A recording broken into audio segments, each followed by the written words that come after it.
Ayan man. Check. He. Check.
Hey, tun, tun.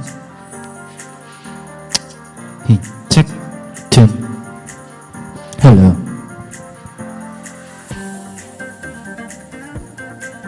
Hello, hello.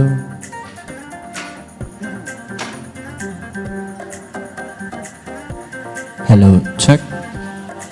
Hey, testing, recording. Hey, hey, hey. Record, camcode. Lakas po. Hello, check, testing, testing, testing, testing, testing. Hey, check, testing, testing, testing, testing, testing, testing, testing, testing, 1, 2, testing, testing. Hey, hey, testing, hey, testing, testing. Testing. So, bigyan mo akong sign pagkakuha mo. Hey, testing.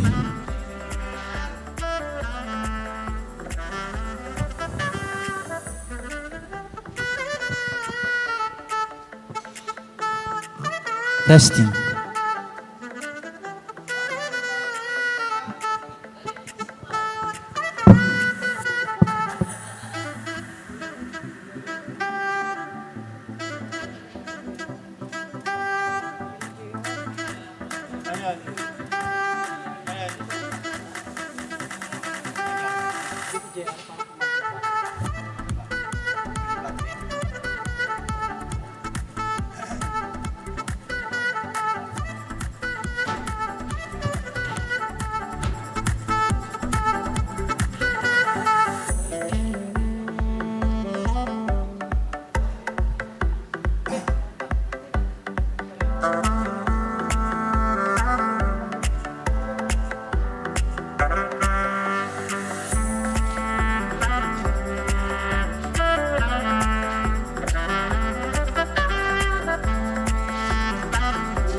Testing. Hello, hello, testing. Hey, check, check, check, check. Tun, tun, tun. Test. Tun, tun. Tun. Hey, hey, hey. Hey, check.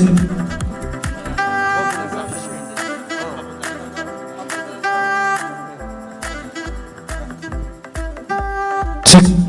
Meron po. Hey, check. Excellency Michael Aguinaldo, the Check. chairperson of the Philippine Check. Competition Commission, distinguished commissioners from Hmm. all the ASEAN member states, competition authorities, Gusto mo lakasan sir, pero okay na eh. Check, check, check.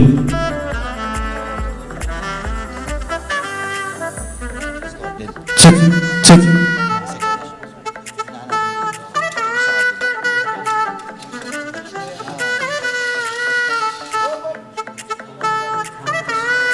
Very topical, very current, and the approach taken in ASEAN countries across the ASEAN region, and indeed the kind of policy dialogue we're having, is of enormous interest Check. to the region, to the international policy audience, which is why I was particularly thrilled by the invitation, which I thank you very much. Taker. Attention. These are very topical issues, very current issues, but they do have rather deep roots. If you think about the emergence of patent law in the Anglo tradition, it was exactly 400 years ago, Check, 1653. check, check, check.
You can't wait on their affirmation.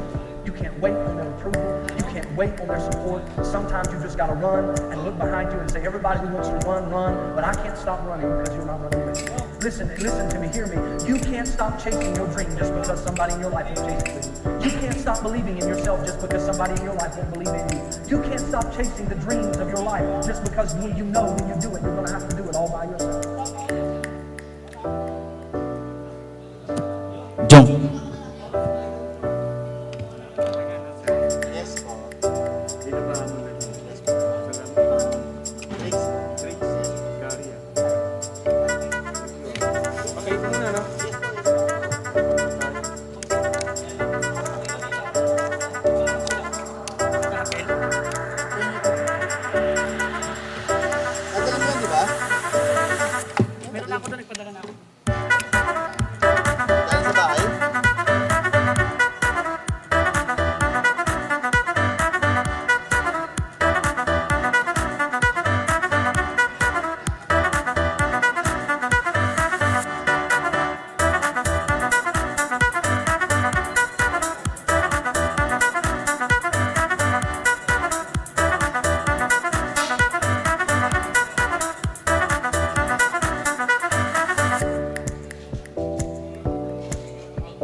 hey,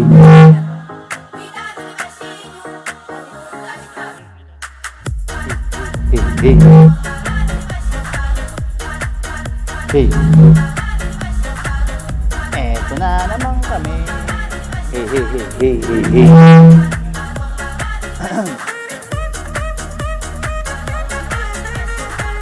Hey, hey, hey, hey. Check. Hey, hey, check. Check. Two. Hey, hey, hey. Test. Two.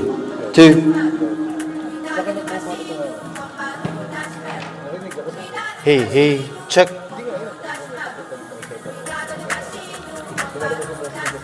Hey, hey, hey, check. Two.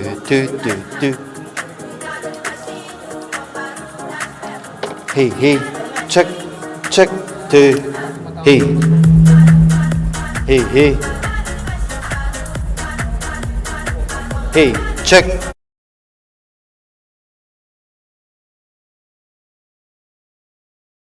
Check.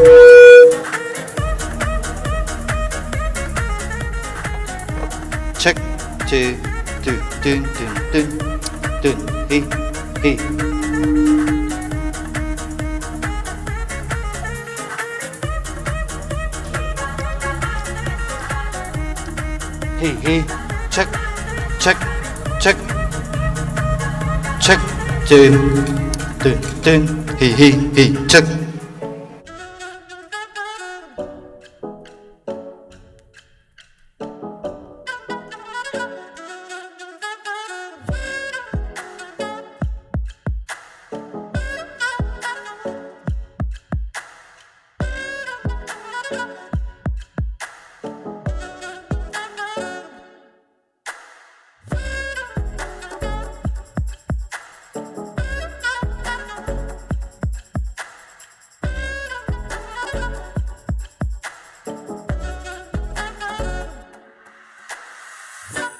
Hey, hey. Hey, hey, check. Check. Two.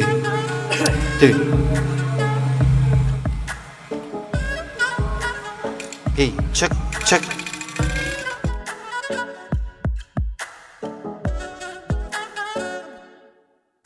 Hey, check, two. Hey, check. Hey, check, two.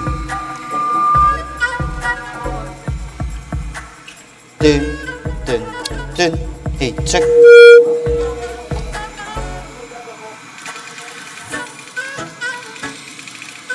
Hey, check.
the sun.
Hello, hello. Hello, hello, hello.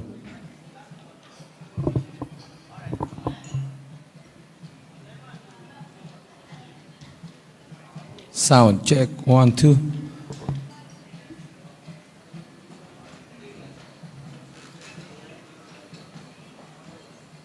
Check, sound check, 1, 2. Sound check, 1. Sound, sound, sound.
Check, check, check, check. Test, tin, tin, tin, tin, tin, tin. Hey, check, hey, check. Check nyo na lang po kung may pumapalo dun sa receiver. Tin, tin. Hey, hey, hey, hey. Check. Testing, hey. Okay na pa.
Mic check.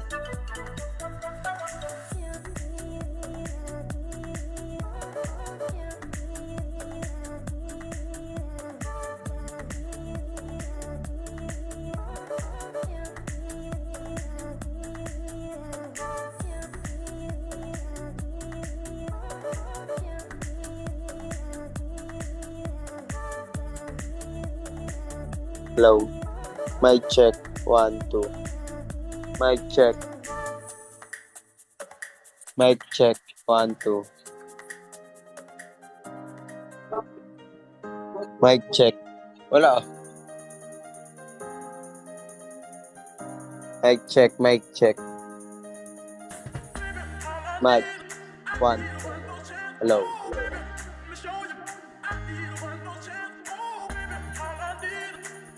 Mic check. 1, 2. Mic check. 1, 2, 3. Mic check.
Ilan yung concept daw?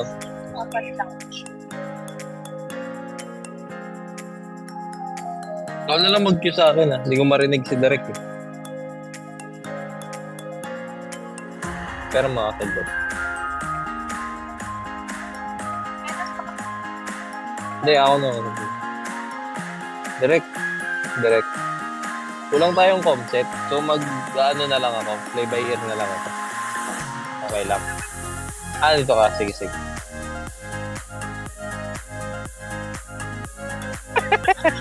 All peace.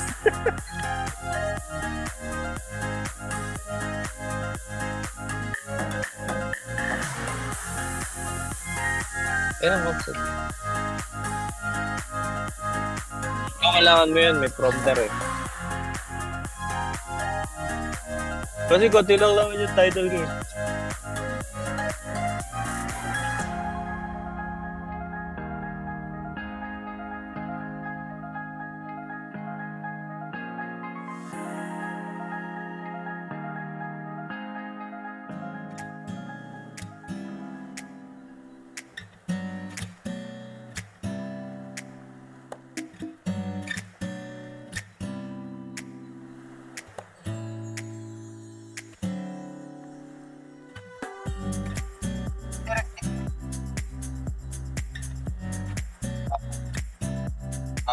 Should ka pa dun? Hindi. Dito mo si Direct. Paano ka magko-control? Dito Direct. Pwede. Okay lang. Should ka pa dito? Should ka pa? Oh, gagi yung laptop ko. Ito, lagyan mo na kaya dito. Wait.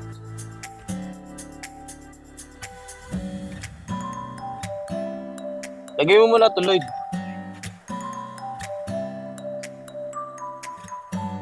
Yakap. Sabi ko, lagay mo mula ito eh. Wala kasi niyan.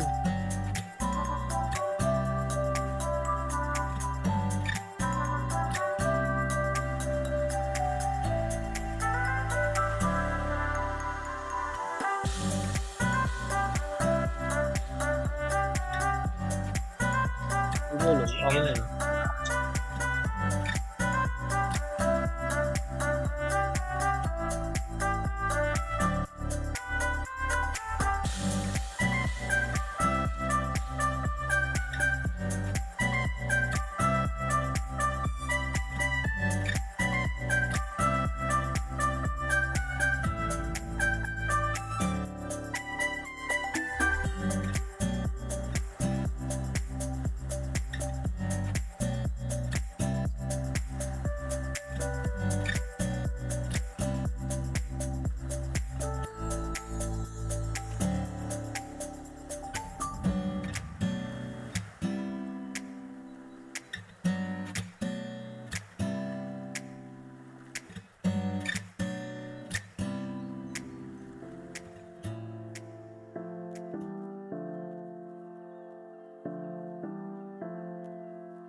Ladies and gentlemen, please rise for the singing of the Philippine National Anthem.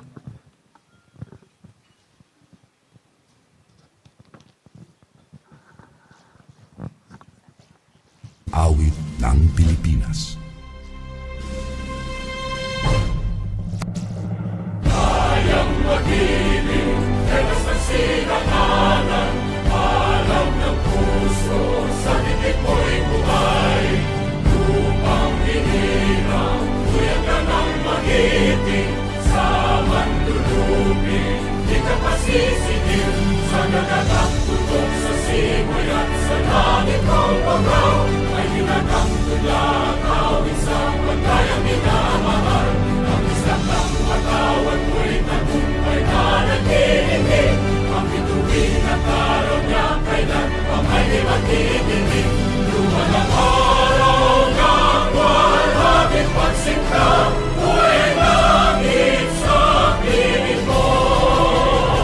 Ang inigaya ng pagkay mga api, ang mamatay ng dahil sa'yo.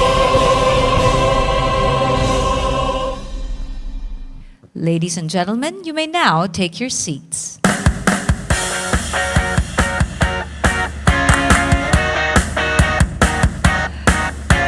A beautiful morning and mabuhay, ladies and gentlemen. Welcome to the 10th ASEAN Competition Conference, or the 10th ACC. This is co-organized by the Philippine Competition Commission, the ASEAN Secretariat, and the ASEAN Experts Group on Competition. Shall we give our organizers a well-deserved round of applause for gathering us together for a 2-day conference? And we thank you for your presence here today.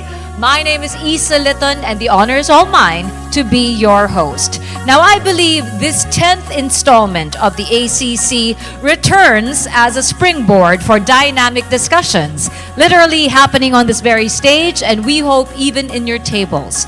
Lend us your ears, and yes, your comments and questions via a Slido deck later on.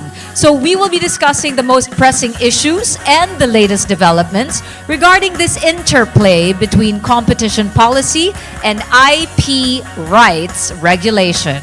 With the local value chains integrating more rapidly with regional and global ones, this year's ACC aims to explore emerging best practices so that everyone benefits indeed in dealing with IP concerns in antitrust while fostering innovation. After all, we can only hope to continue to move forward, and hopefully we do that together and align with our values. Is that a yes?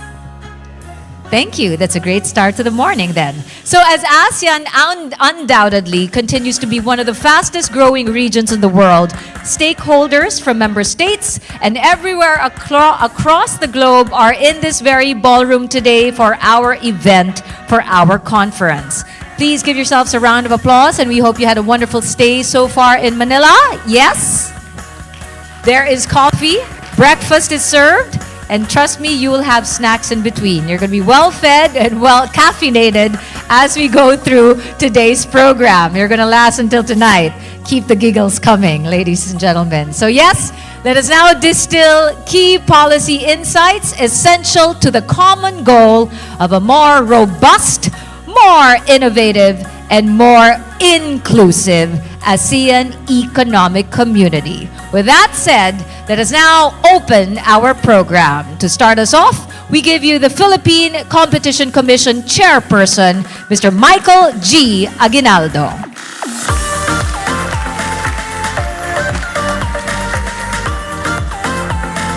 Good morning, Mr. Aguinaldo.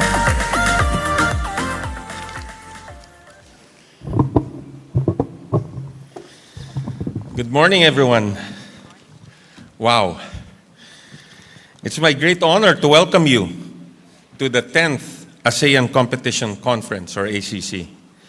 This ACC is the culmination of months of planning and preparatory work, and its implementation would not be possible without the cooperation of the distinguished speakers and panelists who will be joining and lending their expert insights regarding the state of competition across multiple industries and sectors throughout the region. We are grateful for the steadfast cooperation of the ASEAN Secretariat throughout the preparations for this event, and we hope the 10th ACC can add another footnote to the ASEAN's cultivating of a truly competitive business environment in the region. Let's give a round of applause for the ASEAN.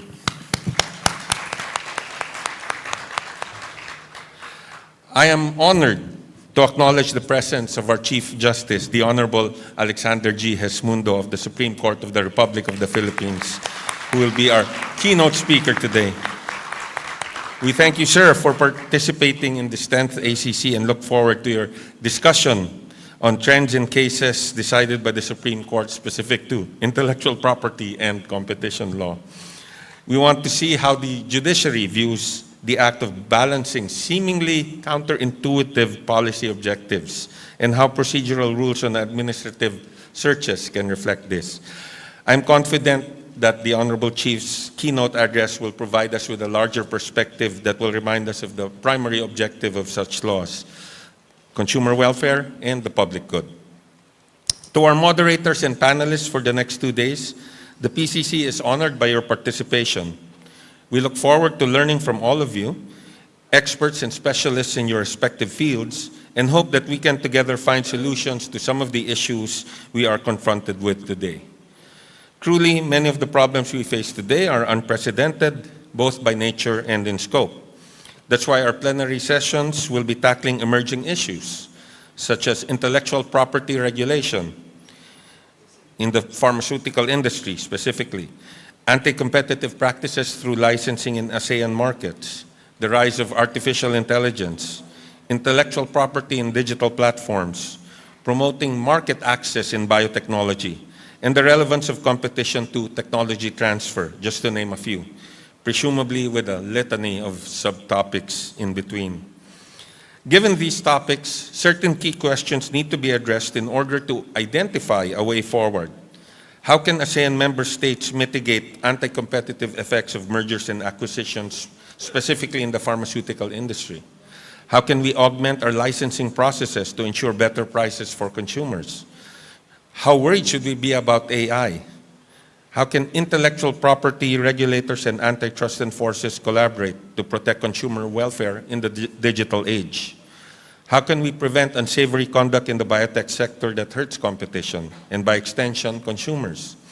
What concrete steps can we take to ensure smooth technology transfer between jurisdictions? These are just some of the questions posed to us, and while these issues are daunting, I'm confident that our moderators and panelists will find the answers today.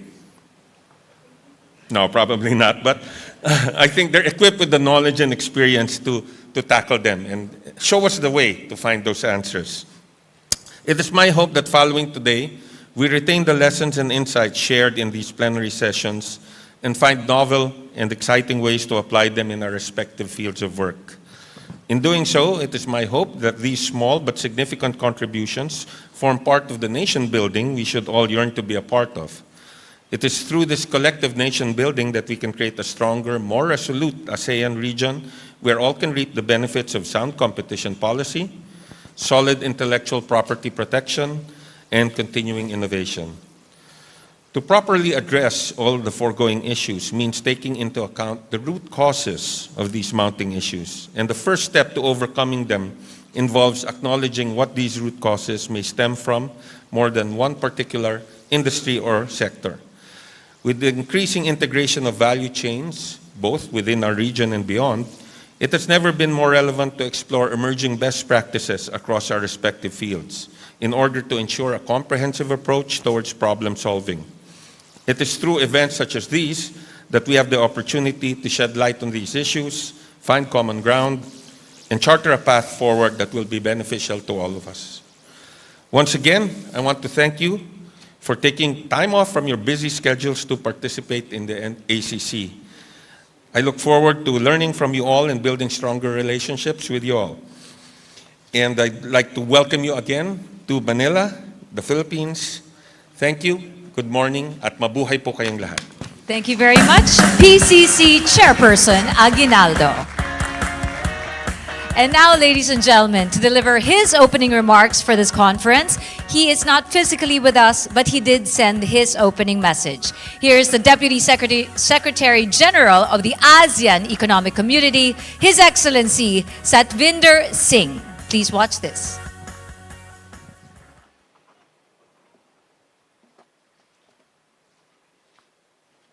His Excellency Michael Aguinaldo, the Chairperson of the Philippine Competition Commission, distinguished commissioners from all the ASEAN member states' competition authorities, esteemed speakers, colleagues, ladies and gentlemen, a very good morning to all of you and warm greetings from the ASEAN Secretariat in Jakarta.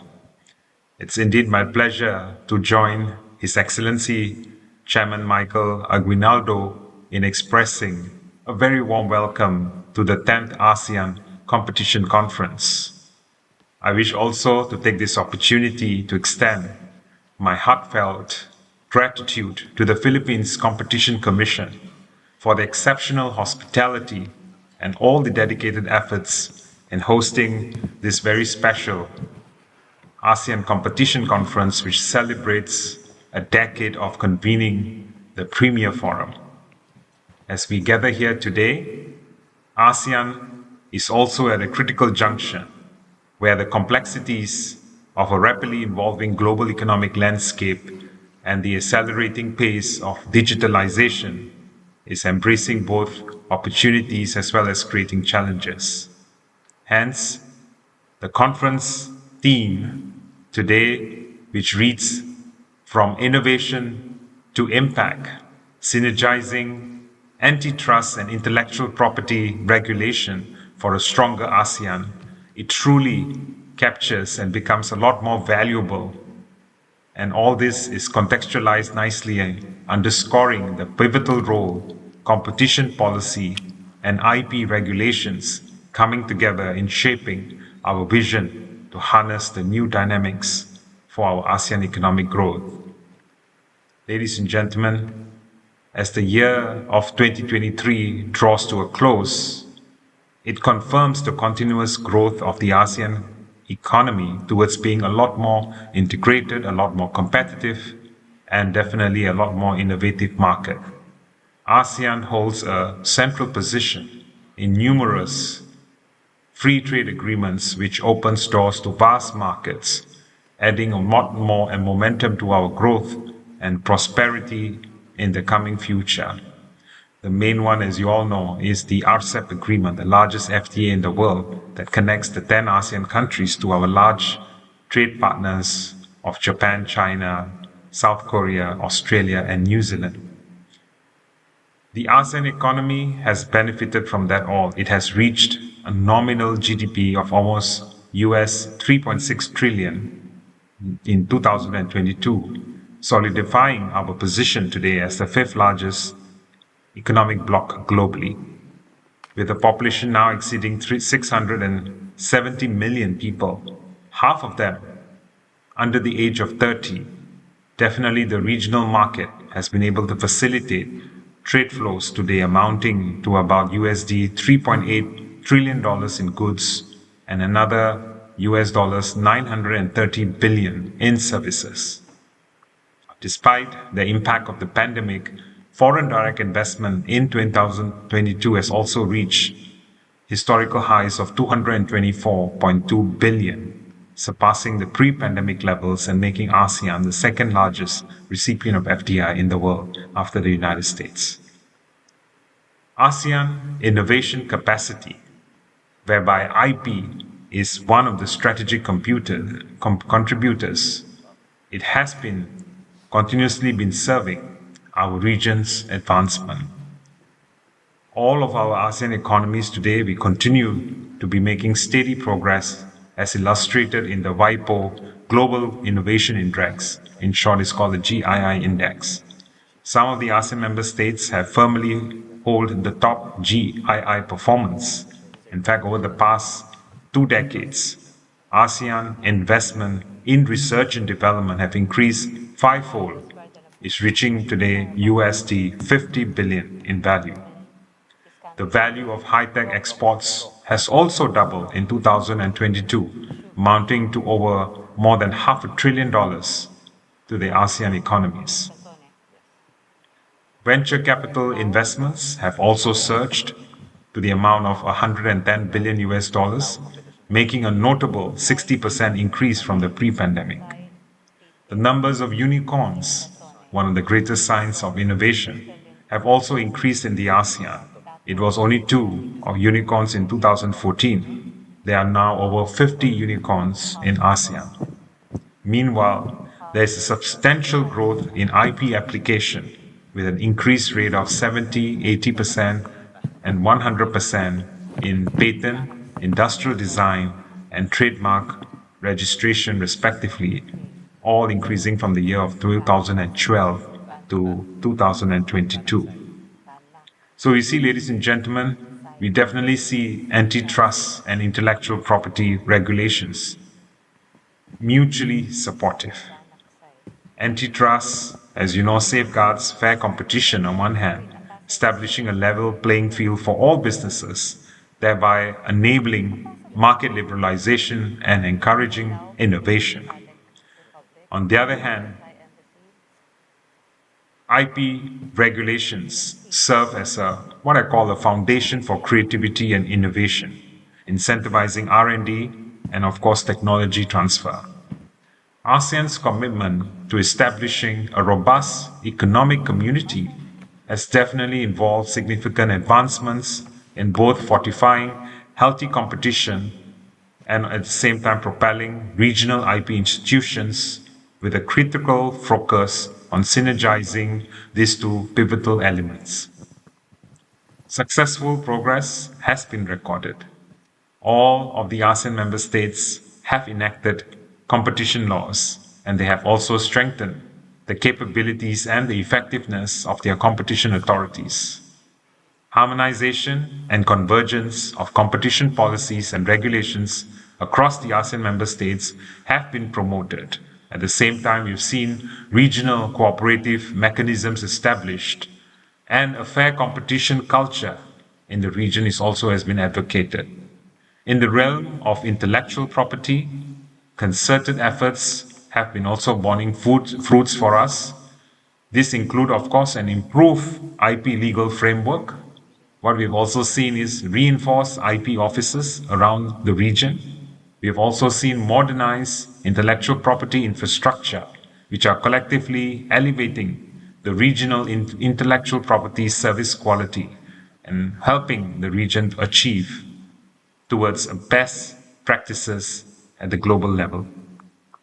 Now, despite all of these good, significant progresses that I've just shared, we still feel that considerable challenges still lie ahead for us, and notably, especially in the area of achieving a harmonious balance between antitrust, at the same time balancing it with IP regulations for the region. As we strive towards a kind of a future-ready single ASEAN economy and vision for the 2045, and we aim for an accelerated digitalization and a greater advancement of transformative technologies, and hope to achieve growing dynamism of our economic landscape, I think all of this is coming together to intensify this issue between the harmonious balance between antitrust and the IP regulations. Specifically, technological rapid evolution in the digital space, it kind of blurs the lines between innovation and fair competition. It's definitely making it harder to measure market dominance obtained through IP rights or data-driven businesses, as well as defining antitrust and IP regulation boundaries. While disruptive innovation benefits the ASEAN MSMEs, at the same time, unfair exploitation of IP laws and the overly strict protections might actually impede their competitiveness, leading to a potential monopolization by the larger entities that again might extend their patent lifespans, and as a result, it may harm consumer welfare. Noteworthily, I must say that the ASEAN rapid economic development and the highly integrated markets, they tend to outpace the regulatory evolution in regulating competition and IP. What we have seen is cross-border transactions may clash with inconsistent legal frameworks and its enforcement mechanisms in the region, especially when dealing with IP-related goods and services in the digital age, where we have seen data-intensive transactions and online platforms clearly suffering from some of these issues. It is leaving gaps for our established traditional antitrust and IP regulations struggling to adapt and to fulfill with aims to support synergy between these two crucial elements for the longer term.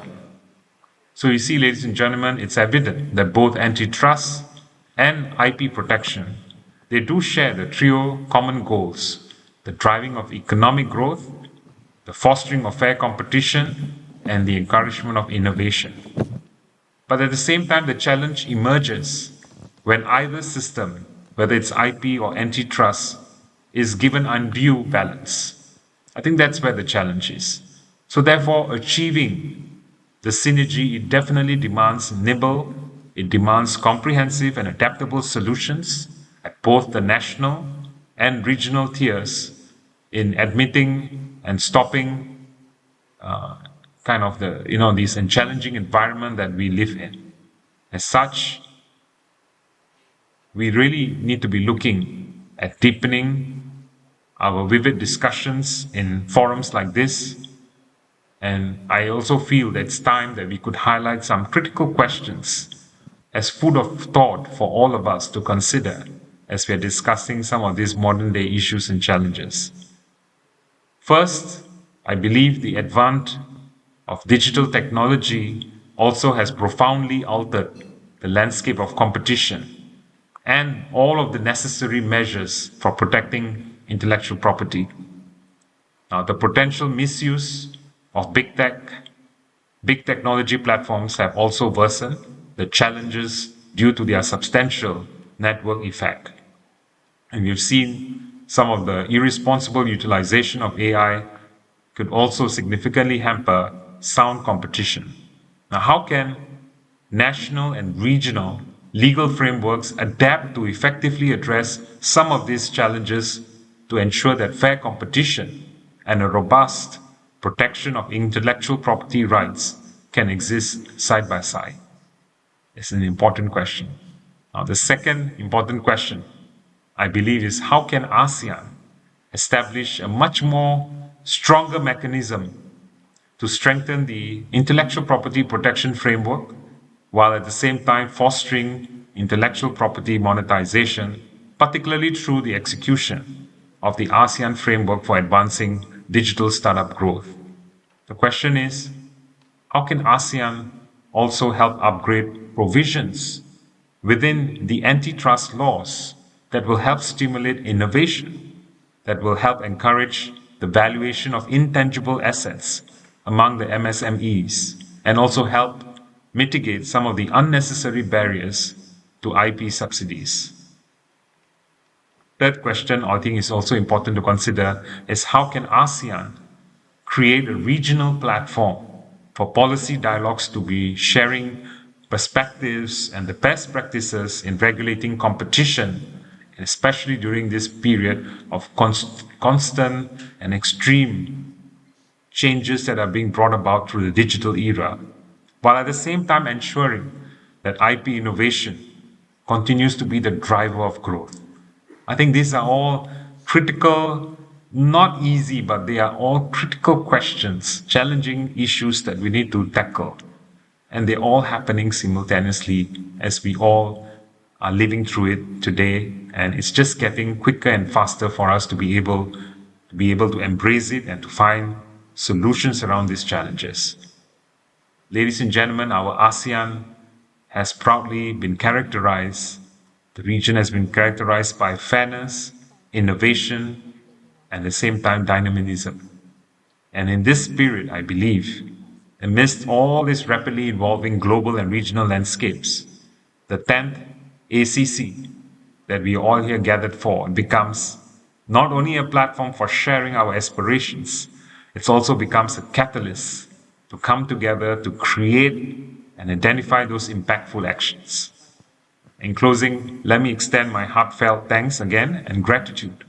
All of the distinguished speakers, all of you experts, and all the participants who have all contributed, coming together your time, your expertise to make this conference a reality. I really hope that the conversations here coming together that we are having are going to resonate beyond all these walls. And I also propose solid, sharp recommendations coming from everyone. Be open, be able to share your thoughts in shaping policies for the future for us, in helping us to foster better quality collaborations, and also helping us to identify high impact approaches to synergize competition and intellectual property regulation for the ASEAN. With that, let me wish you all a productive and enlightening conference.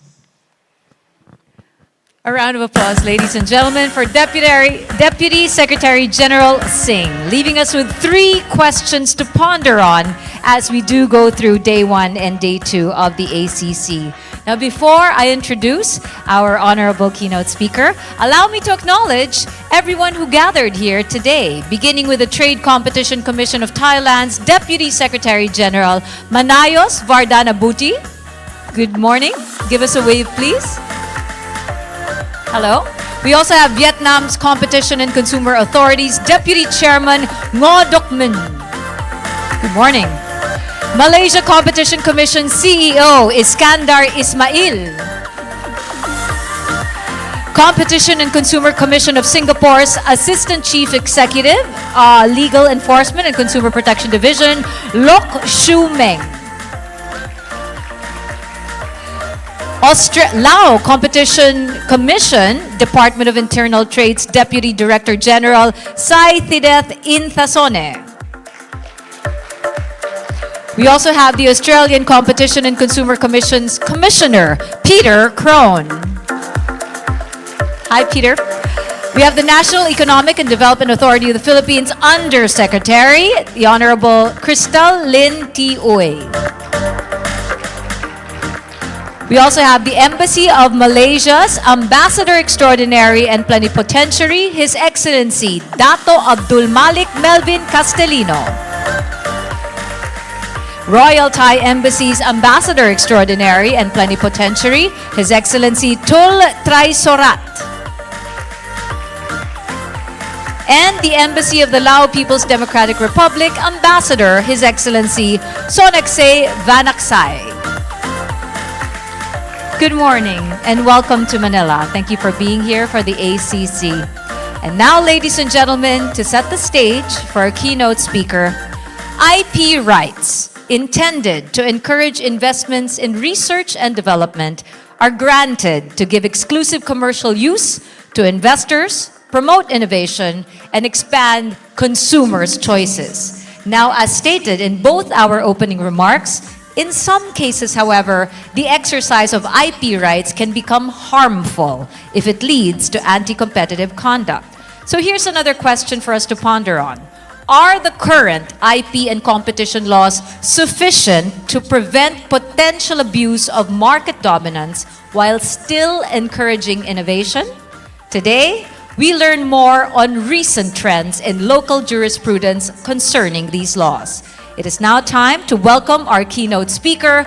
Ladies and gentlemen, we have the Chief Justice of the Supreme Court of the Philippines, the Honorable Alexander G. Hesmundo.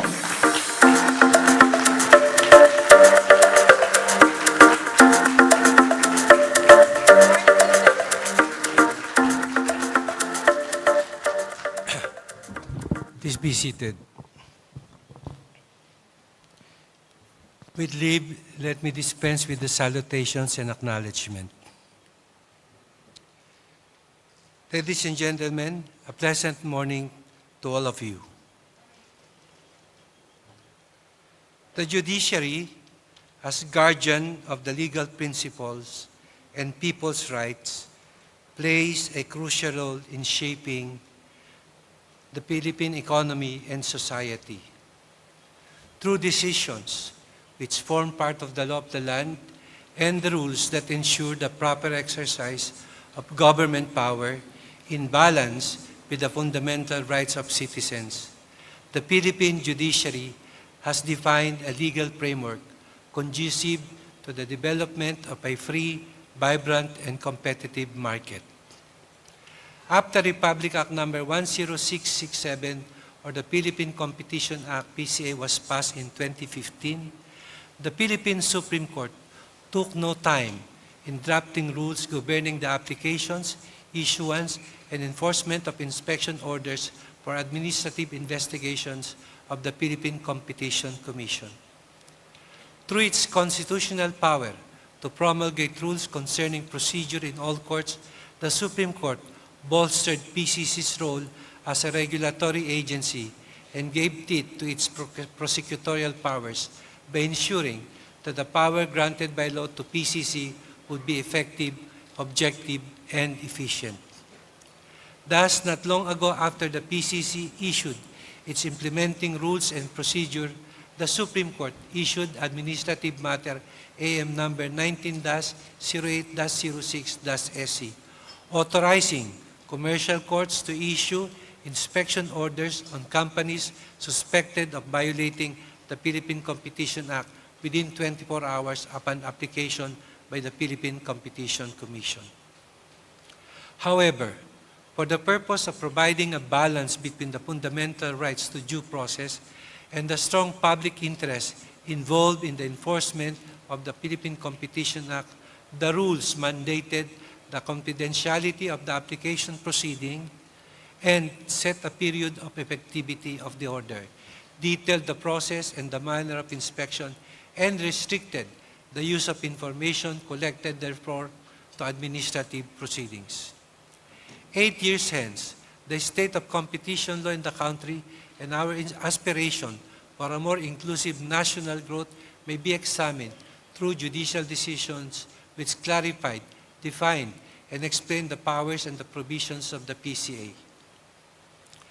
The Philippine Supreme Court found the opportunity to define what was punishable under the Philippine Competition Act when it promulgated its decision in Geo Summer Incorporated versus Department of Transportation and Communication in 2019.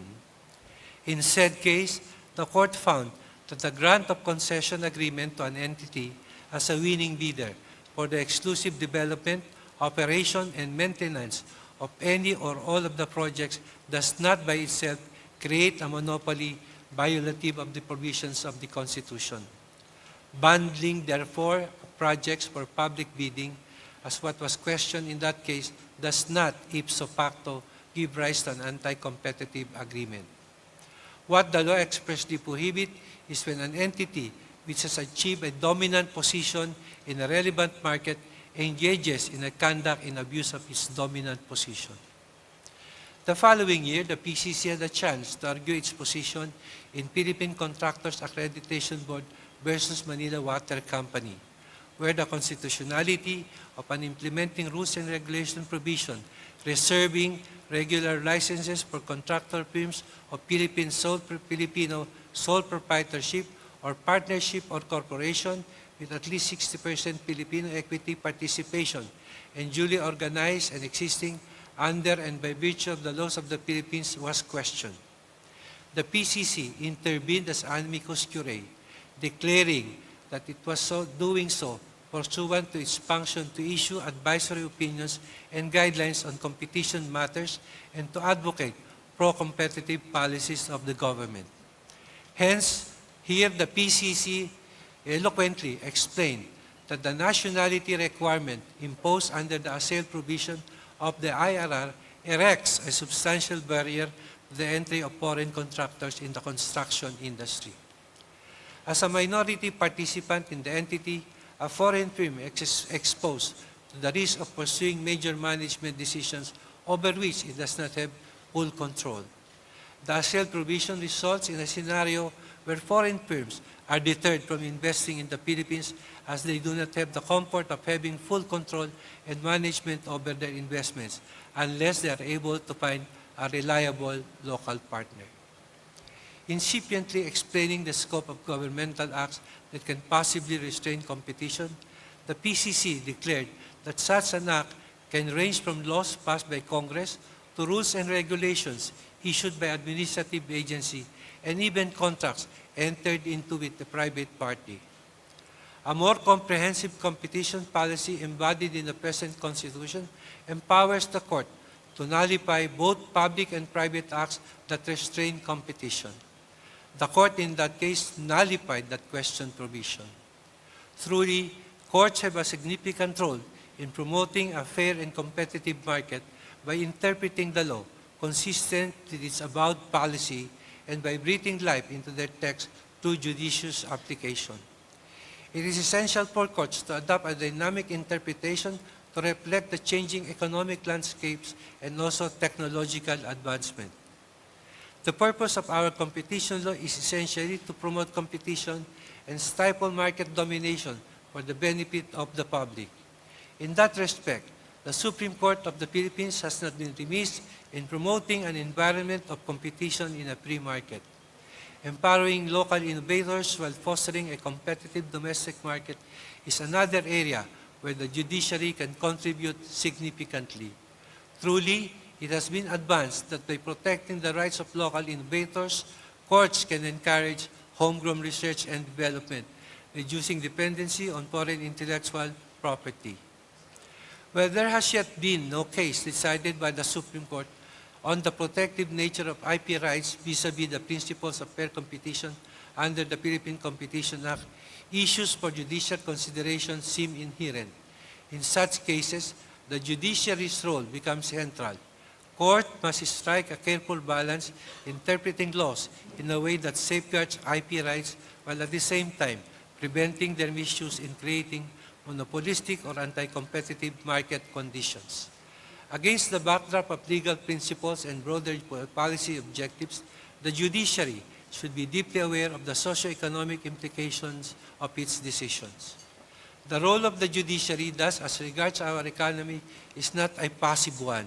It is not merely about adjudicating disputes. Through its decision, it creates a legal landscape that will foster economic growth and ensure that the fruits of progress are equitably shared amongst all members of the community. I wish you all the best in today's conference. Thank you and good day to all. Thank you very, very much to our Chief Justice Hesmundo for that keynote message.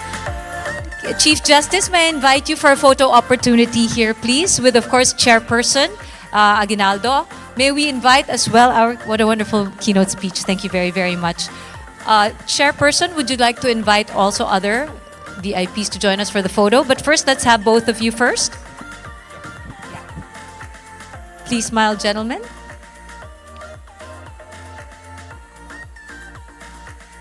Smile.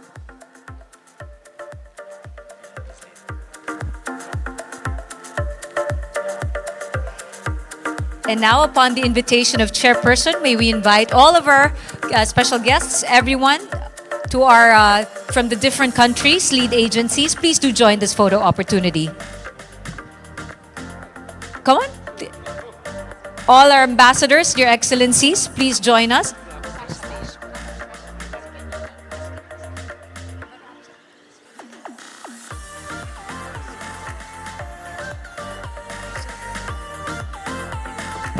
Ladies and gentlemen, joining us today also from the Hong Kong Competition Commission, we have the Chief Executive Officer, Rasul But, and the Head of Competition of Consumer Protection and IPR Division of the ASEAN Secretariat, Tang Von Luong.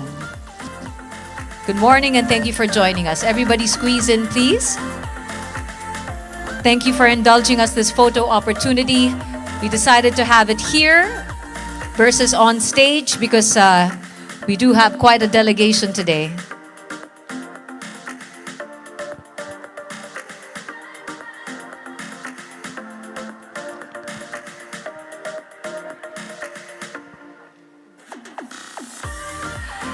Thank you very, very much again to our dignitaries and to our keynote speaker. A round of applause once again for Chief Justice Hesmundo. Thank you very, very much. We do have a quick morning break. We invite you all to please take a cup of coffee, stretch, help yourselves to some snacks outside. Our first session will begin in 15 minutes.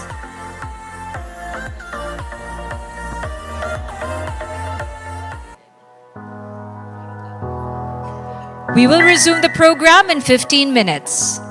For now, please do enjoy the coffee break, and we will send out a reminder in a short while. Thank you.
Good morning, everyone. We're hoping you are enjoying the coffee break.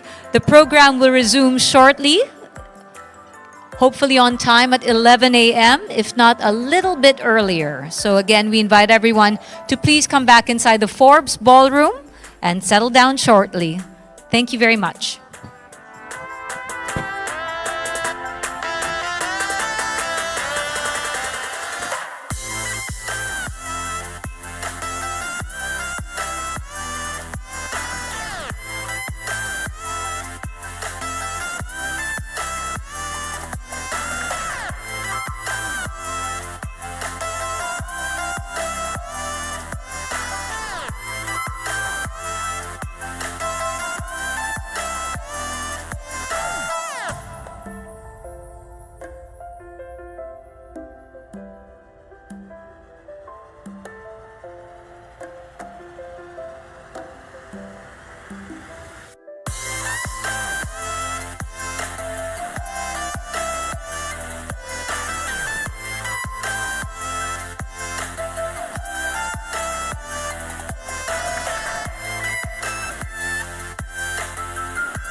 Once again, good morning, everybody. We hope you all enjoyed your longer coffee break.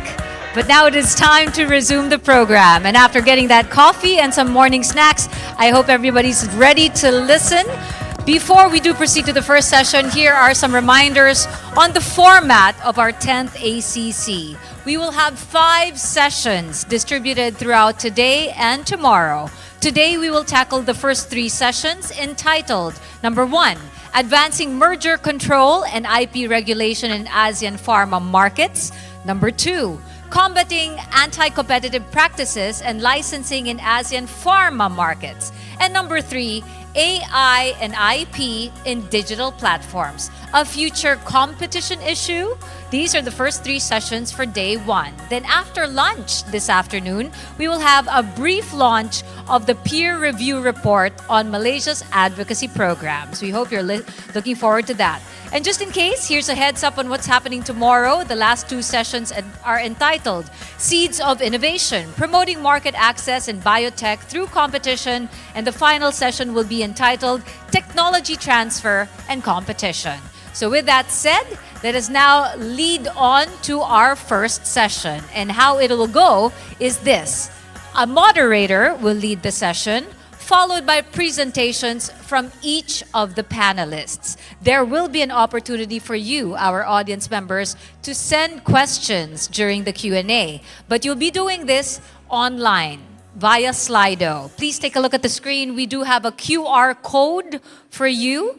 Please do scan this QR code or open your browser and type in the link slido.com, then the number 2478439 and click Join Event. Please type in your questions for the panelists per session, and our moderator will get to ask those questions to them within that session. Thank you. We'll give you a moment.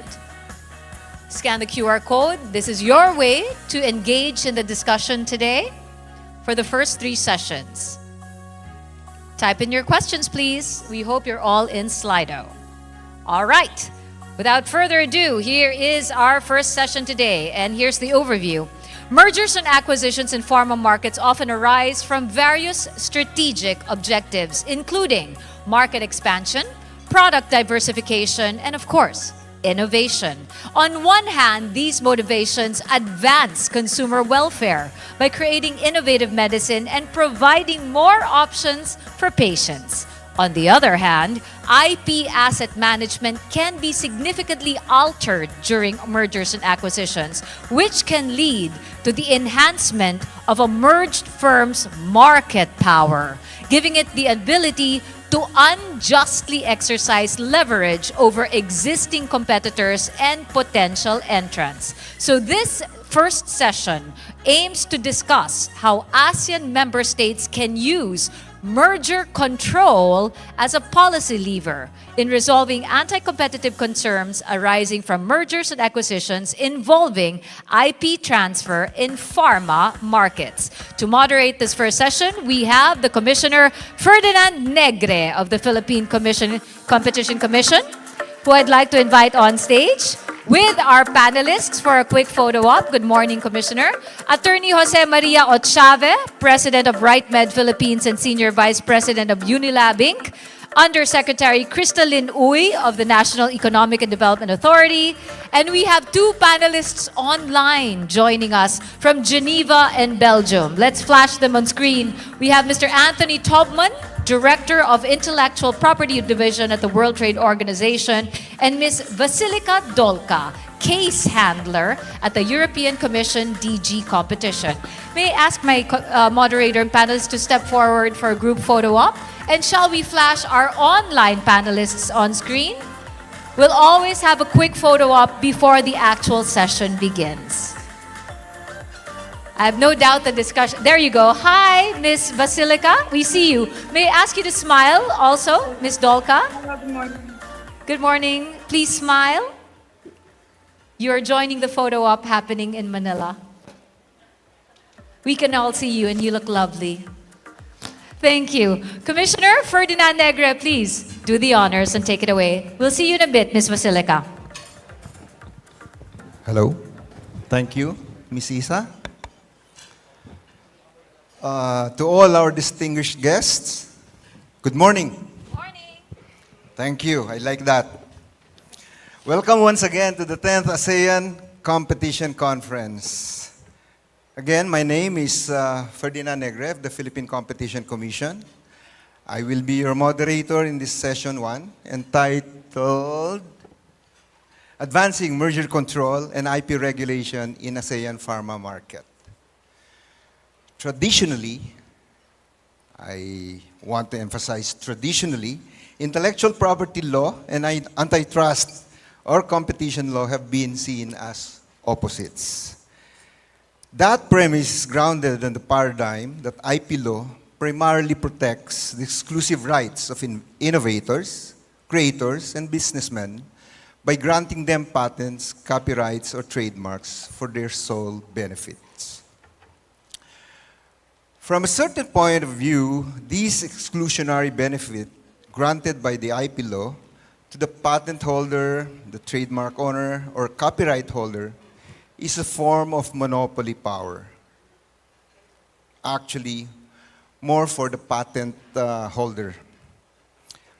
In fact, in one case, I think that's the case of DuPont versus Francisco, our Supreme Court held that patent is a monopoly. But to be more precise, that is legal monopoly. That's not economic monopoly that we know.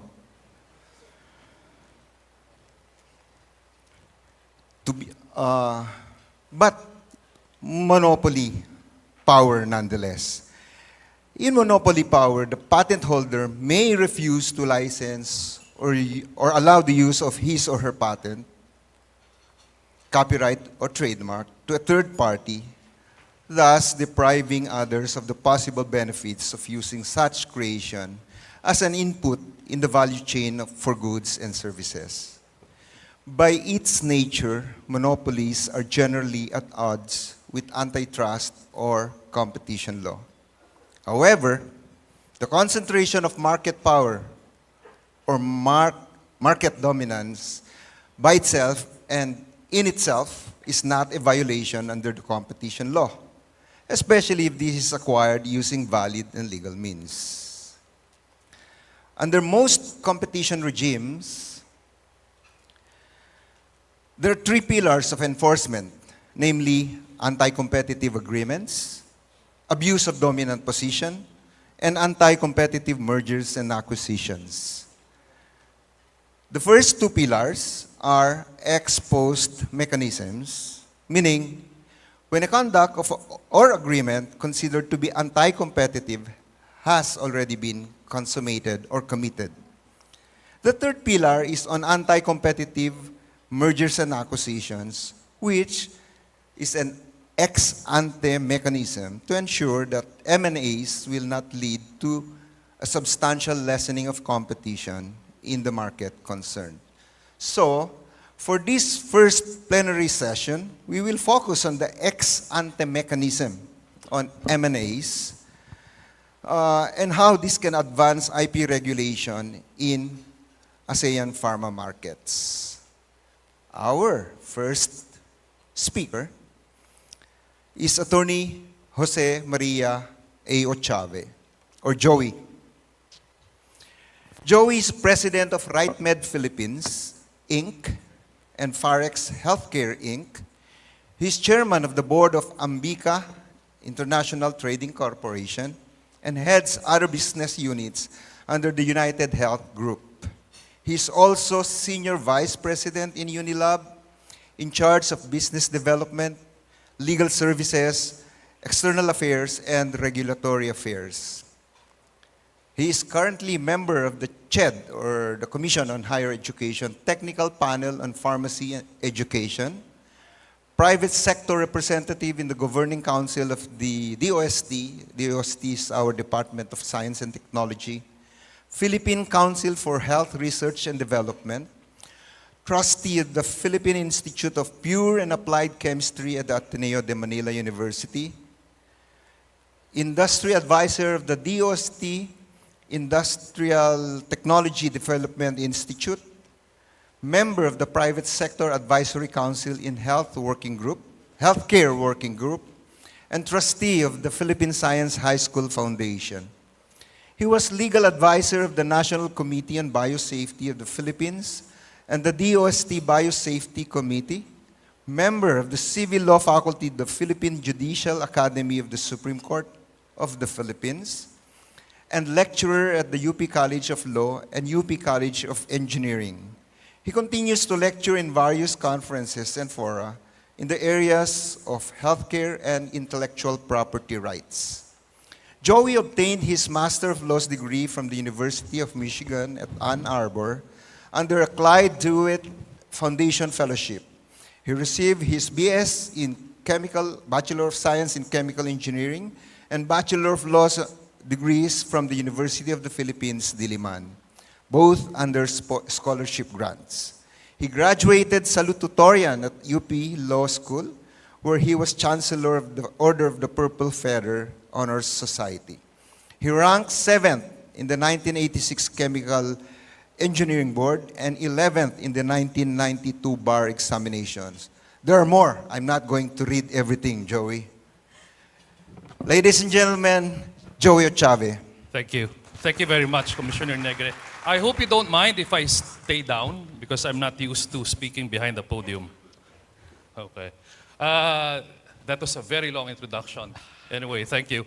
This is my 24th year in the pharma industry, 22 years of which, the last 22 years of which, I've spent going around the world, looking and visiting various manufacturing facilities. So I've visited more than probably hundreds of manufacturing facilities and negotiated contracts on behalf of Unilab. Now, I just have 10 minutes. I'm usually used to lecturing for about 3 hours straight, but I'll try to finish this. It doesn't work. Sorry, I need help.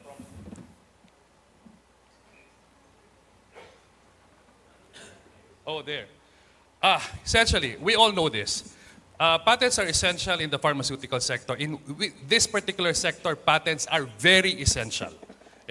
It provides economic incentives, as you all know, for pharmaceutical companies to develop new drugs, given the financial risk associated with developing new chemical and biological entities. Okay, regardless of which estimate you believe, whether it's a Tufts University estimate in terms of drug development, or whether it's the R&D spend, Big Pharma from 1994 to 2000, it's expensive. And that's the reason why you don't have new chemical entities, generic companies producing new chemical entities in Southeast Asia or anywhere in the world. The only big generic company that did so and was successful globally was Teva of Israel. But in creating a temporary monopoly, and we all know this for the patent owner, patents unavoidably have an adverse impact on market competition. This is an example. This is data in 2006. All those in red are all protected by patents at that time. Okay, 2006. So, and all of them are actually patents held by Big Pharma here in the Philippines. These are molecular patents, not formulation or salt patents. Now, given that situation, way back in 2006, this is how it costs. Medicines are expensive in the Philippines, and even more so during that time. If you look at the amlodipine benzoate, this is your Norvasc, okay, for those who have hypertension. In the Philippines, it was being sold at 5 milligrams, 44.75 pesos. The same molecule being sold in India by the same company is being sold in India by the amount of equivalent to 7 pesos 20 centavos. The same molecule then being produced in India by a company that exports to the US and EU was selling it at retail at 3 pesos 15 centavos. So that's the disparity in terms of costs, in terms of prices. Clopidogrel, which is you take if you had a stroke and you'd have to take this every day, this is Plavix. Okay? The originator was selling it at that time at 120 pesos per tablet.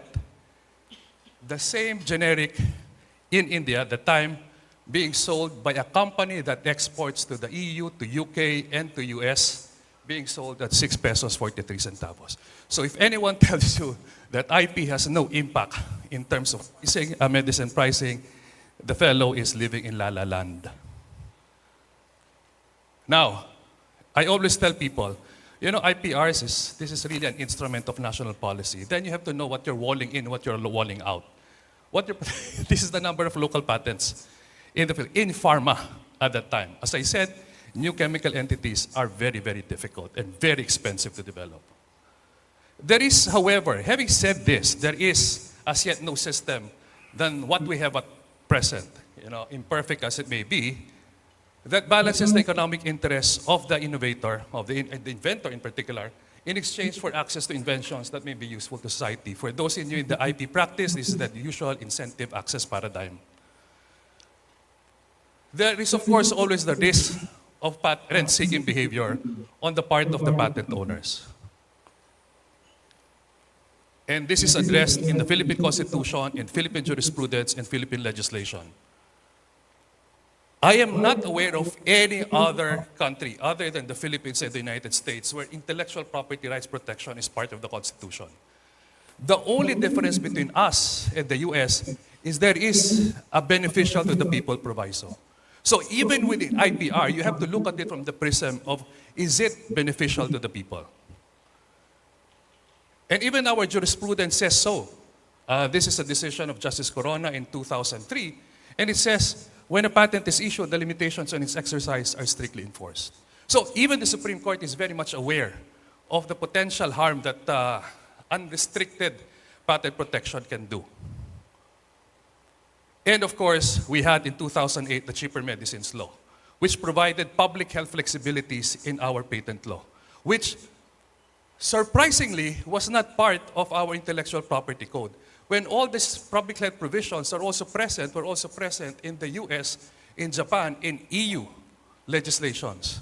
So unfortunately, in the Philippines, surprise, surprise, there were no public health flexibilities when we had the law amended in 1998. So what the Cheaper Medicines just did was to insert the public health flexibilities in our patent law. This is the virtuous cycle of pharmaceutical development. You know, you have drug discovery by Big Pharma, new drug. There's a patent protection to enable them to recover the investment, recovery of R&D investment, and then the role of the generics will enter with cheaper, affordable, and hopefully quality versions. So this is the virtuous cycle, and it should happen. However, you know, sometimes it doesn't happen, you know. And one example here is actually what happened to telmisartan. This is Bicardis. This is a Boehringer Ingelheim. But this is not the fault of really Boehringer. It was the fault of our own law. When we shifted from the old patent law to the new law, it provided, before Philippines was on a first to invent system, just like the United States, which means that the patent term extends from 17 years from the time the patent is issued. Unlike the first to file system, which is 20 years from the time you filed the application. In this case, the people were granted, okay? In this case, the molecular patent for telmisartan was filed in 1992. The letters patent were issued in 2005. And of course, as any good patent lawyer will do, he would want to be governed by the old patent law of 17 years from patent application. As a result, this patent here in the Philippines expired only 2022, when it was already expired everywhere. Unfortunately, this same company did not lower its prices for the product here. Despite this is 30 years protection, did not lower the price, and it took the government, when it did the price control, to make them force to lower the price. So medicine patents are sui generis because of their impact on access to essential medicines. Even the WTO says so in the Declaration on TRIPS and Public Health, the Doha Declaration. And this is the Doha Declaration.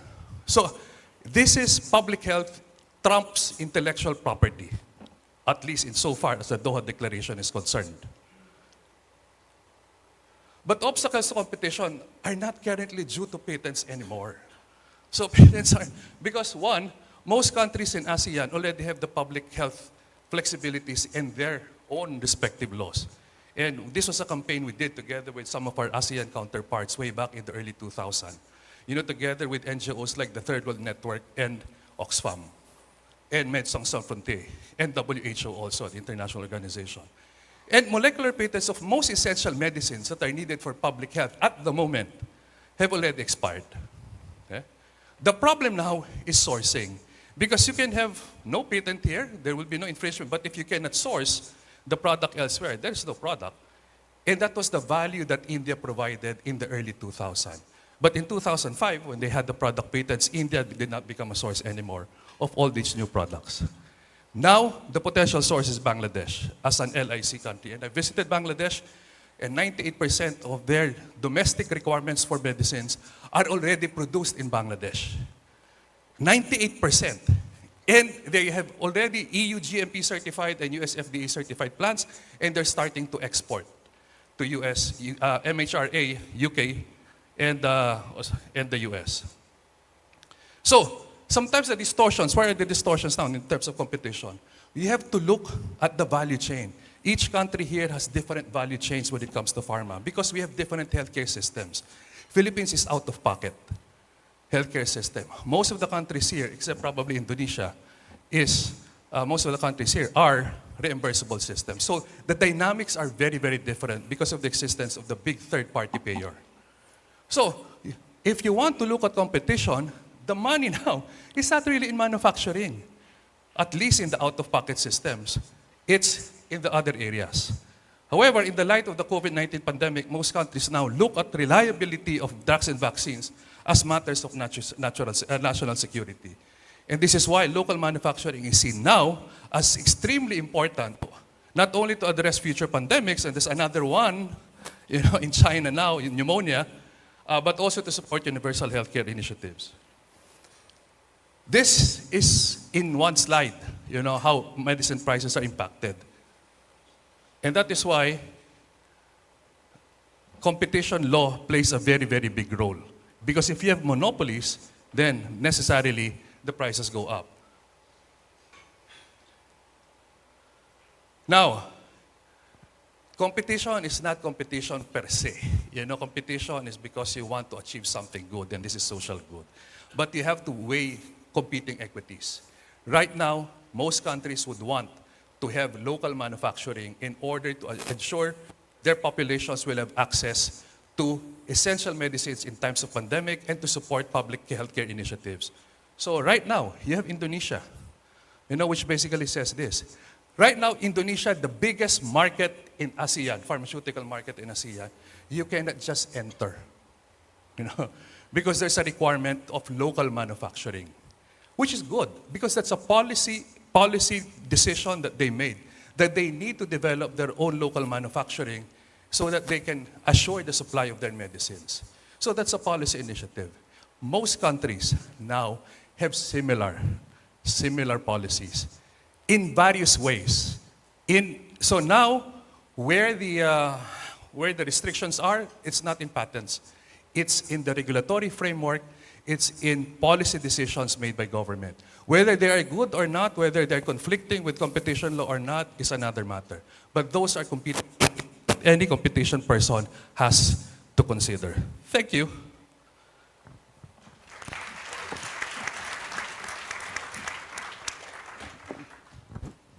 Thank you, Joey. In time. Thank you for keeping in time. Thank you. And it is comforting to know that the high prices of medicines, and we all take medicines, I think, in this room, not necessarily. The high prices of medicines are not just caused by patents, or not even patent, but by other causes like regulatory processes. Because this is the first time I've heard of that, Joey, that it's not patent which is the culprit. Not now. Okay, there's the colatilia, not now. Thank you. And you've talked about Doha Declaration, the TRIPS Agreement, that leads us to our next speaker. Mr. Anthony Taubman. Anthony Taubman is currently Director, Intellectual Property Division of the World Trade Organization, with responsibility for the WTO's programs on intellectual property, competition policy, and government procurement. From 2002 to 2009, he was Director, Global Intellectual Property Issues Division of the World Intellectual Property Office, covering a wide range of programs on intellectual property and genetic resources, traditional knowledge and folklore, the life sciences, and related global issues, including the environment, climate change, human rights, food security, bioethics, and indigenous issues. After a diplomatic career, he left the Australian Department of Foreign Affairs and Trade, or DFAT, in 2001 to join the newly formed Australian Centre for Intellectual Property in Agriculture at the Australian National University, teaching and researching on international IP law. From 1998 to 2001, he was Director of the International Intellectual Property Section of DFAT, and in that capacity was engaged in multilateral and bilateral negotiations on intellectual property issues, domestic policy development, regional cooperation, and TRIPS dispute settlement. He authored a training handbook on intellectual property and biotechnology, a monograph on the TRIPS agreement. Incidentally, when I was still in the private practice of law, I often consult his book on TRIPS agreement. And comprehensive study on its implementation, a range of academic and general publications on international intellectual property law and policy. Postgraduate teaching appointments at several universities include curriculum design and teaching at the University of Melbourne, the Australian National University, and Queensland University of Technology, as well as numerous contributions to other educational training programs in many countries. In 2008, the Rockefeller Foundation awarded him a Bellagio Residential Fellowship for his work on TRIPS and public policy issues. He worked previously for WIPO from 1995 to 1998. His duties then including development cooperation in Asia and the Pacific, the development of revised WIPO program and budget, and associated policy development. A registered patent attorney, he worked in private practice in the law of patents, trademarks, and designs in Melbourne. His tertiary education has included computer science, mathematics, engineering, classical languages, philosophy, international relations, and law. And as clincher, he has taught ancient Greek philosophy at Melbourne University. Let's welcome Anthony Taubman.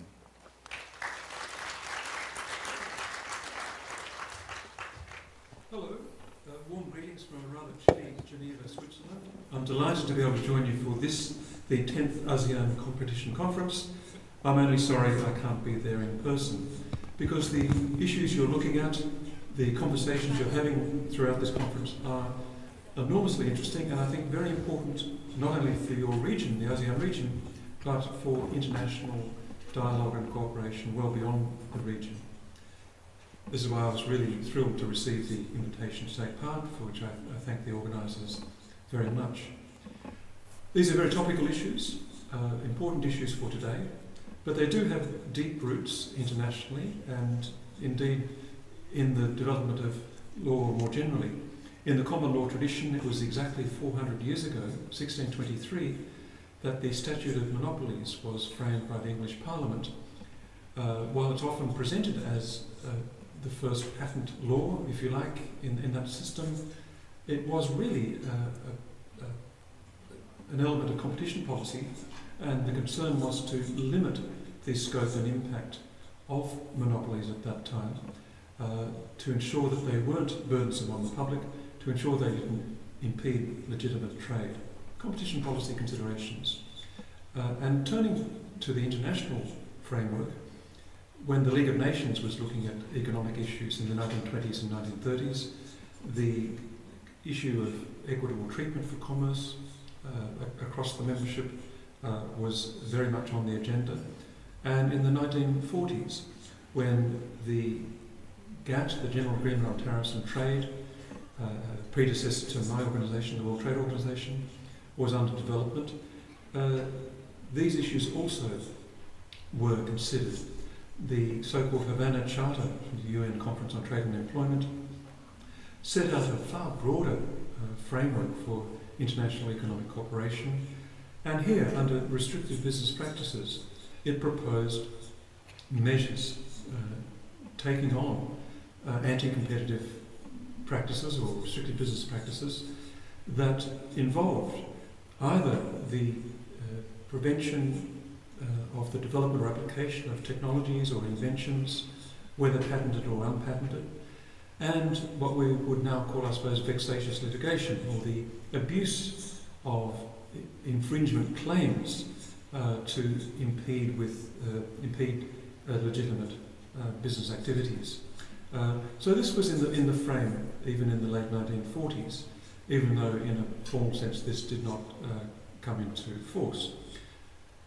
Then we move forward quickly to the negotiations for the World Trade Organization from 1986 onwards. These, of course, included negotiations on so-called trade-related aspects of intellectual property rights.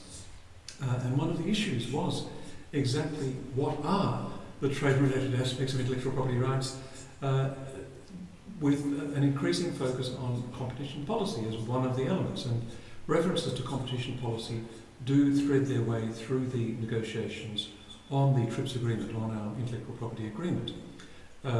For example, here's an exchange with New Zealand discussing when compulsory licensing should be used as a remedy for anti-competitive practices. And the essential point made by New Zealand, at least, is that you really have to take what we would call a rule of reason approach. Look at the circumstances of each case to determine whether really there is an anti-competitive impact, rather than what we would call a per se approach, that is to say, a list of specifically excluded practices.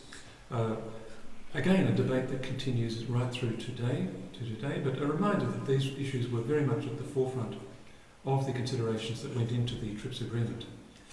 And when we turn to the actual TRIPS agreement, the WTO agreement on intellectual property, you'll see, of course, a level of principle, a reminder that the protection of intellectual property is part of an approach of reducing distortions and impediments to international trade. It is a trade agreement after all, but also a concern that enforcement of intellectual property rights should not itself become a barrier to legitimate trade. And tracking right back to that concern about inappropriate litigation, for example, or claims of infringement. And when we look at the objectives for intellectual property protection as set out in the TRIPS agreement, there is this reference to a balance of rights and obligations. And in the simplest terms, I think there's no doubt that competition policy safeguards are one of those critical balancing factors that are there to ensure that the intellectual property system really does deliver on its promise to support social and economic welfare. This is even more explicit in the following article on principles, which is a reminder that the negotiators of the TRIPS agreement certainly saw a role for governments in taking action to deal with the abuse of intellectual property rights, precisely because they could restrain trade or adversely affect the international transfer of technology. Still a major concern, of course, and a reminder that competition policy, while focused on the domestic jurisdiction, does have important implications for economies and trade and transfer of technology beyond individual jurisdictions. So an interplay here between competition policy as a domestic-focused set of policies and trade policy, considering the interaction between different jurisdictions. And we have seen in the implementation of the TRIPS agreement and discussion since then an increasing focus on these interactions. When we turn to the specifics in the TRIPS agreement concerning patents, there's a clear expectation that that government should have scope to override the exclusive effect of patent rights as one of the potential responses to anti-competitive practices, as they're hardwired in the agreement. And there's an additional interesting provision, which I think has been somewhat neglected, a dependent patent, a patent that can't be really exploited without infringing a prior patent. There is provision for mandatory cross-licensing on reasonable terms, which to me is an important way of governing the competitive relationship between two rival firms, if you like, both of which have introduced valuable new technologies to the public. Another aspect of competition policy that I think it's interesting to explore is that of unfair competition, which is often put in a separate zone. It's classed as a form of intellectual property in itself, but it is there in the TRIPS agreement as the basis for the protection of undisclosed information. and it's linked to the Paris Convention, the WIPO Convention on Industrial Property, and a reminder that there are specific obligations to protect against unfair competition, and this is construed in very broad terms. And I like to consider it as part of the competition policy objective of ensuring that the competitive relationship between firms ultimately serves the public interest. Indeed, Stephen Ladas, the leading scholar on international intellectual property, makes this comment that unfair competition constitutes the general principle of which the laws protecting the various branches of industrial property are only special aspects or particular applications. So an overarching unifying principle, if you like. At least that's how it's seen there. And indeed, the TRIPS agreement provides for measures against anti-competitive practice in contractual licenses. There's a firm agreement that at this level, at the treaty level, that there are licensing practices or conditions that do restrain competition and have that international effect, that the adverse effects on trade and the international transfer and dissemination of technology.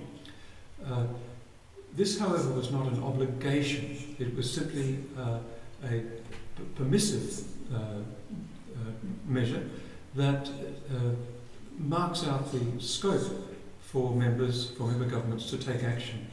And there's a list of possible anti-competitive practices that governments may choose to take action against.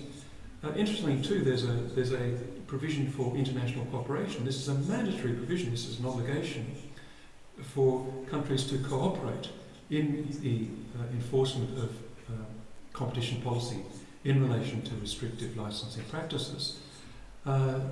Curiously, this I think has been rarely, if ever, used effectively, and it'd be an interesting model to look at across the ASEAN region.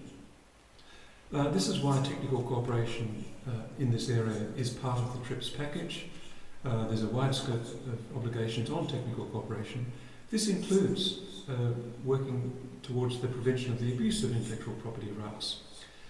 There's also scope for our council, the Council for TRIPS here in the WTO, to look at these issues, and indeed recently South Africa put this on the agenda, and there was a discussion in particular concerning competition policy and the promotion of public health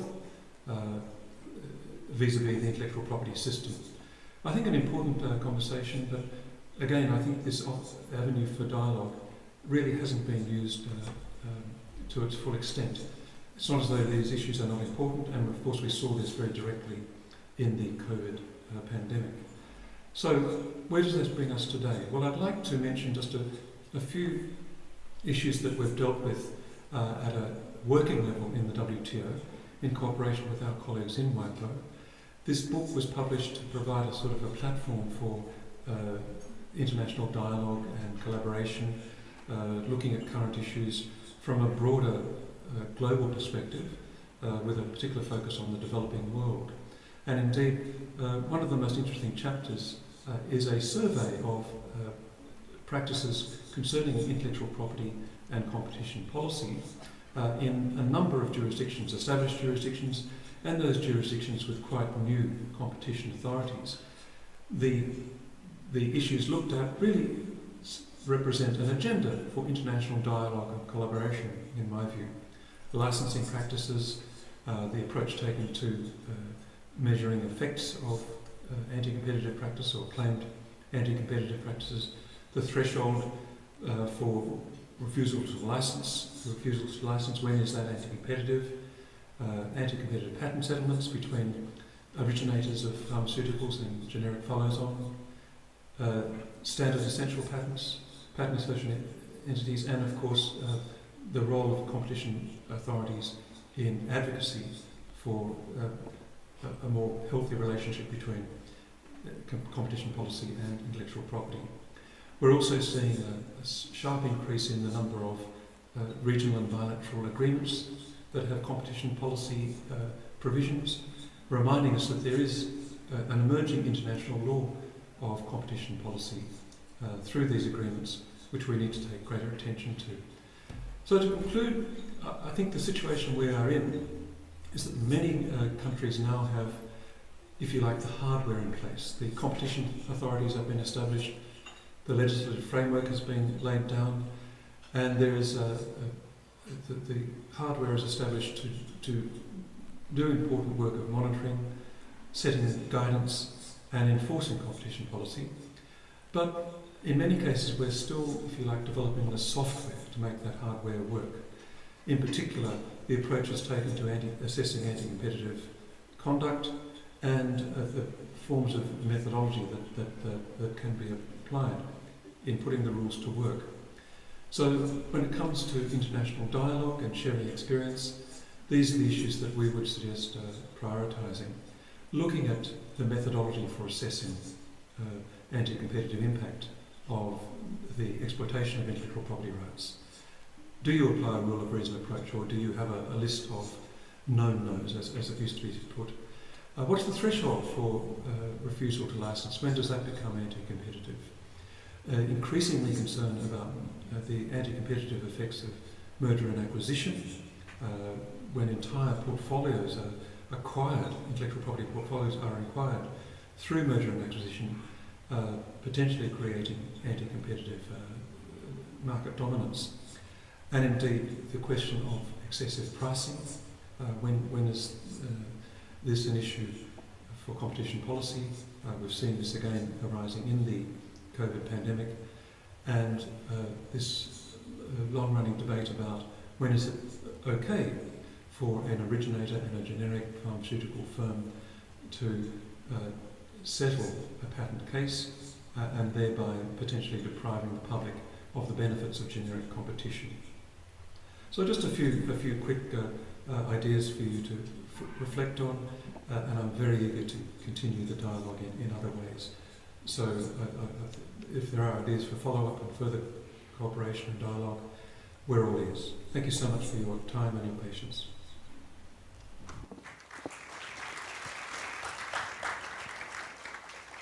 Let's thank Anthony for that presentation. I think it has provided a very good background on the interplay between patents and competition law and policy, what we call a trying to reach that harmonious balance that we have talked this morning. I think it was Mr. Singh who mentioned that this morning, and also trying to address the common objectives of economic growth and consumer welfare. Talked about compulsory licensing, abuse of IPRs, licensing practices that should be the common grounds in harmonizing patents, the seemingly opposing objectives of patents and competition law and policy. He mentioned about licensing. I would like to mention here at this stage that in one case that the Philippine Competition Commission decided, the Commission required the terms that must be included in a merger acquisition or a merger agreement is what we call the FRAN terms. And speaking of FRAN, we're referring to fair, reasonable, and non-discriminatory terms. And speaking again of mergers, we now have our next speaker, Undersecretary Crystal Uy. Crystal obtained her Bachelor of Arts degree in Political Science from the Ateneo de Manila University and finished her Juris Doctor degree in the University of the Philippines. In 2019, she obtained her MA in EU Competition Law in King's College London with distinction. She also obtained in 2021 an LLM on Innovation and Technology Law from the University of Edinburgh. She was admitted in the Philippine Bar in 2011 and was ranked number 7 in the 2010 bar examinations.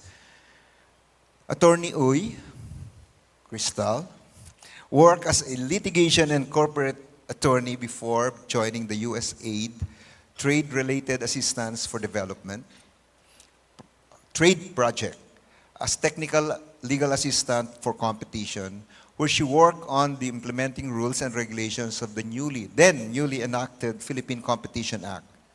From the creation of the Philippine Competition Commission in 2016, she has held the position of Director for, that's the head, of the Mergers and Acquisition Office of the Philippine Competition Commission. Crystal is now the Undersecretary for Legislative Affairs at the National Economic and Development Authority. She is also a lecturer at the UP College of Law and Manuel L. Quezon University College of Law. Attorney Crystal published several papers. One, the Philippine antitrust regulation relating to minority shareholdings. Is there an enforcement gap? Published in Philippine Law Journal. Two, adapting telecommunication regulation to competition, a selection of key issues for reform in the Philippines, published in the Asian Journal for Comparative Law, Cambridge University Press. Three, a handbook on the Philippine Competition Act, an introduction to Republic Act number 10667, UP Law Center, and Philippine Telecommunication Laws and Regulations, a TPP gap analysis. Let's welcome Crystal Uy, please. Thank you, Com Negre, for that warm introduction, which is very complete. I would like to share with you my experiences as the first director of the PCC Mergers and Acquisitions Office, specifically on challenges that we had to navigate in asserting mouse authority in a jurisdiction that is actually new to competition.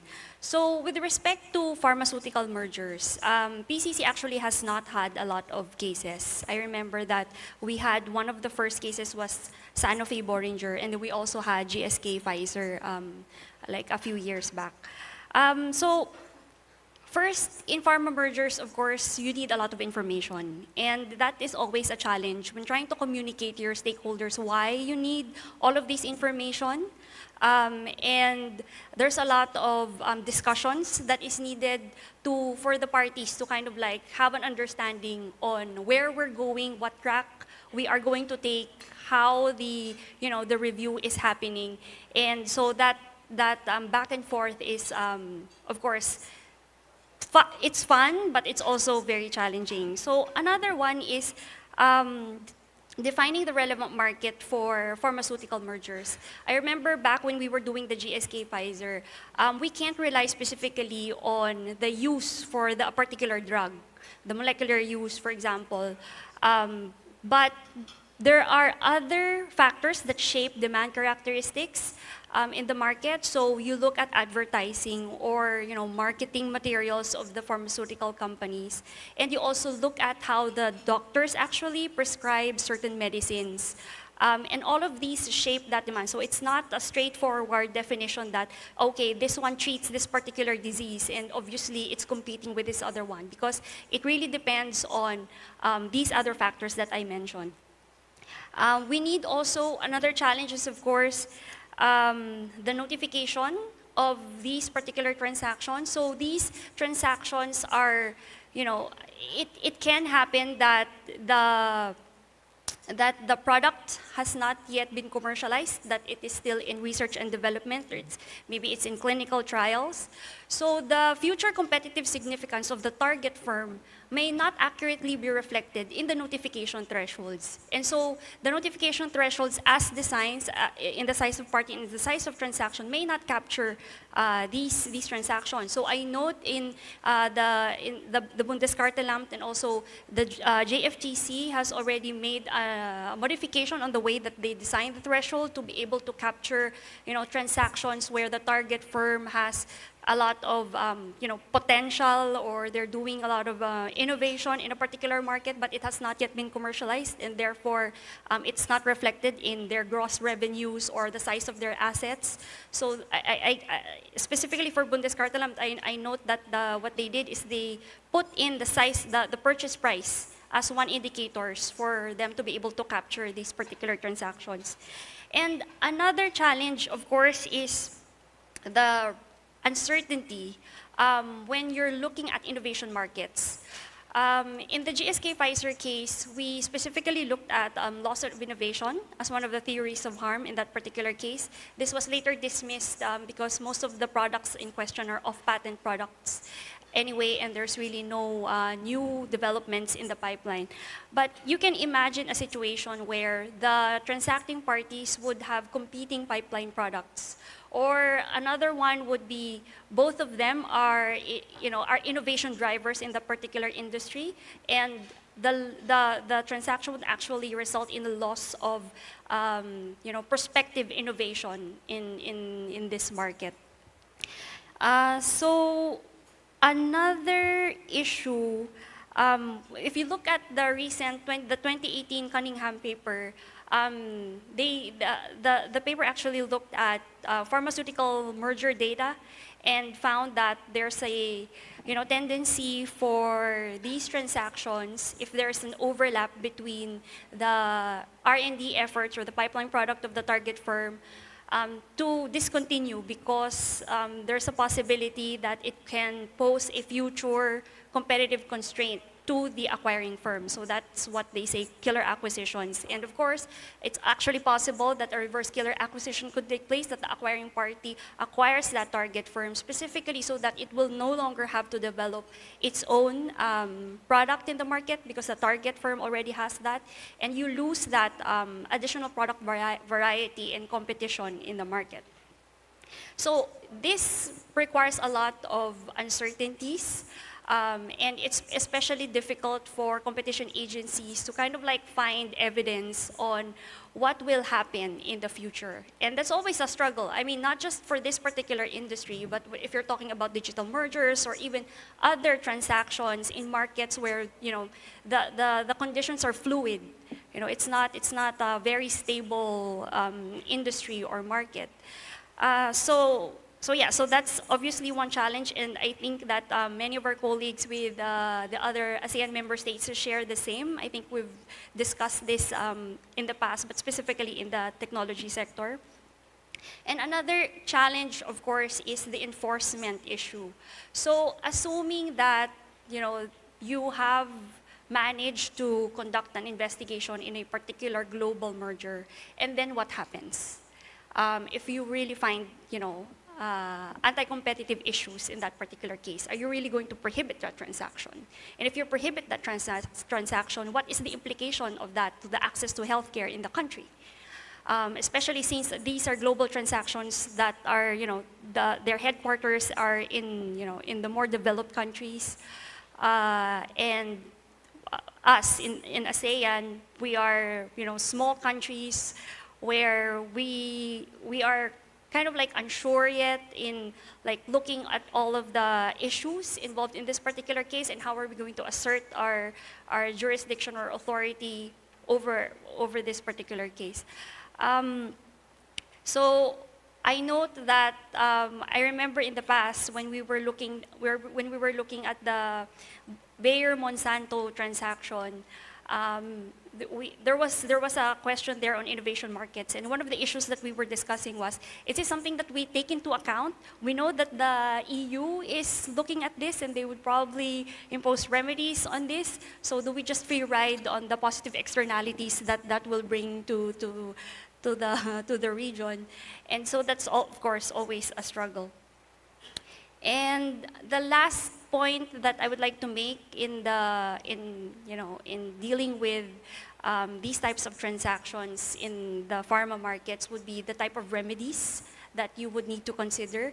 I mean, obviously, if you've seen a lot of, and I think the next panelist will talk about that, there's a lot of divestment that has been prescribed by the competition authorities, and also remedies involving licensing to the patents, so that will allow other competitors that can develop and commercialize that particular technology and market it in the country could be one. That is a challenge, of course, because we're a young competition agency, and these are very technical issues that you need to deal with. You need to know the business, and you need to find possible, for example, in divestment, you have to find like a really good buyer to be able to have a successful divestment. So thinking about these issues could pose a challenge to competition agencies. So I think that that's it on my end. I can also discuss additionally the second question, but maybe we can do that later. Okay.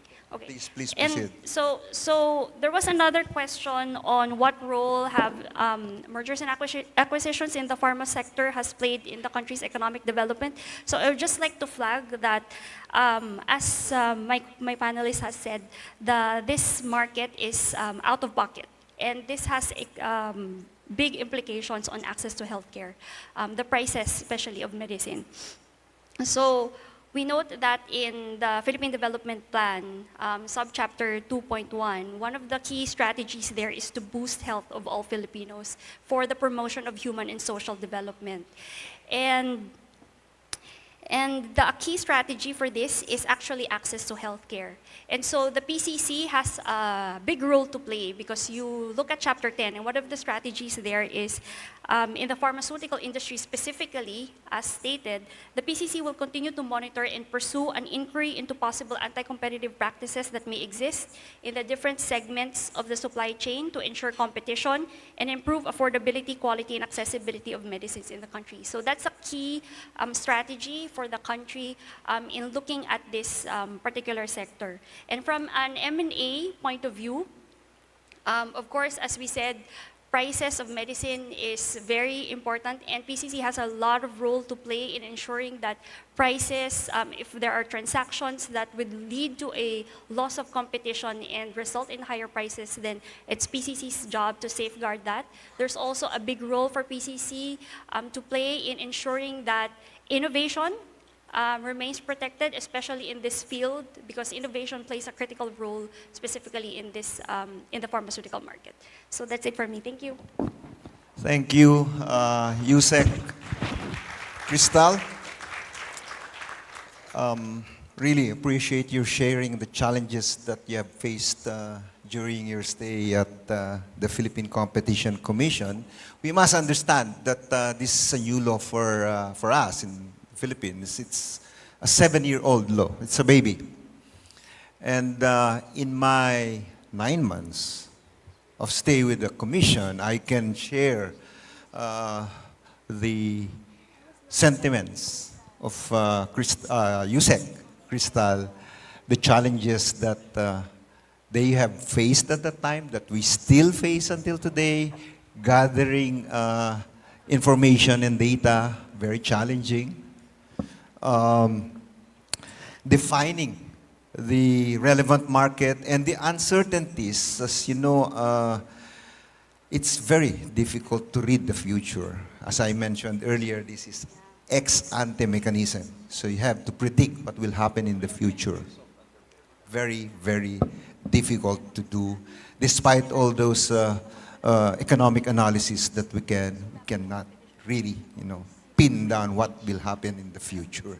And of course, the enforcement and remedies challenges that mentioned by Yusek, Crystal, which I hope will be addressed by the best practices in another developed region, referring to the European experience.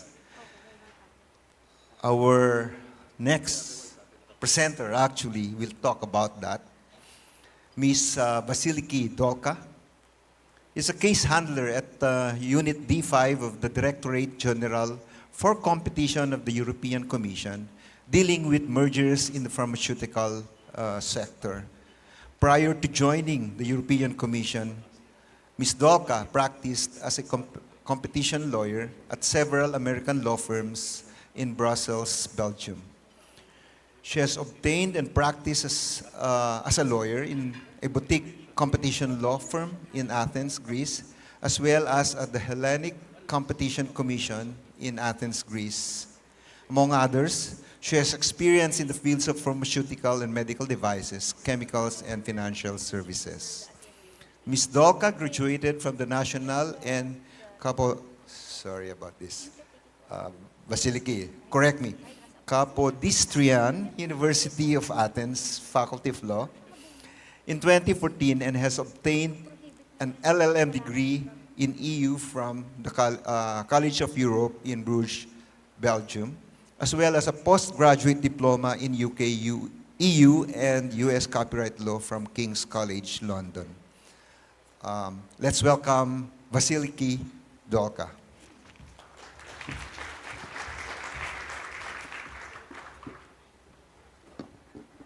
Hello, everyone. I hope you can hear me. Thank you very much for having me here, and thank you very much to all the panelists for the excellent interventions. Indeed, I will continue on the theme of merger control. I have a couple of slides. I don't know if you could help me put them on. Thank you. So yeah, as I said, I will continue the theme of merger control. I will provide a brief introduction on how we assess innovation competition in pharma mergers in the EU. As you will see in the next slide, before diving into the legal framework, I would like to provide a quick introduction of the life cycle of the pharma product. Mr. Chap already provided a very good explanation on that in his first intervention. So as you can see, patent protection plays a very important role. R&D is also very important. Pharma companies face very high development costs and invest a lot of money in R&D. And that's why it's very important for us as an EU regulator to be able to scrutinize such pharma mergers, especially because they have this potential to compromise research and development and prevent the launch of innovative products into the market. As mentioned before, as you see, pharmaceutical companies make the biggest chunk of the revenue upon the launch of the product, as they benefit from market exclusivity during the patent protection period. Once patent protection expires, we have the entry of generic competition into the market, and prices tend to go down. Now, what we often see is that when the patent protection of blockbuster products of big pharmaceutical companies is about to expire, companies tend to turn to M&A in order to ensure the future growth.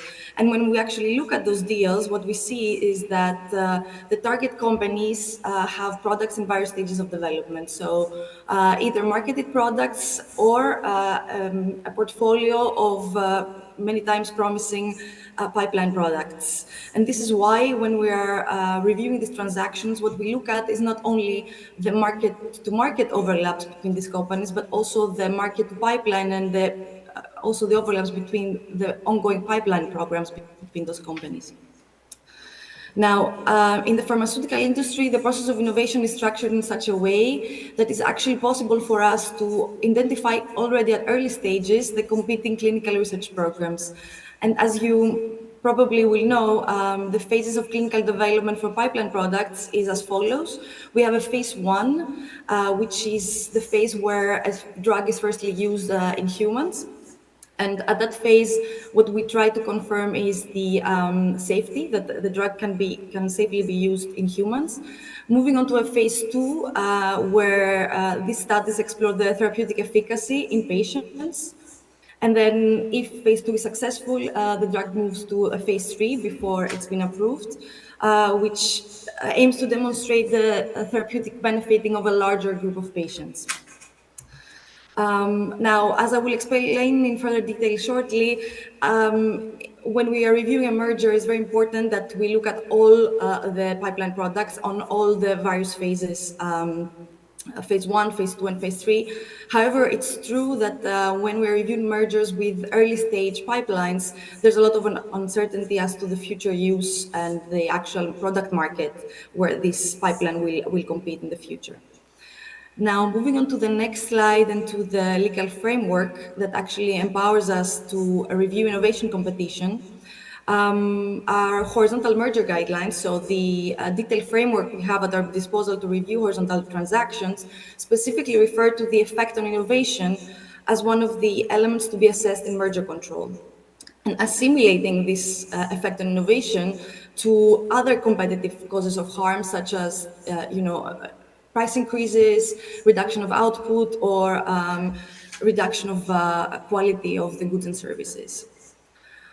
Now, in Europe, the first time we actually intervened in a pharmaceutical merger concerning pipeline products was the acquisition of GSK's oncology business by Novartis in 2015.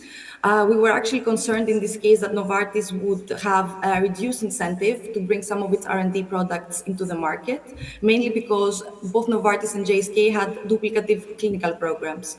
And as hinted at by the previous panelist, indeed we approached this by imposing a remedy.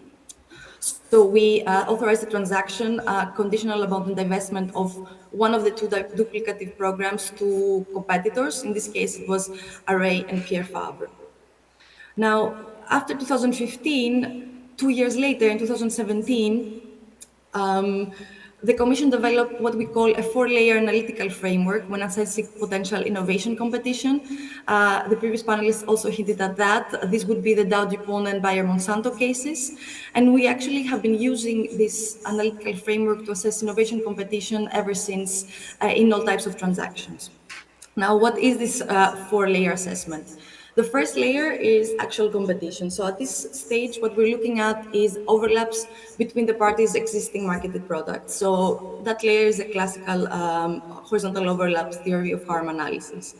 Now, moving on to the second layer and our next slide, we are looking at potential product and price competition. So at this level, what we assess is the overlaps involving advanced stage pipelines, either phase 3 or phase 2, depending on the data that we have at the moment, which can overlap either with a marketed drug or with another pipeline drug.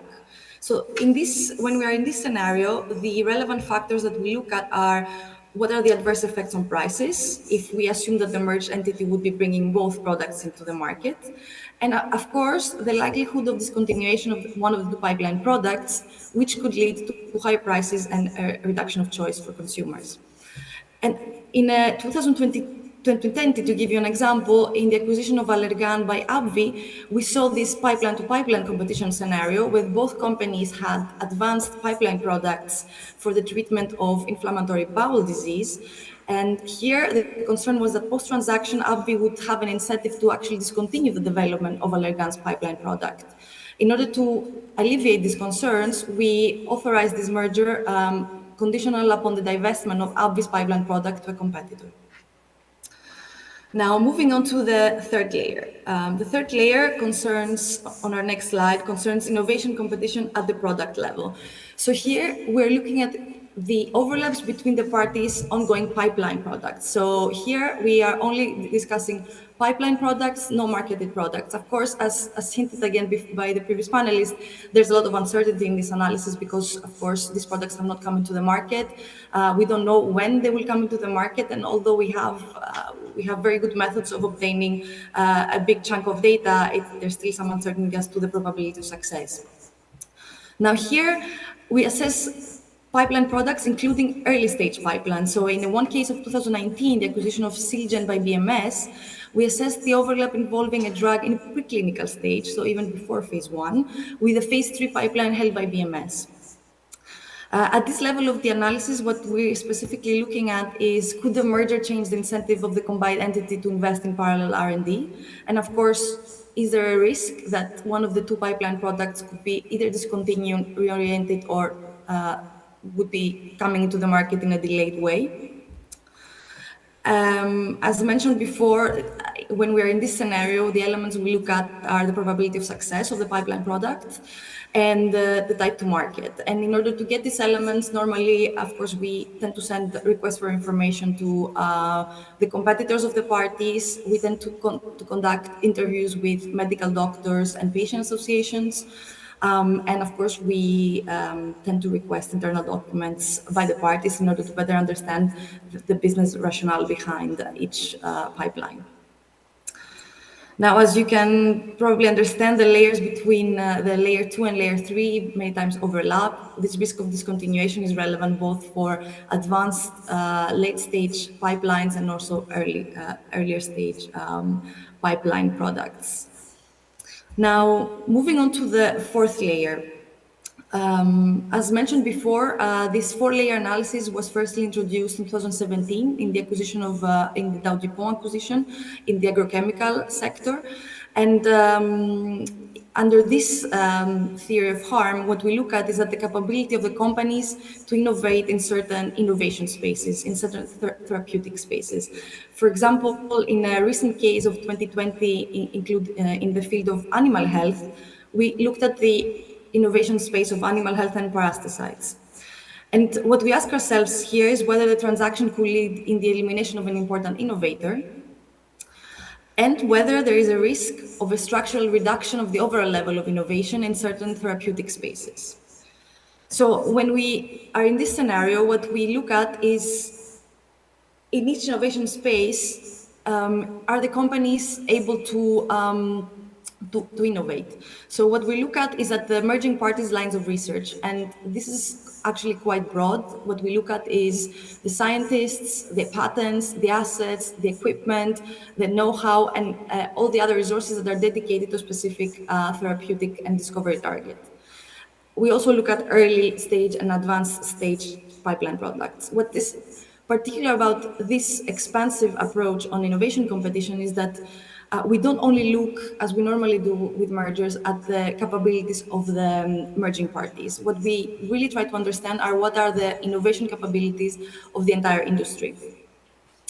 Now, it's true that we have used this approach in the pharma industry, but we have never raised concerns in relation to a pharma merger on the basis of that approach. The reason being that this is an approach that was first introduced in mergers in the agrochemical industry, which is an industry that is very R&D intensive and very concentrated. On the other hand, what we see in pharma is a very fragmented R&D with a multitude of players and many new players entering the market, not only big pharmaceutical companies, but also universities and biotechs. So overall, this is our four-layer analytical framework, which, as you can see, it's quite comprehensive, and it has the goal of being able to capture all potential effects of such mergers, including the innovation effects. As mentioned before by the previous panelists, the way we approach these issues is by remedies. And although, of course, we have at our disposal both behavioral remedies such as licensing, it is true that in most of our previous cases we have opted for a structural remedy, a divestment remedy, because we have considered that it is the one that can most appropriately resolve the issue. And of course, it also is an easier remedy to monitor because it does not require a constant monitoring of the behavior of the companies, that they actually abide by the licensing terms. Now, all this framework concerns mainly horizontal mergers, and of course, innovation competition is more important when we look at horizontal mergers. However, we have also assessed innovation competition in pharma mergers when it comes to vertical mergers. So actually, in 2022, we prohibited the acquisition of Grail by Illumina.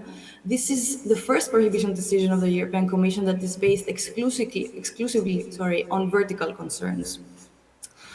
So now, in this case, we had upstream Illumina, which is an American pharmaceutical company that supplies what is called the short-read next-generation genomic sequencing system. So this is a system that actually analyzes the human DNA, the human genome.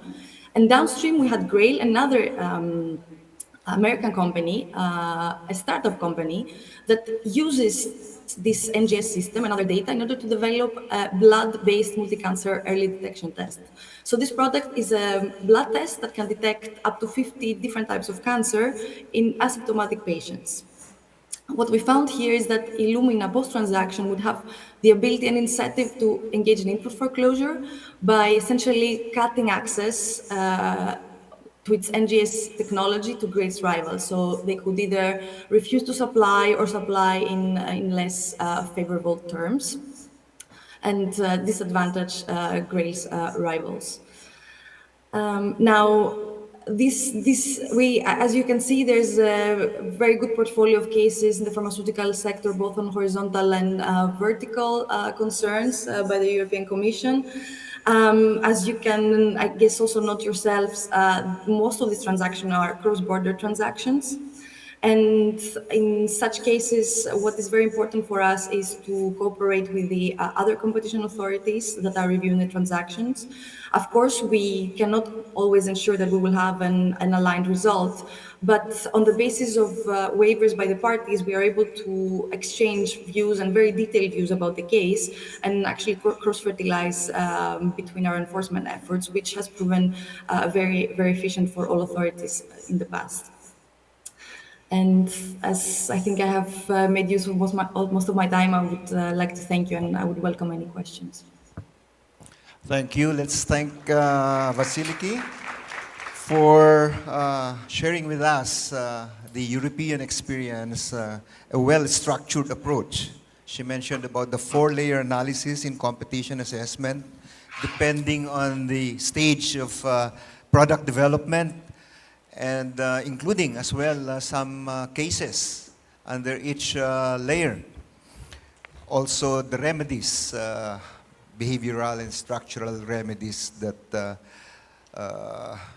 were done in those cases. Now, I understand we've run out of time, but with the indulgence of our organizers, I think we owe it to the guests to entertain a few questions. And also with the indulgence of our very, very good presenters here, speakers, can we have a few questions? Do we have questions on Slido?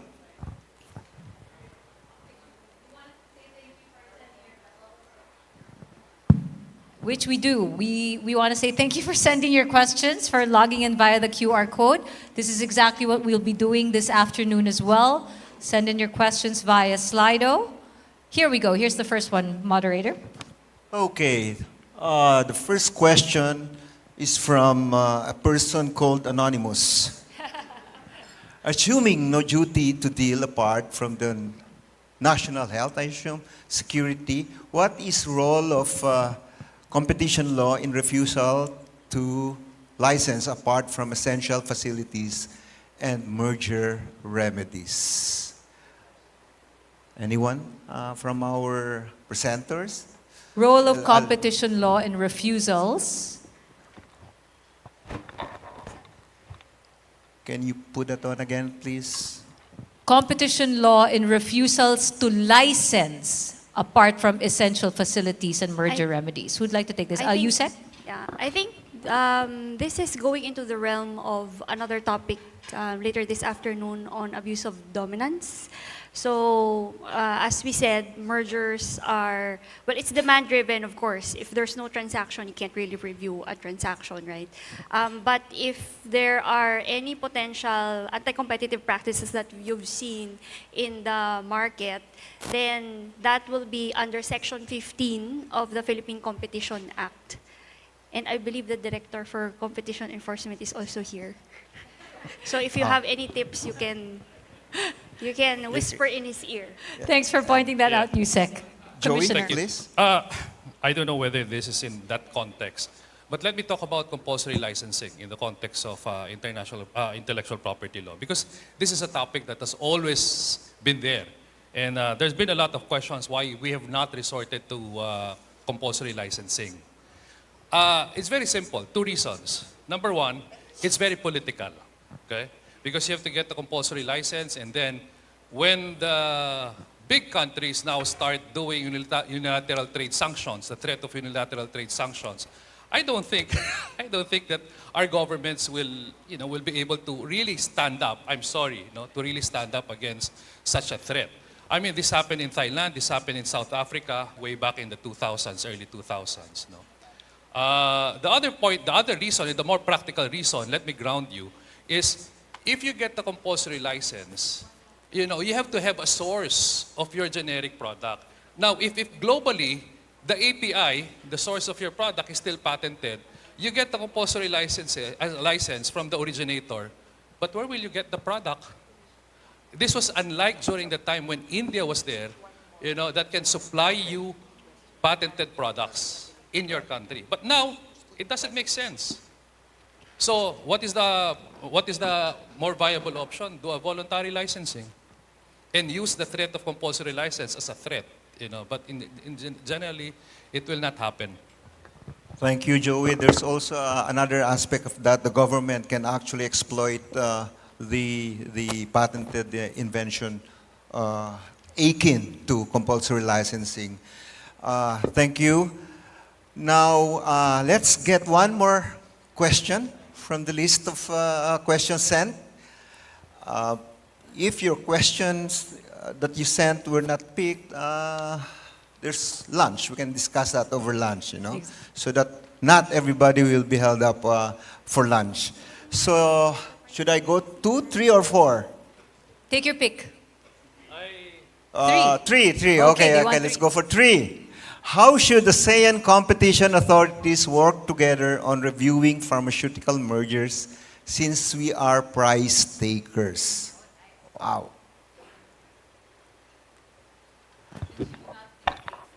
That's very complicated.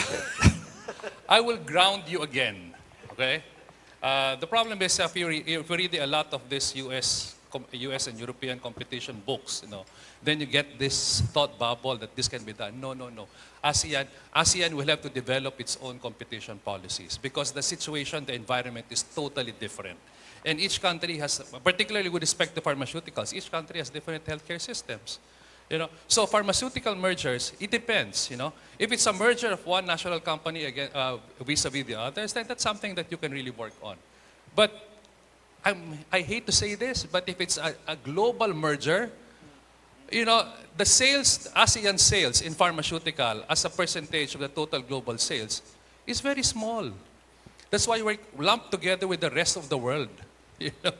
So the major countries, the major regions are North America, Canada and US, Europe, and of course UK, European Union and UK, and the third one is Japan. China is a different matter. India is a different matter. So ASEAN is lumped together with the rest of the world, together with Africa. So let's stay grounded. What influence can you really do in terms of global mergers of global companies? I really don't know. Thank you.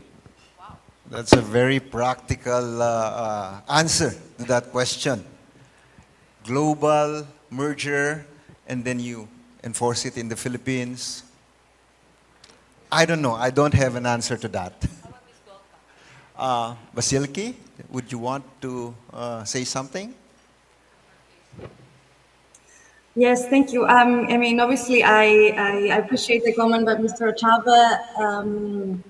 It's true that at the level of the European Commission, we have more years of experience in dealing with merger control and specifically merger control in the pharmaceutical sector. But obviously, when we are dealing with global transactions, there are still challenges. Obviously, when we look at marketed products, for example, the healthcare systems are very different. Even within the EU, in the different EU member states, the healthcare systems and the regulatory regimes are different. However, I have to say that when we look more at the pipeline and innovation level, which takes place at the global level, their cooperation with other authorities, although they do have different regimes and probably different legal mentality, has proven very, very fruitful.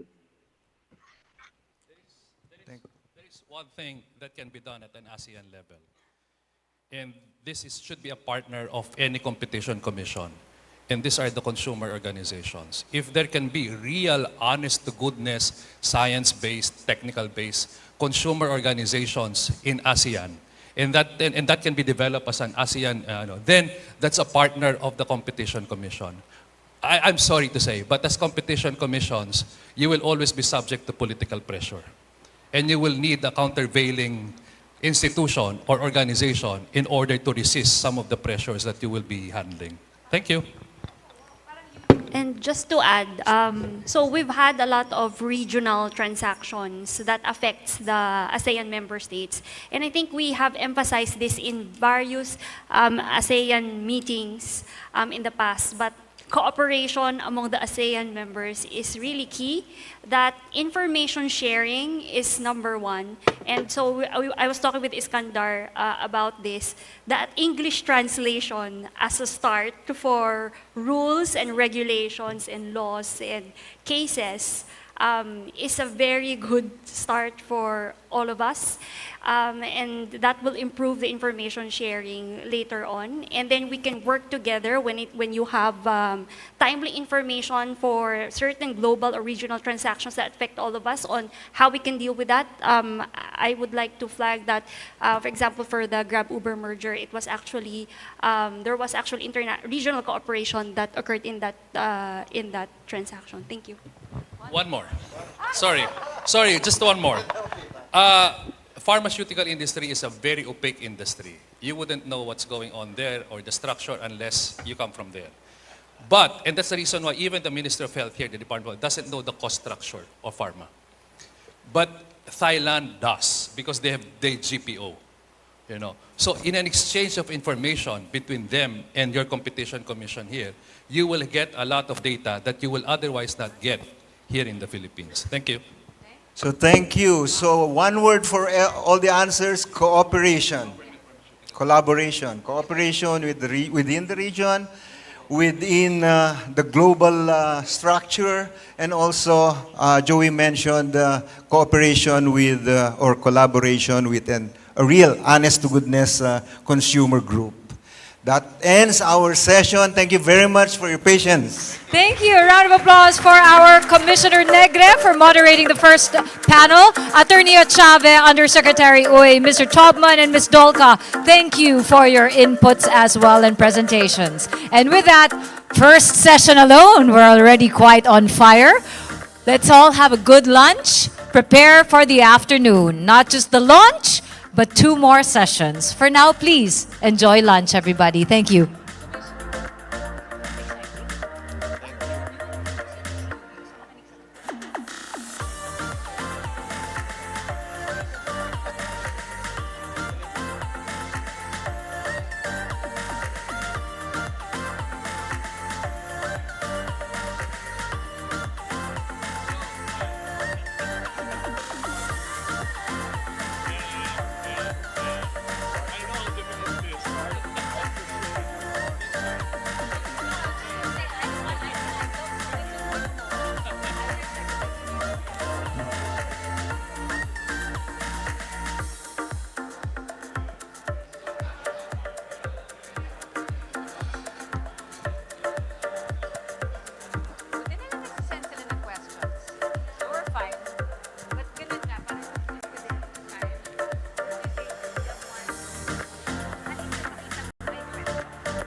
Good afternoon, everybody.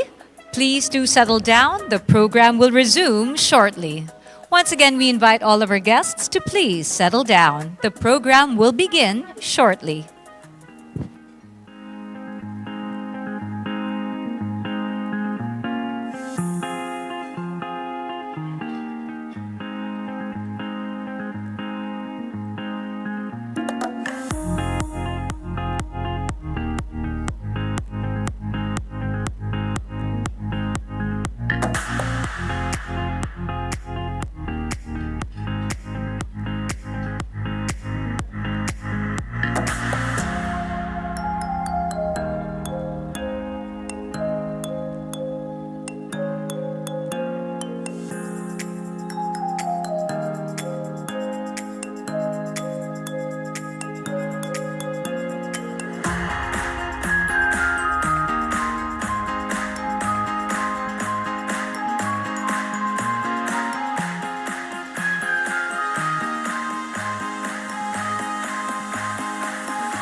Good afternoon, delegates. Good afternoon, everyone. This is again the 10th ACC. Did you have a good lunch? Give me a thumbs up if you had a good lunch. Fantastic. And I hope you took the opportunity to talk to each other, continue the discussion off stage, as Commissioner Negre actually suggested. Even though we don't get to answer all the questions here, we continue it in your tables and in the audience area. So moving right along, before we move to the second session, we have the launching of the peer review report on Malaysia's advocacy programs. And we have our moderator for this, Mr. Thang Van Luong, the head of Competition, Consumer Protection, and IPR Division of the ASEAN Secretariat. Let's give him a round of applause, please. I'll be asking him to come on stage with our panelist, Chief Executive Officer of the Malaysia Competition Commission, Mr. Iskandar Ismail. And online, we have the head of PR and Cooperation Bureau at the Indonesia Competition Commission, Mr. Deswin Noor. Shall we flash Mr. Deswin Noor? So we have a photo opportunity first with our gentleman. There he is, Sir Deswin. Please smile. You're on camera. Keep smiling, Sir Deswin. Thank you very much. Mr. Thang Van Luong, please take it away.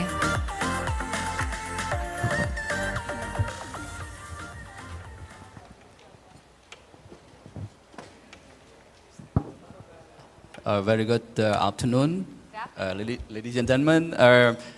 Actually, I find my task very hard after this nice lunch together, but I'm trying my best. My name is Thang Luong. I am now Assistant Director at the ASEAN Secretariat. I'm overseeing the competition, consumer protections, and also IPR. It's really my great honor to be the moderator for today's sections, which is going to touch on the launch of the peer review report of the Malaysia Advocacy Program that will be delivered by Mr. Iskandar Ismail, CEO of the Malaysia Competition Commission, MyCC. Our section will be seconded by the second panelist, Mr.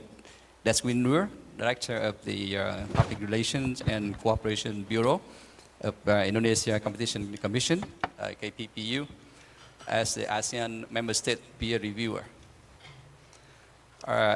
As we are well informed, under the ASEAN Competition Action Plan 2025, all ASEAN Member States agree on several strategic measures to further cooperation to aim at achieving key goals, which are strengthening the competition policy institutions, meaning laws and regulation and policy, and strengthening the capacity for all ASEAN member states, competition authorities, and fostering awareness and building the culture of fair competition in the whole region, and move towards the greater harmonization and convergence among competition policy and laws within the nation regions. To achieve that goals, ASEAN member states agreed to conduct at least 2 peer reviews of the national competition laws by 2025. The peer reviews aim to review their existing competition regimes in light of their enforcement experiences, changing market dynamics, and in line with the international best practices. The review is built on the foundation of voluntary flexibilities and inclusivity.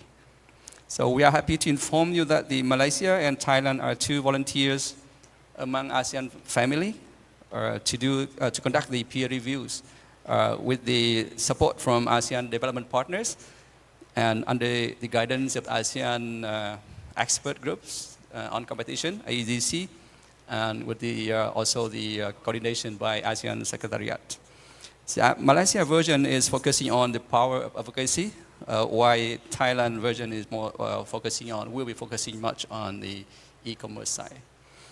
So before we delve into the first presentation, I wish to reveal some secret information on Mr. Iskandar, our first speaker today. Actually, he's enjoying his education both at home in the International Islamic University of Malaysia, and also they follow his master in comparative and international law at George Washington University Law School. And actually, I think that his proud profile goes beyond his education, actually. When working for the Central Bank of Malaysia as a member of the pioneer prosecuting team for financial crime cases. And notably, he's landing himself with 8 years working for as the assistant trial attorney with the United Nations for the International Crime Tribunal for Rwanda in Tanzania, prosecuting genocide and serious violation of international human rights laws. So before shouldering his responsibilities as the MyCC CEO, he held 5 years as being director of the Investigation and Enforcement Division at MyCC. So now floor is yours, Ms. Iskandar.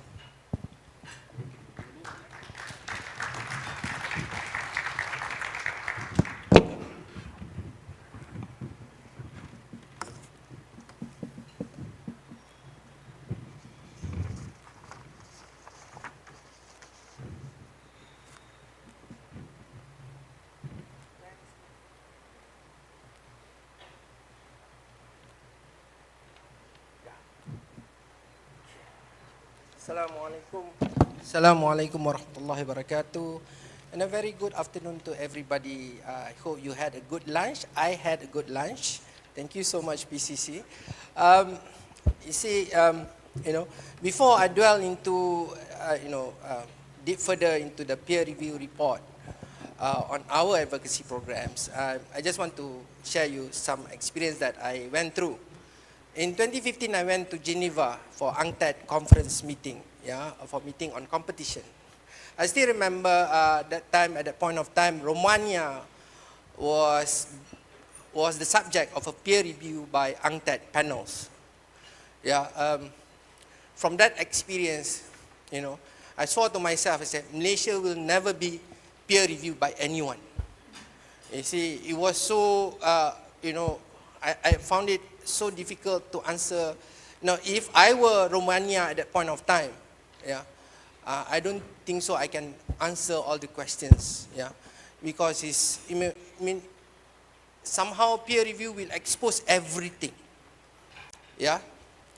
But couple years later, AEGC, they came out with this idea. They had this funding to do this peer review.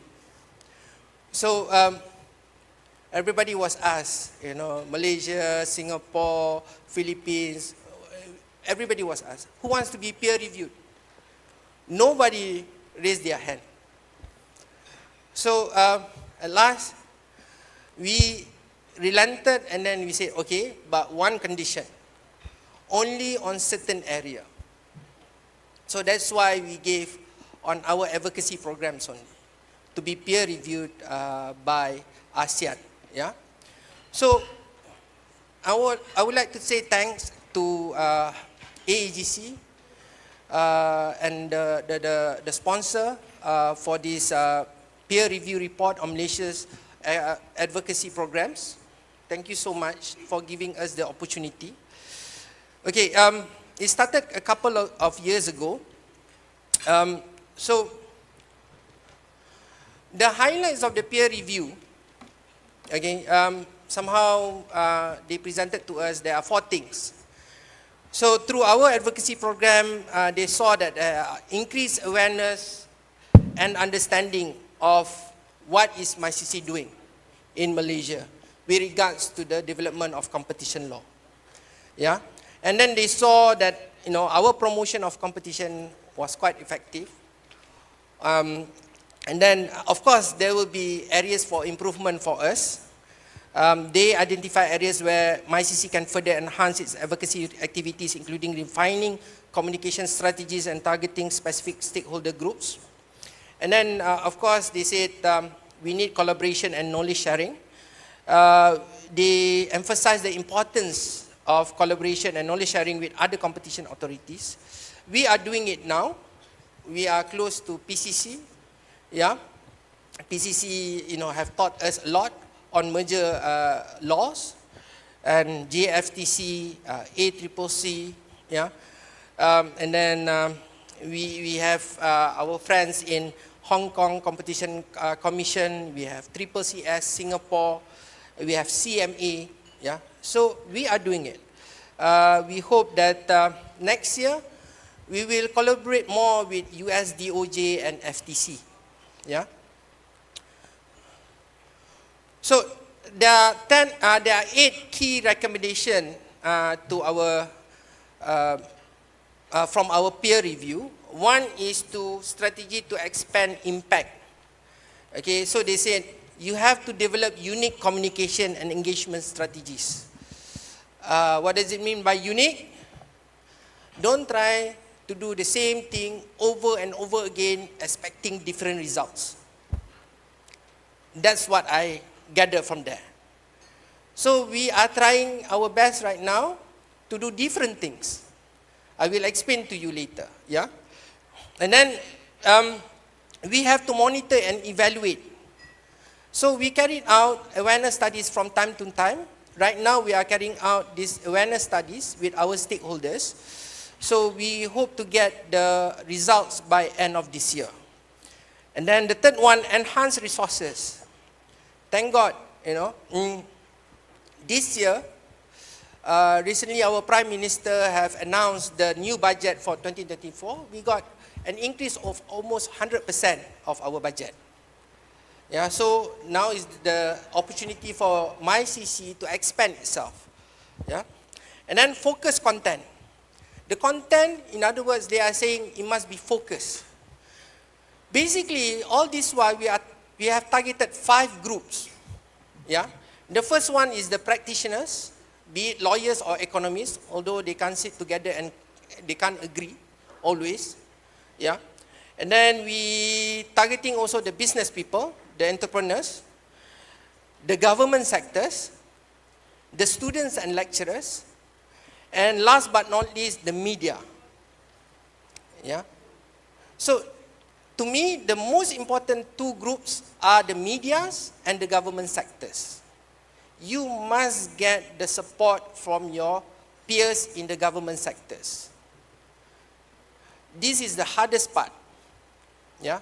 It took years for us to convince our Ministry of Finance to amend their circular on procurement. Yeah. I think we have given them more than 10 advocacy programs. We have gone to them, presented our ideas and whatnot. And lastly, they are now keen to work with us more. And media. Media is the other challenging part. Yeah. Because they always equate cartel with monopoly. Monopoly is a cartel, cartel is a monopoly. Yeah, it's like speaking to them, going through their left ears and it will go out through their right ears. Yeah. So you have to ensure that they understand you. Yeah. So that's what we're doing. We are doing a lot of things with media. And the fifth one, visibility and deterrence. We are intensifying our enforcement actions. You will see by end of this year, we will issue another 2 decisions. It will be announced soon. And then social media. Social media is fun, but you have to be careful. Yeah. So I will elaborate on this after this. And combined platforms. We are now on the verge of launching our e-learning 2.0. It's so tiring to go, all over Malaysia and teach people about competition law. Or at least share your knowledge or experience on competition law. Yeah. So e-learning 2.0, I think is the best alternative platform for you to teach the public especially. And then last but not least, impact assessment on market reviews. Last time, honestly, I don't believe in market reviews. Because coming from a prosecutorial background, we believe charging people in court is the most effective way. Yeah, 13 years I was in prosecution field. But after a while, I saw market review is one of the best tool for advocacy. Trust me. Next year, we will be carrying out another market review on digital economy. Yeah. And please be patient. If you list 100 recommendations, don't expect your government to follow hundreds of them, all of them. They will take their own sweet time. Okay, they may implement this year or they may implement it the next 5 years. It happened to us. Yeah. So next one, okay. When they did the market review, they took into account the activities up to 2021. But for now, we have carried out issued 90 policy advice. 5 more are coming before the end of the year. Economic advice, we gave them also, to the government especially, and then we carried out 350 advocacy programs. If you divide, we were established in 2011, now it's 2023, 12 years, you divide by 12 years is about 30 advocacy physical program. It's so tiring, yeah, but we had to do it. We had to go all over Malaysia and then tell them again and again the benefits of competition law. We are not complaining, we are having fun, but it's just that there should be another way on how to advocate on the importance of competition law. And we issued 7 guidelines. Yeah. But to me, among these 4, policy advice is one of the best tools also. You see, policy advice is just an advice. It's up to them whether they want to listen to you or not. Yeah? But it's good that you are breathing on their neck. They will feel irritated at first. They will feel annoyed by you, by your advice. But later, I'm very sure, they will listen to you. So keep on issuing policy advice, even though it's not solicited. Yeah? So, there are things that we have done, that we have improved in how we try to portray MyCC and competition law in Malaysia. It's very important that you have faces of competition in Malaysia. So in 2019 or 2018, we introduced 2 new faces for competition in Malaysia. Malaysia is a small country, yeah. So we can't afford to have a lot of people explaining competition law in Malaysia. So we chose 2 faces. One of the faces is yours truly, yeah. And then we changed our logo to make it fresh. Last time MyCC, you see the word MyCC is very small, so now it's very big. As simple as that, it will make people notice about us. Yeah? It shows that we grow also. And then, talking about digital platform or social media. You have Facebook, you have Instagram, you have LinkedIn, you have TikTok. I know some of you wouldn't want to be involved in TikTok, but we did. Yeah, although we know that Facebook has almost 3 billion followers, Instagram around 2 billion, but we chose LinkedIn and TikTok. You know why? Because they are more real. Facebook is old school. I'm sorry to say that. Yeah? There are too many scammers there. Yeah? Instagram. I thought LinkedIn is better. Yeah? We put aside Twitter. We prefer Tesla better. Yeah, because Twitter now is owned by, you know, the guy who did all these electric cars. Yeah, and then YouTube, it takes a lot of resources to maintain YouTube channels. So we decided to focus on LinkedIn and TikTok. So please, you are welcome to visit our TikTok channels. Yeah, we don't have much followers. Yeah, it's a start. Yeah. So the way forward, okay, taking into account all the recommendation, all the findings of the peer reviews, okay, so we decided to carry out public announcement on our decision. We will hold press conference. We will explain. In fact, we will call all the main media to come a day before the announcement of the decision and explain to them in details, and we embargo them. Yeah, so the next day after 12 o'clock, then only you can release. So at 12:01, the news will be out. If you don't do that, it will be out during the night. During the night, people will be tired already. Yeah? Some of us do not watch TV anymore. Yeah? And then we have to be rapport with media and journalists. We issue press statements on current issues. Recently, we issued a press statement criticizing the lawyers because they have increased their conveyancing fee, and it's a fixed conveyancing fee. They have increased their fees for the third time in less than 10 years. So we criticized them. And then, of course, they retaliated, as usual. Yeah? But as long as you have said you have put your stand out there, I think that is good enough. And then we have initiated a competition impact assessment in Malaysia. Every time you want to introduce or amend new laws, you have to go through this process, what we call regulatory impact assessment. But in that assessment, doesn't have any competition aspect of it.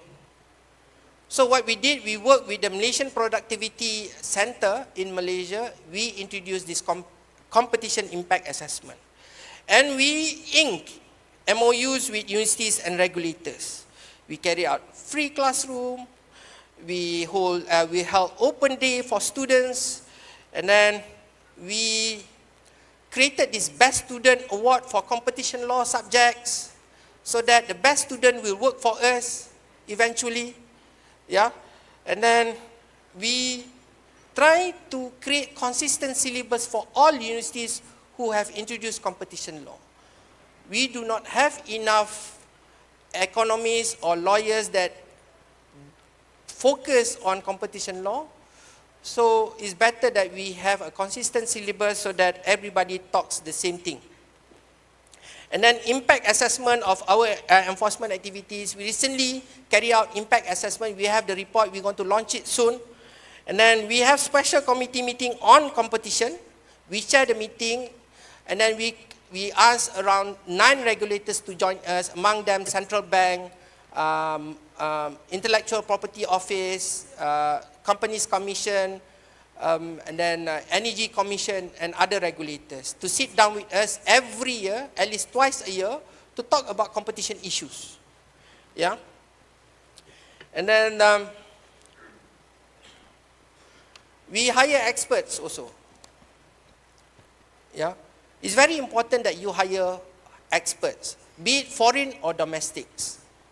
Yeah? Not everybody, in MyCC, not all are good in competition. They are still learning.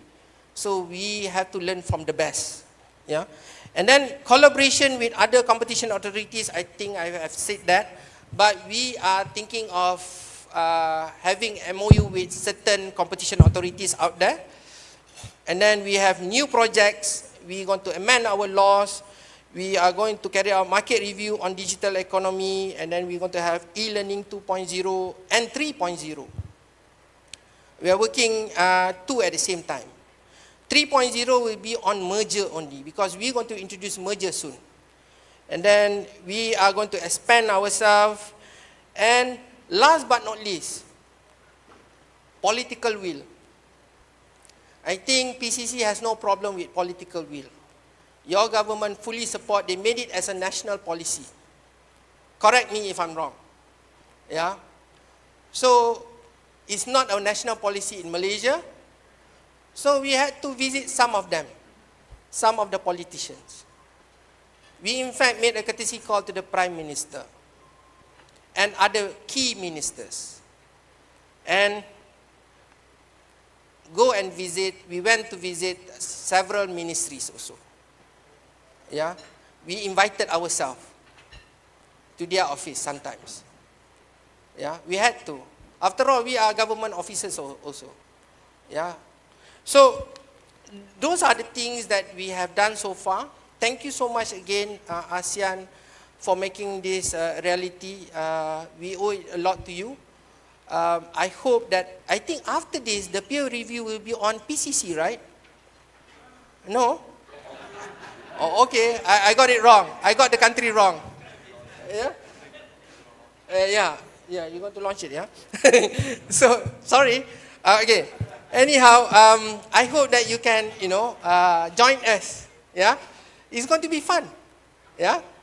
It's going to be fun. People will go through your files and whatnot, and then they will criticize you subtly. I think you just have to open up and embrace it. Yeah? Okay, that's all. Thank you so much, and have fun.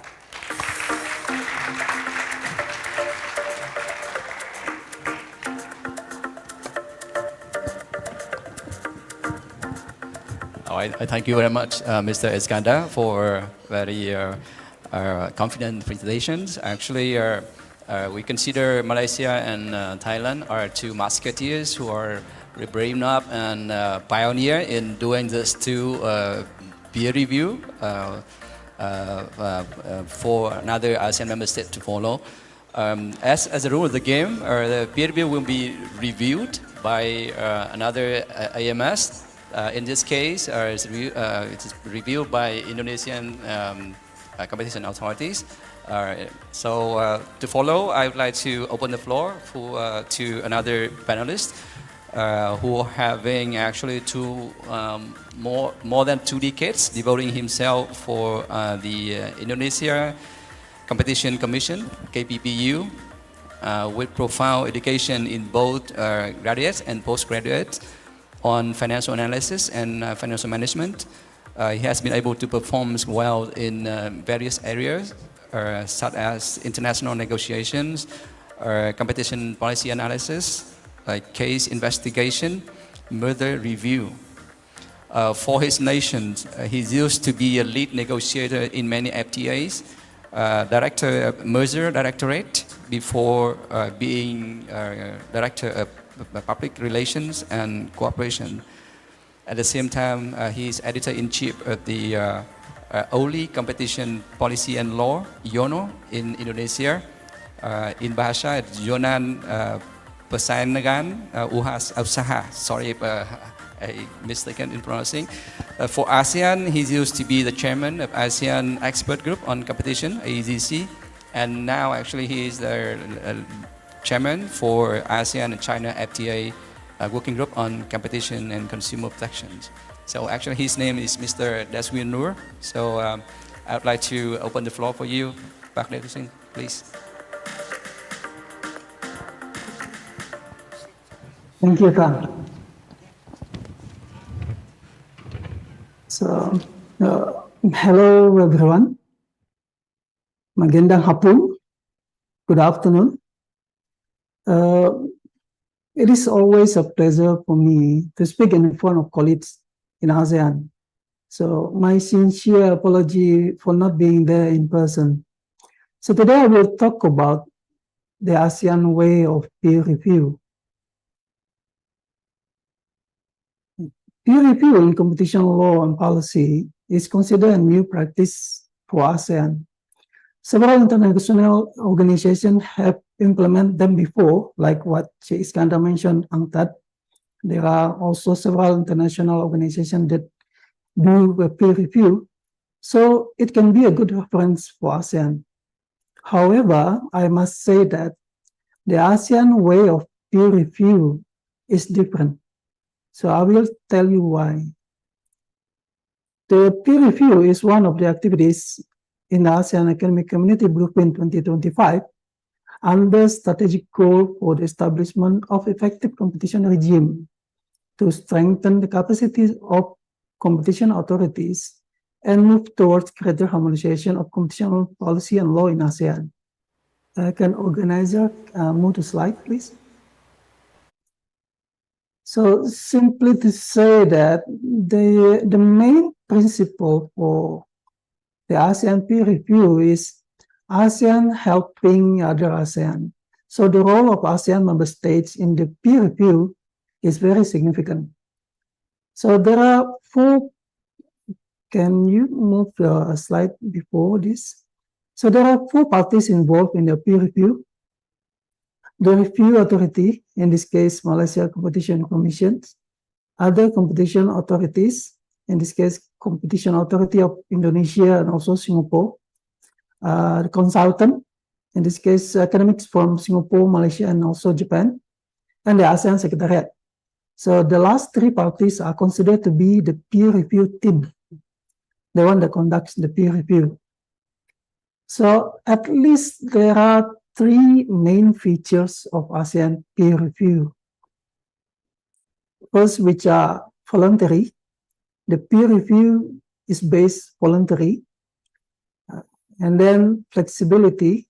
The review authority has the flexibility to define which area to be reviewed. So in this case, for Malaysia is competition advocacy. And the last feature is inclusivity, where all ASEAN competition authority can participate in the peer review process. So these are the three features that differentiate ASEAN peer review compared with other types of peer review. The process is quite long, at least 6 months minimum. So it starts from defining the focus of the peer review and nomination of the peer review team. Then the review authority will conduct the ASEAN self-assessment toolkit on competition enforcement advocacy and send the result to the consultant to understand more about the review authority. Then the consultant and the review authority will discuss the review plan and also methodology and seek the input from us, ASEAN peer review team. So the consultant will conduct this research, necessary survey, or do an interview, a stakeholder interview. Following that, they will prepare the report and then get comment from the peer review team, present the report at the AGC plenary. So this is where the AGC will review the report, the peer review report. From the plenary, the consultant will finalize the report based on the input provided by ASEAN member states. So this is where all member states can provide some comment, input, put some stress on the report, and then provide it to the consultant so that it can be adjusted in the peer review report. So from what we have implemented, we recognize that several outstanding challenges for the ASEAN peer review. Can you move the slide, please? The first challenge for ASEAN peer review is the incentive. Incentive for the review authority need to be prepared so that more competition authorities want to be reviewed voluntarily. Like Jay Iskandar explained, at first there's no one to be able to be want to be reviewed, but my CC come out and say that they are fine to be reviewed at least in a specific area.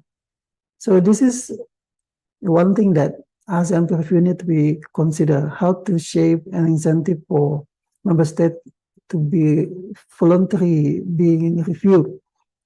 And then there are also limited number of regional consultants and dialogue partner support to implement the peer review. So this will talk about the continuity of this peer review program. So if there is no good support to this program, so we don't know whether the peer review will take place in the future. So this will create a certain issue. And then the absence of standardized questionnaire methodology may lead to inconsistency. Yes, we do have a guidance documents. We do have a guidance document with a sample questionnaire and methodology. And it may need development in some parts because the early focus of this guidance was on the management part and yet the substance. So I think in the future, we need to start thinking about revising the guidance document. As for Indonesia or KPP itself, there are benefits to being one of the peer review teams. Even though we have more than 23 years of experience, we can also learn from the review authority, from their experience, especially what to avoid and how to anticipate unwanted outcomes. Because the most important lesson is to learn from our failures so that we can create our own success. So lesson from other ASEAN member states is more acceptable since we share common cultures and also common values. The lesson from ICC, from the report that we acknowledged, was the operationalization of special committee on competitions. And also the importance of collaborative actions between market studies, enforcement, and policy advocacy. These are important lessons to KPPU. So these are several areas that we also would like to know, to learn more from ICC, how the practice and how the result, how is the outcome from this interesting part. So this process also improved KPPU's expertise on how to conduct a peer review and can set an example for any other area. But what important was, it will increase the need for KPPU to develop a program to assist other ASEAN competition authorities and improve KPPU's internal expertise to implement such program. We noted that Malaysia, Singapore own a research grant program to the academics. I just knew that from the report, Malaysia have the program for grant program for the academics. So this is something that Indonesia will also need to be considered in the future. Indonesia have a specific aids for developing countries. So this is something that we also will need to think about how we can make best use of how we will create a grant program for the academics so that we can build knowledge for competition, also build some expertise, regional expertise for competition policy. So these are several benefits that we can share in this afternoon. So therefore, to conclude, we would like to congratulate and thanks MyCC for their bravery in being the first peer review country. Thank you so much.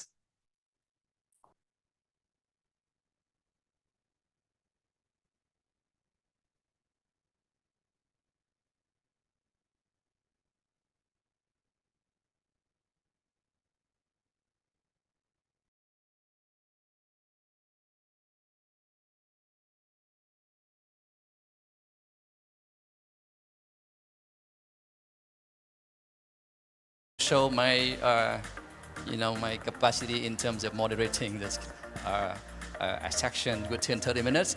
But may I abuse my humble position a bit to accommodate one question? It might comes up from Slido. I don't know whether Slido can have the long list of questions regarding the sections or. Wow, again, Mr. Anonymous. Mr. Anonymous, so I have to pick one, right? So it really depends on Mr. You want to pick which one, or yeah, I think the number 2. Yeah, Escanda, please. Yeah. What information do you share with to the public regarding your ongoing investigation? One thing, I think the public understands, and they are quite, public, they have high expectation. There are a group of impatient people. Yeah.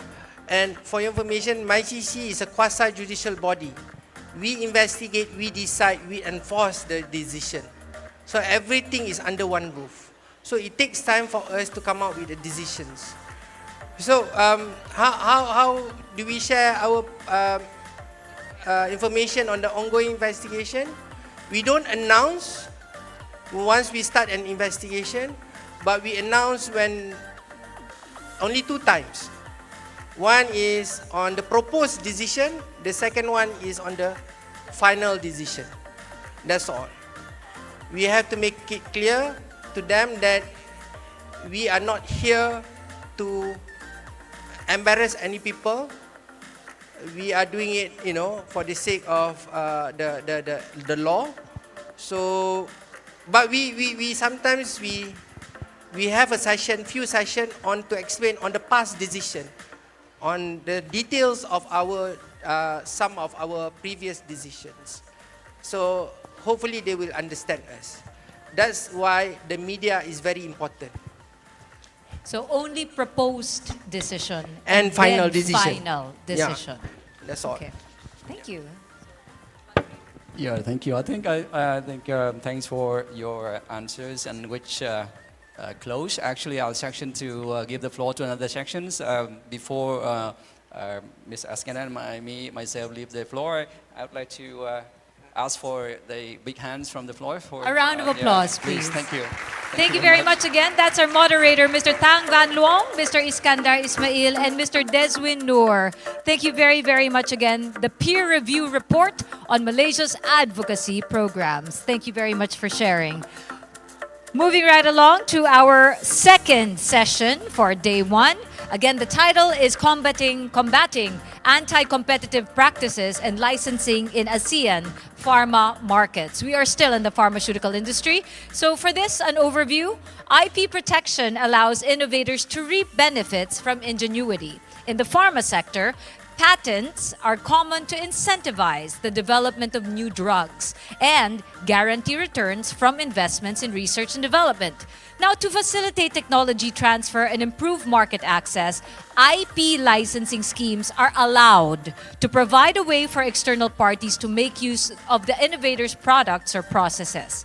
Likewise, after the expiration of a patent, other firms are allowed to produce generic counterparts to expand patient access to cheaper alternatives. However, innovator firms may be incentivized to foreclose their competitors through exclusionary conducts and agreements to preserve their market dominance. For instance, they may engage in evergreening or pay-for-delay deals that undermine generics competition by delaying the entry of competitors. So this second session this afternoon, ladies and gentlemen, will examine best practices in IP licensing and possibly regulatory measures that ASEAN member states can put up to prevent abuses of dominance and also to promote competition in various levels of the pharma value chain. It also aims to discuss how antitrust authorities can work with IP regulators to detect and prosecute anti-competitive agreements and conduct in the pharma sector and ensure the robustness of generics competition. Let's get into it. Moderating this session is Mr. Manayos Vardanabuti. We have Deputy Secretary General of the Trade Competition and Commission of Thailand. Joining him are our panelists. Again, from the Vietnam Competition Commission, Deputy Chairman Ngo Duc Minh, and the Senior Attorney of the Bureau of Competition of the U.S. Federal Trade Commission, Mr. Marcus Mayer. Not quite done with my lineup. We have also of the Bureau of Patents of the Intellectual Property of the Philippines, Attorney Fatima Mamangon is joining them. And from Jakarta, online, we also have a virtual panelist, Commissioner Chandra Setiawan of the Indonesia Competition Commission. May I ask someone before you take your seats, may we have a group photo? Everyone stand in front. We have this group photo tradition before the actual session. Please do smile. Mr. Commissioner Setiawan, you are included in the photo. Smile, please. Thank you.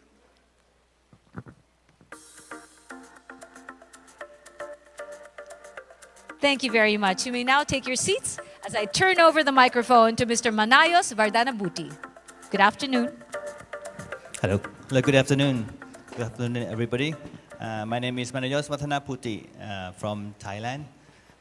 Today, the topic is very interesting.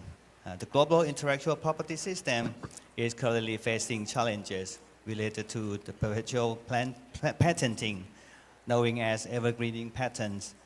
This involves making minor modification to patent detail by original right holding companies or engaging in pay-for-delay agreements, where pharmaceutical companies are paid to delay or halt the release of generic competitors. These practices transform the patent system into a tool that hinder research and distribution, becoming a significant concern in many countries due to potential hindrance to both market competition and innovation. The focus of today's discussion revolves around the growth of the pharmaceutical market in the ASEAN region, attracting foreign investment.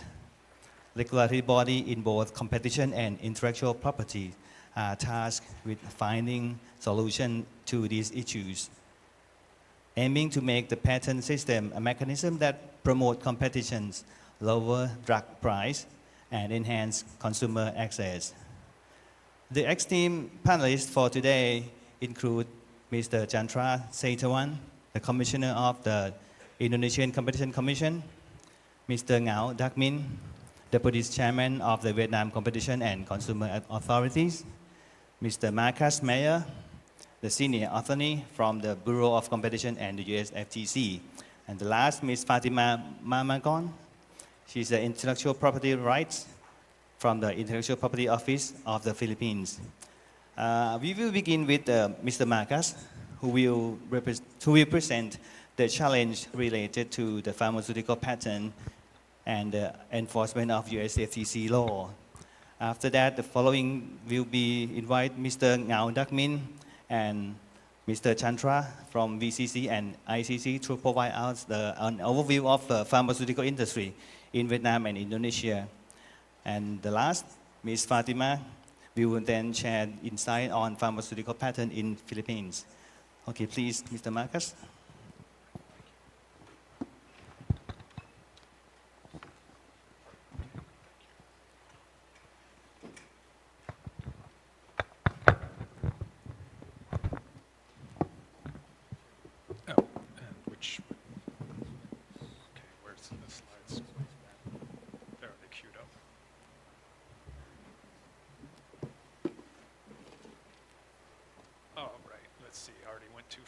All right, well, thank you very much. And the challenge I'm facing is I'm going to tell you about 25 years of my work together with 35 colleagues at the FTC, and I'm going to do that in 15 minutes because we've been enforcing competition law in the pharmaceutical space for the last 25 years.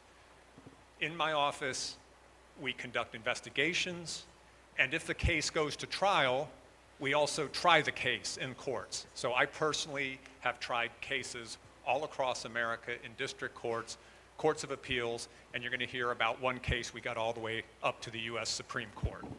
So let me just move it quickly here now. Quick overview, I'm going to set the stage by talking about something that's known in the pharmaceutical industry as life cycle management. I'm going to talk a little bit about what I call the three systems, and some of that's already been introduced a little bit earlier, though they didn't use this terminology when Mr. I think it was Ochoa and also the woman from the EU, Ms. Dilka.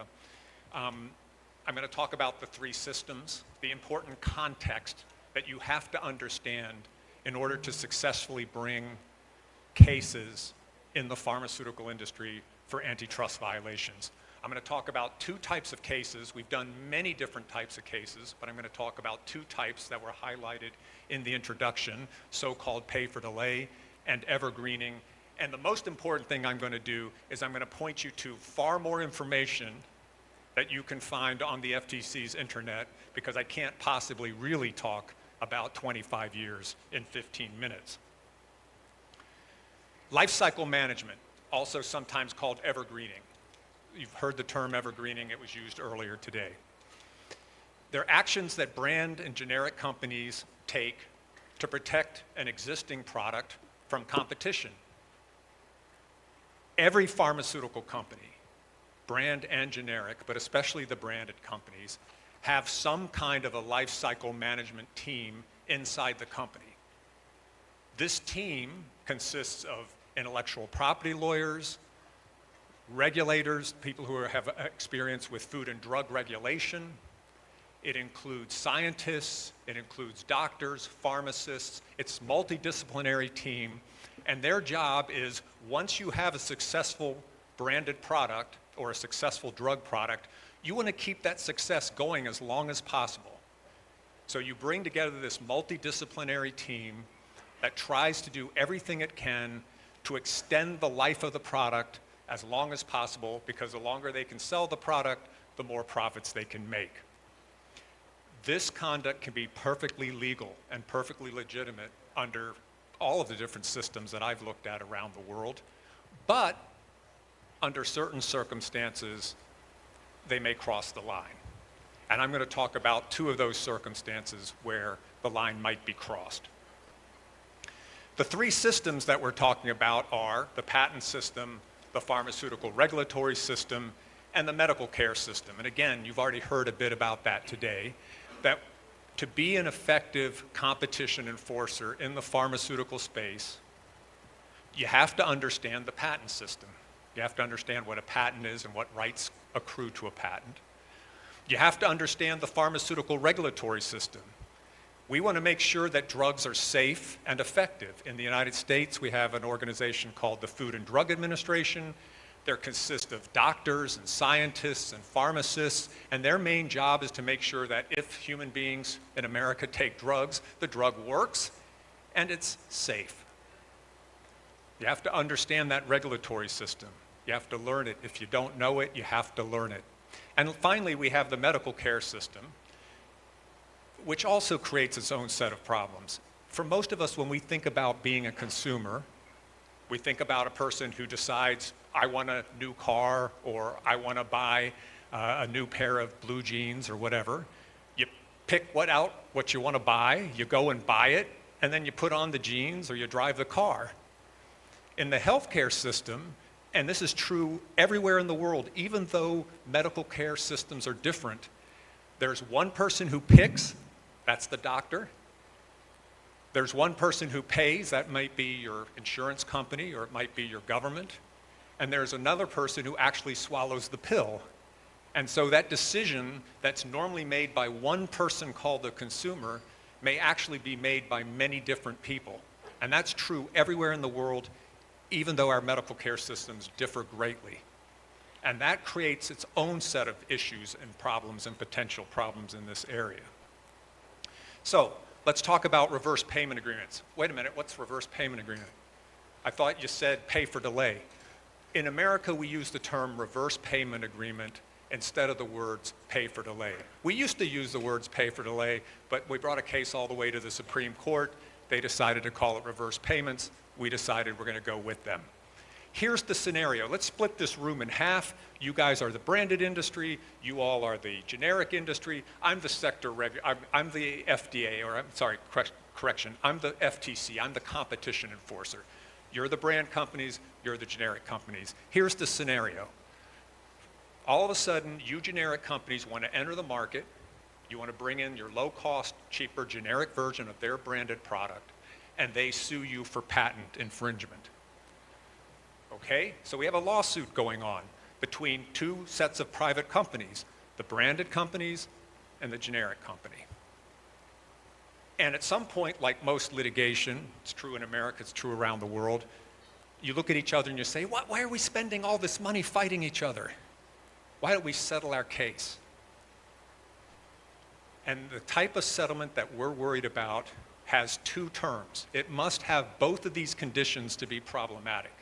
Number one, the generics, you all agree you'll stay out of the market.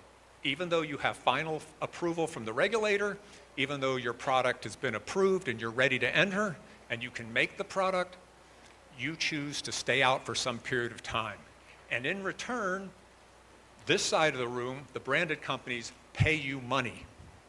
They pay you something to stay out of the market.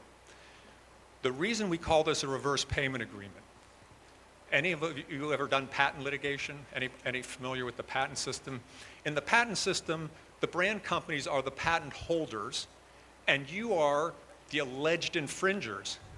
Why is the patent holder who has this wonderful patent paying you to stay out? In most cases, settling patent litigation, the infringer pays a license for a license to the patent holder, not the other way around. This is why it's called a reverse payment case, because it's this curious situation where the brand company that owns the patent is paying the generic company who supposedly infringes the patent to stay out of the market. Now think about this.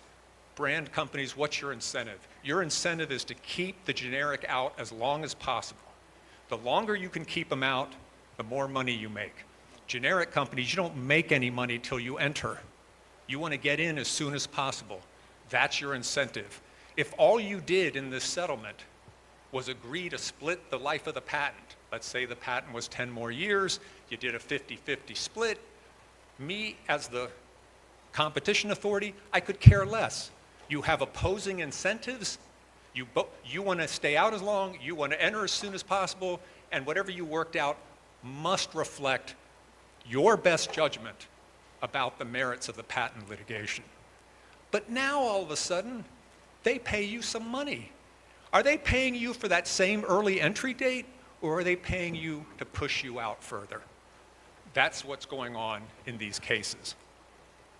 We are arguing in these cases that it is not part of your patent rights to pay your competitor not to compete. And here's a quick pie chart model just to show you what it looks like. Before the generic entry, the brand, you make all the sales. You make $1 billion, you make $10 billion, whatever, a year. You got the whole pie all to yourself. Under competition, you would get part of the pie as the brand, generic would get part of the pie, and consumers save money because the generic costs less. And all the reverse payment or pay for delay deal is doing is it's taking away the consumer slice of the pie and dividing it between the brand and the generic. And if you look at the picture the way we've got it up here, in some instances, you can actually pay the generic more than the generic might have made by entering.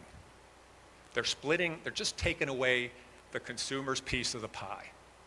And we as the enforcers say, nope, you can't do that.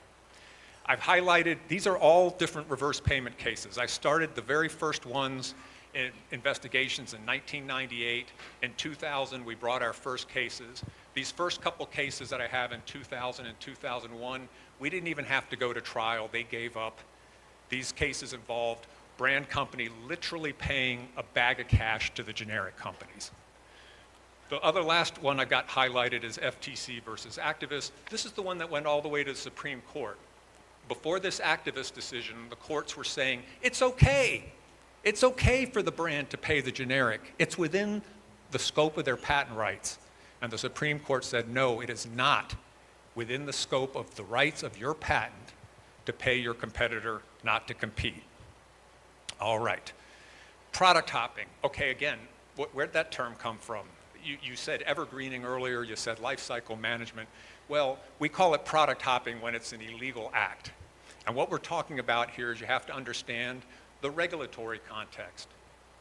And this is, I know it's different in America than around the world, but I've been to enough different places to know that some of these same kinds of things can happen in different countries.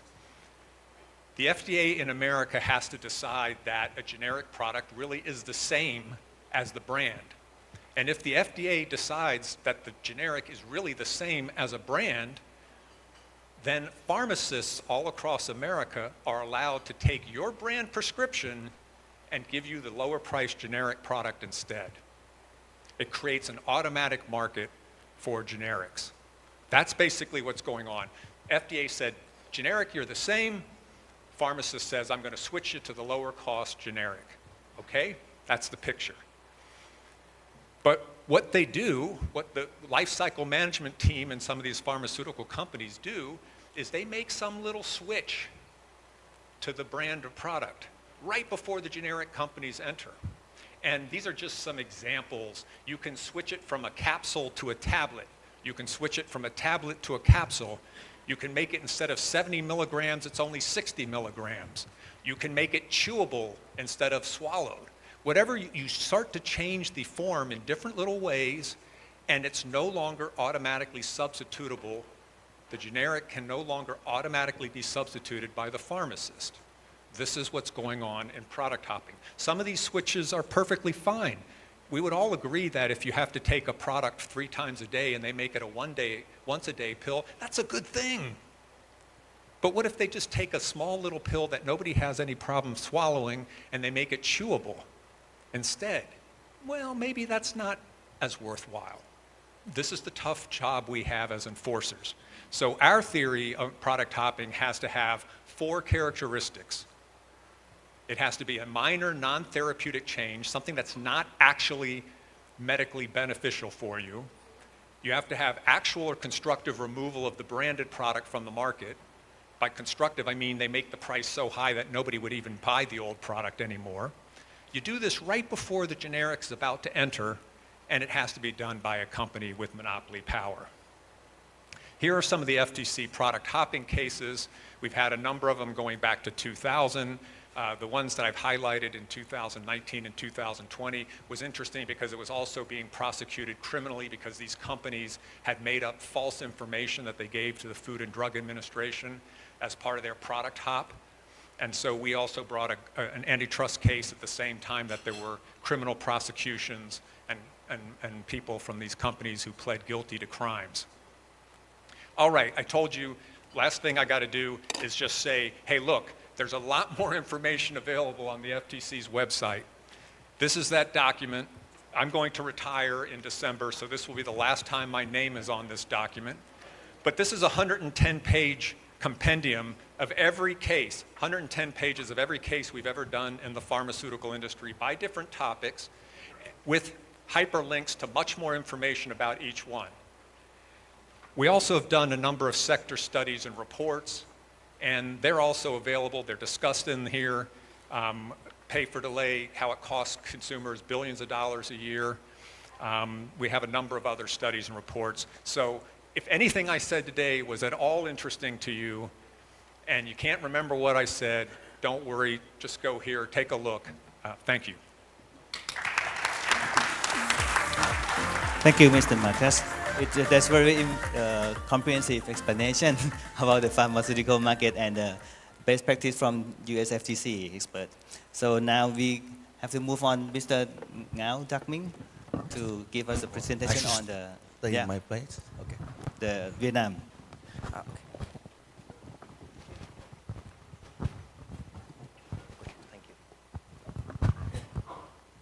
Thank you, Mr. Moderators.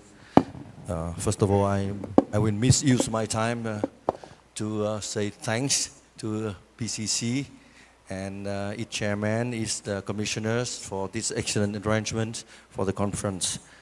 That was a magnificent conference room. Today I will present to you a very quick and with some information about the pharmaceutical sectors in Vietnam. Before 2010s in Vietnam, we have some concern about the monopoly in the pharmaceutical sectors, and sometimes we have news about one drugs had the price have been quadrupled and or 5 times more, 10 times more than before for over a years or for 3 months or over a years, and every hospitals cannot afford to buy these drugs and to provide to the patients. And but after 2014, things have changed, and oops, okay. So with the new policy in Vietnam in place, especially the national strategy for developing Vietnam pharmaceutical industries, issued by the prime ministers, things have changed. After these decisions, the National Assembly will promulgate the law on pharmaceutical products and the decrees, and with that, the decree of the government that detailing the articles. And just last month, the Prime Minister issues the national strategy for development of the pharmaceutical industry. Just some information about the pharmaceutical industry in Vietnam. The total market values at 6.4 billion a year, and it will reach $16 billion by 3 years from now. And as you can see that on the production side, you can see that we have a very fragmented market with a lot of players in the field. Vietnam have 51 foreign invested in pharmaceutical manufacturing enterprises and a lot of domestic producers of pharmaceuticals products. Being said that, we see that as a competition authority, we see that the pharmaceutical production segment of the markets is very competitive. From the distribution side, we have a lot of special market segments. We have the professional drug distribution business. We have the pharmaceutical distribution foreign companies, and in Vietnam law, as our previous presentators has been said, we need to look at the pharmaceutical sector regulations to see how the structure of the markets work. And in Vietnam, we have a very special regulations to regulate the distribution of drugs that help a lot to offset the monopoly side of the drugs. I will present this later. Some of the trends, we see that the development of the private hospital will support the growth of the pharmaceutical industries.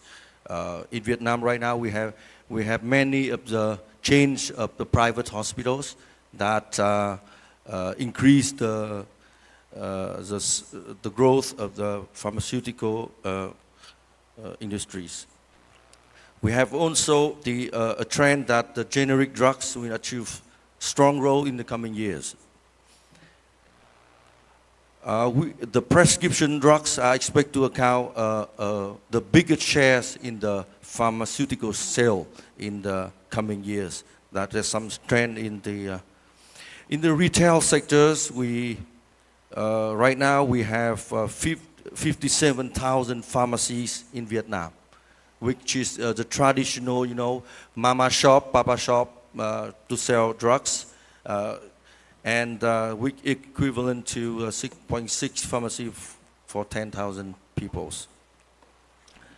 And and in Vietnam right now we have a race for market share in the pharmaceutical retail industries. With every big distributors jump into the pharmaceutical retail markets. And right now they are a race, and this is $1 billion market, so we have every big distributors coming into this market. Even of the distributions of the pharmaceutical products is very competitive right now, and we have about 5 to 6 very big players, but there are still 50,000 of the pharmacies, of the small papa shop, mama shop pharmacies in Vietnam. So the market is very competitive. One of the special things in the Vietnam regulatory framework in the pharmaceutical markets is that when we enter to the WTO, we make a commitment, and with that commitment, we prohibit FDI company to distribute drugs in Vietnam. So if you want to distribute drug in Vietnam, you need to be 100% owned by Vietnamese investors. So with that, I think that the Vietnamese government have leverage to deal. Thank you, Mr. Nguyen Dak Min. The next presentation is I'm going to give you to Dr. Chandra Saitewan, the Commissioner of Indonesian Competition Commission. He's going to give us a brief on the Indonesia policy. Also, in the first section in the morning, we heard that Indonesia will change the law, right, and the effect of the competition. Hi, Dr. Saitewan, please. Yeah. Okay. Thank you. Very good afternoon to distinguished speakers, moderator, participants.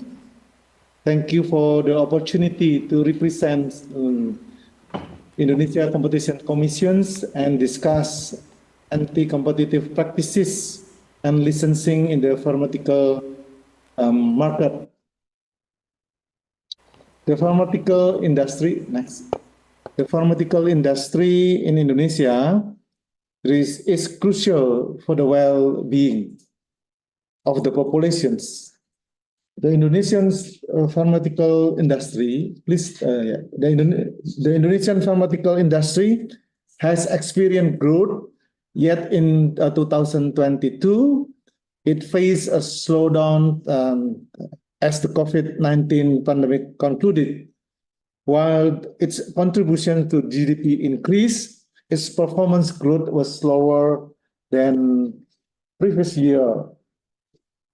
The industry in Indonesia, the pharmaceutical industry in Indonesia, tends to require substantial capital and complex technology, primarily controlled by developed nations. Dependency on imported raw materials exceeds 90%, primarily sources from China and India. Despite rising demands for drugs, and domestic industry can only fulfill approximately 70 to 75% of the requirements, while the remainder relying on import. Next, please. Yeah, compulsory licensing of patent is intended to prevent inventions from being wasted due to non-optimal utilizations. It also aims to prevent patents from becoming an import control tool without contributing to economic or industrial developments. In Indonesia, the implementations of compulsory licensing of patents for pharmaceutical companies is regulated through the Minister of Law and Human Rights Regulation number 30 of 2019. Compulsory licensing of patent can contribute to domestic pharmaceutical companies because it involves a technology transfer process. This allows domestic pharmaceutical companies to implement, procure, and develop technology independently without depending on the technology of developed countries.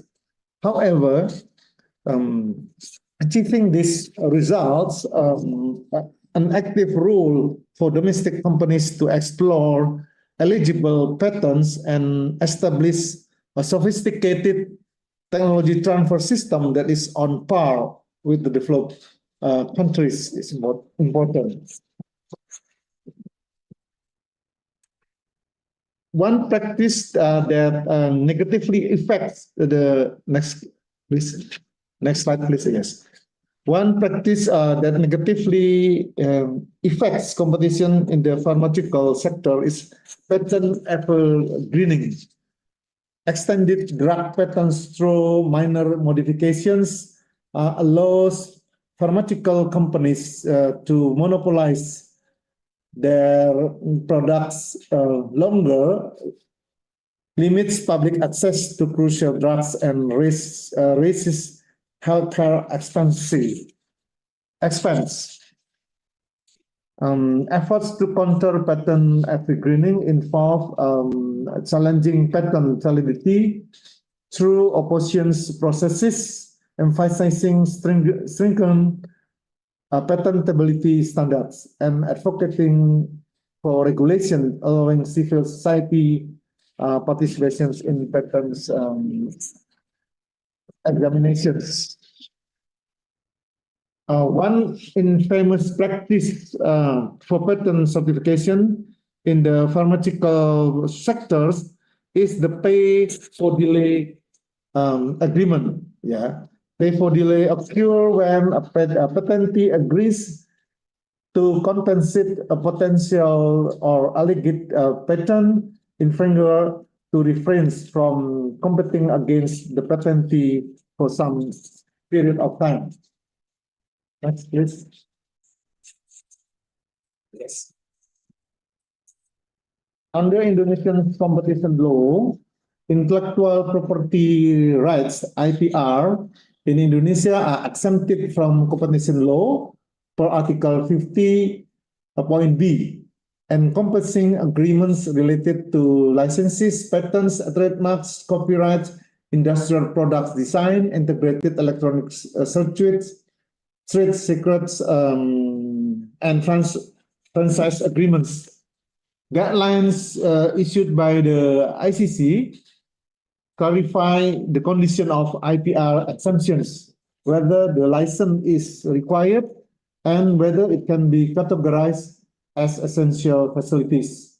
When no essential facilities are included, an exemptions can be provided. Whether the IPR license agreement has met the requirement according to Indonesia's IPR law, and whether the IPR license agreement clauses contain anti-competitive attributes. The IPR license agreement is considered to contain exclusive agreements elements if it includes pooling, licensing, and cross-licensing, tying arrangement, limitations in raw materials, limitation in productions and sales, limitations in the sales and resale, and grant back. Next, please. Next, I would like to explain a case example handled by the ICC in the year 2010.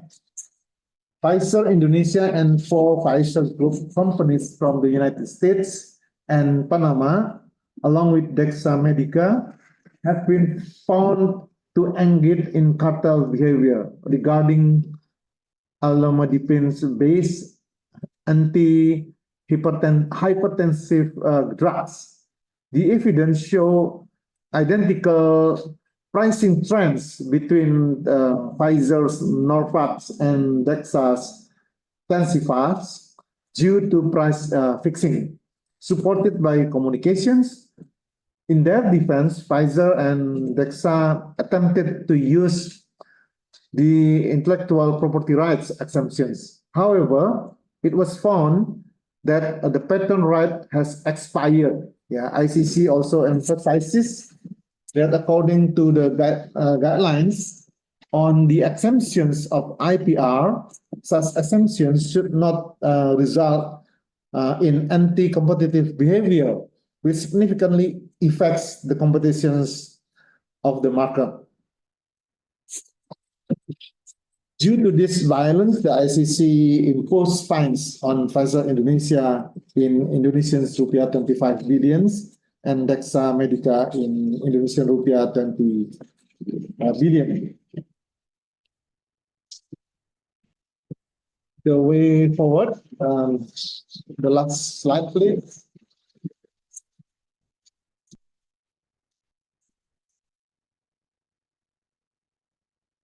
Yes. Moving forward, policy recommendations and advocacy efforts will be the best tools that the competition agency could utilize to help improve licensing regulations in the pharmaceutical sector. These policy recommendations and advocacy effort could promote competitions by utilizing TRIPS flexibilities in the patent law. Mandatory prescribing of generic drugs and allowing substitutions of drugs by pharmacists, as ICC's recommended in our case decisions in antihypertensive drugs, can be a way to increase competitions. Competitions agencies could also ensure a competitive national procurement of goods and services to reduce procurement prices in the pharmaceutical industry. Last but not least, to ensure the success of this effort, a close collaboration with the relevant sectors, regulators is crucial to the success of those efforts. This is all from me. Thank you very much for your attention.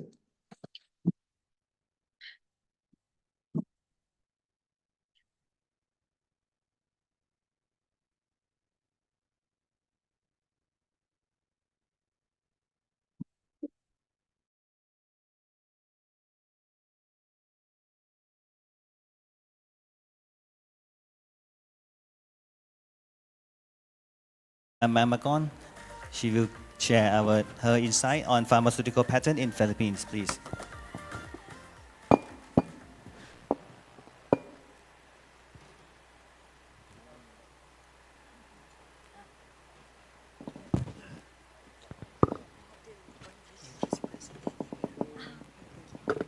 Use this one.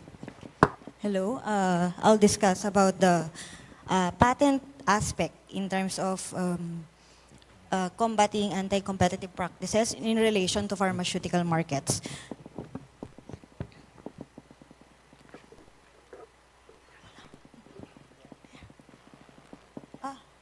So as for discussion points, I'll first focus on the pharmaceutical filings in the Philippines, and then I'll go to the IP regulations and policies that's actually available in our IP code in relation to prevention of evergreening, as mentioned by our colleagues and blast presenters, and in relation to use of TRIPS flexibilities in order to promote access of medicines.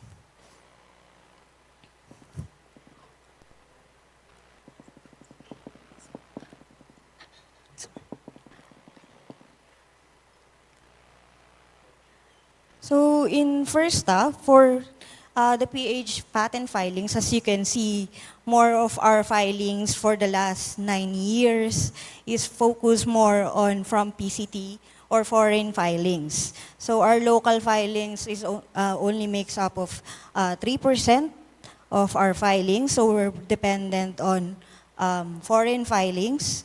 This also correlates to in relation to our procurement of source of active ingredients in relation to generic formulation. So our top filers for 2013 to 2020 is actually multi-companies such as Novartis, Janssen, Boehringer. Most of their products are concentrated on cardiovascular products, drugs, diabetes, anti-diabetic drugs, anti-cancer drugs, and also some for obesity or metabolic problems. So in the onset of RA 9502, which is the Cheapest Medicine Act, this one is an act of the government in response to Doha Declaration. This promotes the cheaper medicines. This promotes and ensure access and affordability of quality drugs and medicines to all Filipinos. This law actually was the one responsible for bringing about the amendments in our patent law.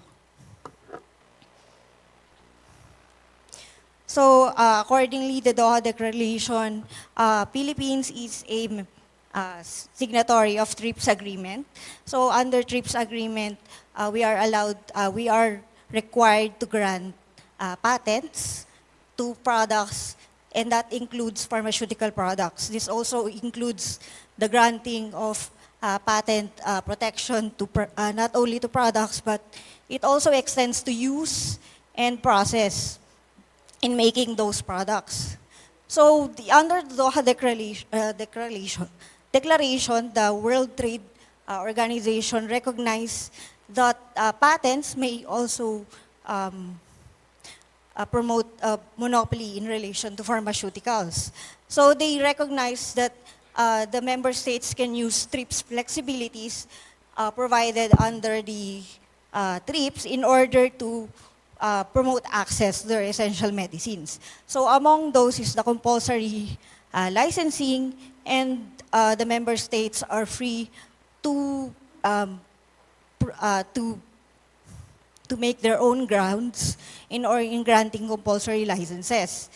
This also provide the freedom to choose exhaustion regimes. So in the Philippines, we are actually we promote national exhaustion.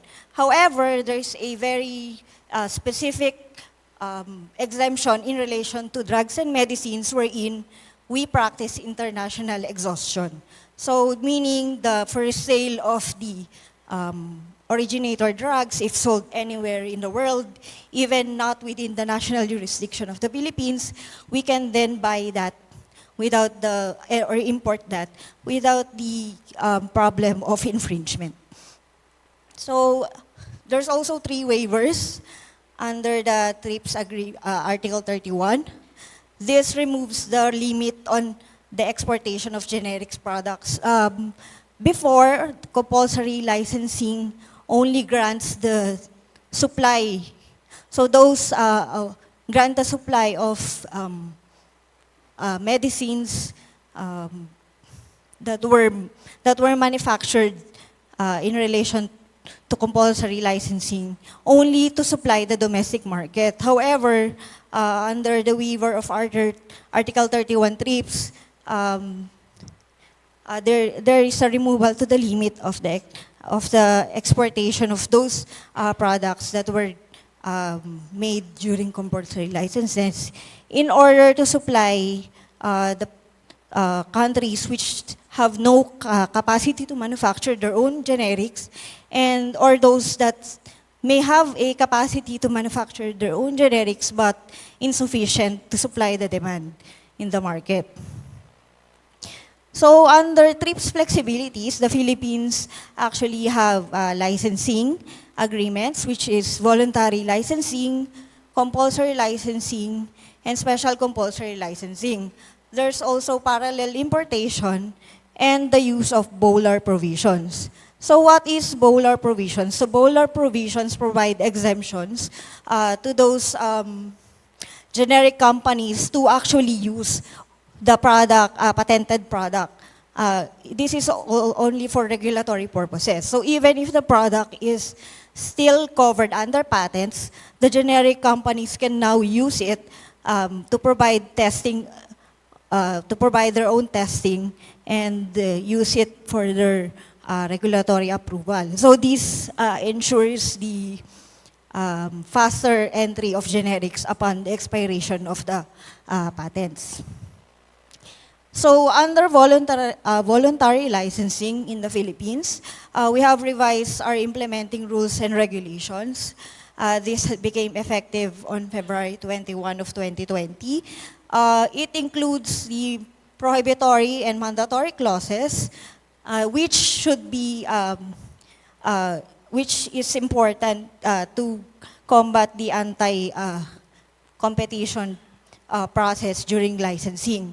There's also the effects of conformity. In relation to conformity, actually, if your licensing agreement does not contain any of the prohibitory clauses and contain the mandatory clauses, the registration of such licensing agreement with the IPO field or the patent office is actually not mandated.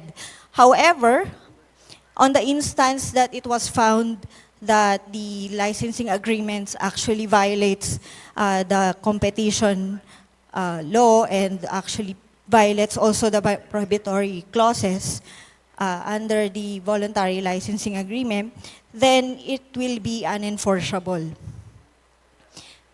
There's also, of course, exemptions which the generic companies or the licensor and licensee may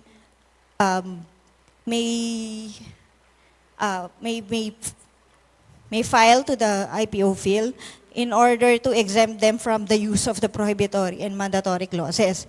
One of the exemptions, if it includes high technology content, increase in foreign earnings, employment generation, regional dispersal of industries, and of course, the substitution of local raw materials. The IRR also includes the registration procedure. So I'll focus more on the prohibitory clauses. So the IRR and even the IP code contains 15 prohibitory clauses. This can be akin to prevent anti-competitive that is found mostly in voluntary licensing. One of the prohibitory clauses will be the tie-in purchase, wherein the licensor will be the one to tell the licensee where to source the raw materials. So that's prohibited. Also the price fixing, wherein the licensor will be the one to have the to fix the price of the manufactured product by the licensor. There's also other, which is the free grant back. The free grant back means that the licensee will be mandated to give the improvements or any improvements during the technology transfer to the licensor for free. So those acts are deemed as anti-competitive and those are prohibited. Those should not be found in your voluntary licensing agreement. We also have a specific catch-all prohibited clause, which is which states that other anti-competitive clauses. This is just for a blanket and blast protection in order that if the prohibited clauses provided under the law is not sufficient or does not cover any acts or clauses included in your voluntary licensing. So the Philippines practices voluntary licensing more under the Medicines Patent Pool, so MPP. This was actually created to have voluntary licensing for HIV, which later on extended to other drugs and medicines concerned to cardiovascular and other diseases. However, what was unique for Medicines Patent Pool voluntary licensing is that they publish their voluntary licensing agreements. This is not found in most of voluntary licensing practices in other jurisdictions. Even in the Philippines, there are we only demand registration, but we do not publish the voluntary licensing agreements for confidentiality purposes. So some of the key issues, this was based on a study on a voluntary licensing made by other jurisdictions, not only the Philippines. It was pointed out that there's lack of transparency, again, because voluntary licensing agreements is deemed as confidential, so we do not publish already concluded licensing agreements. We also have varying terms since voluntary licensing agreements depends on a bilateral parties of the licensor and the licensee, and it may be non-exclusive, so they can grant other licensing agreements to other parties. And those terms are not standard and may depend in relation to the other factors. So there's also the broad scope of the term patents. In entering voluntary agreements, patents is deemed as those that were granted and already already granted by the IPO or the patent office. However, in some jurisdictions, patents were said to be those who are under opposition or those that were still not yet granted. So there's a broad scope in terms of patents, which may be the subject of voluntary licensing. There's also a differential treatment for different types of use of drugs in terms of dosage, age group, formulations. So one of the problems here is that the licensor may choose which type of dosage will they grant or which type of formulations will they grant to a specific country and not grant the same to the other countries. So there's also a geographical limitation, say, since voluntary licensing agreement gives the terms and agreements to the licensor and licensee, the licensor might exclude other countries from either the exportation or the importation of the medicines and drugs, which were under the license. So there's also restriction on source of the active pharmaceutical ingredients, research and clinical studies. So this was actually one of the problems observed in different jurisdictions. But as we see in our IRR, this is resolved under our prohibitory clauses. So there's also the anti-diversion requirement wherein those that were excluded under voluntary licensing, those territories, will not also be supplied by those who were licensed. So we also have a parallel importation. This was, again, in relation to the international exhaustion regime. So under the Philippines, we practice international exhaustion regime only for drugs and medicines. Other patent products, which is not drugs and medicines, we practice the national exhaustion regime. So the right to import drugs and medicines may be available either to any government agencies or those private third parties. However, in the Philippines, since 90 to 95% of the essential medicines declared under WHO has their patent near lapse or has expired, then parallel importation of those is not availed, is no more availed of by the Philippine Pharma Procurement Incorporation. So they more rely on the generic counterparts, so since it's cheaper. But parallel importation, again, is a reserve instrument in case of market failure. So this compulsory licensing, it is also found in our law. So under compulsory licensing, we have the grounds of national emergency, extreme urgency, or public interest, that includes public health.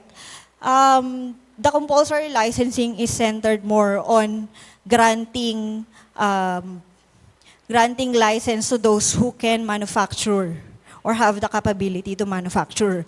However, we also have the special compulsory licensing. This is in relation to special compulsory licensing to import. So this is to importation of patented drugs and medicine, but only for domestic consumption. Another is a special compulsory licensing to export. So this is a double special compulsory licensing in order to supply manufacture generic drugs to other countries that does not have capacity to make their own generics or insufficient. So as of to date, it's not yet availed of ever since the amendment of our law. There is one attempt case, but it was converted either to voluntary licensing. So there's that. So the special compulsory licensing should be upon the recommendation of the DOH. We also have a joint administrative order for that for the process of compulsory licensing and special compulsory licensing. This was released last 2021. So again, compulsory licensing is not that availed of from 2003 to 2016. I am not sure on the onset of COVID if it's has been adopted more in other jurisdictions.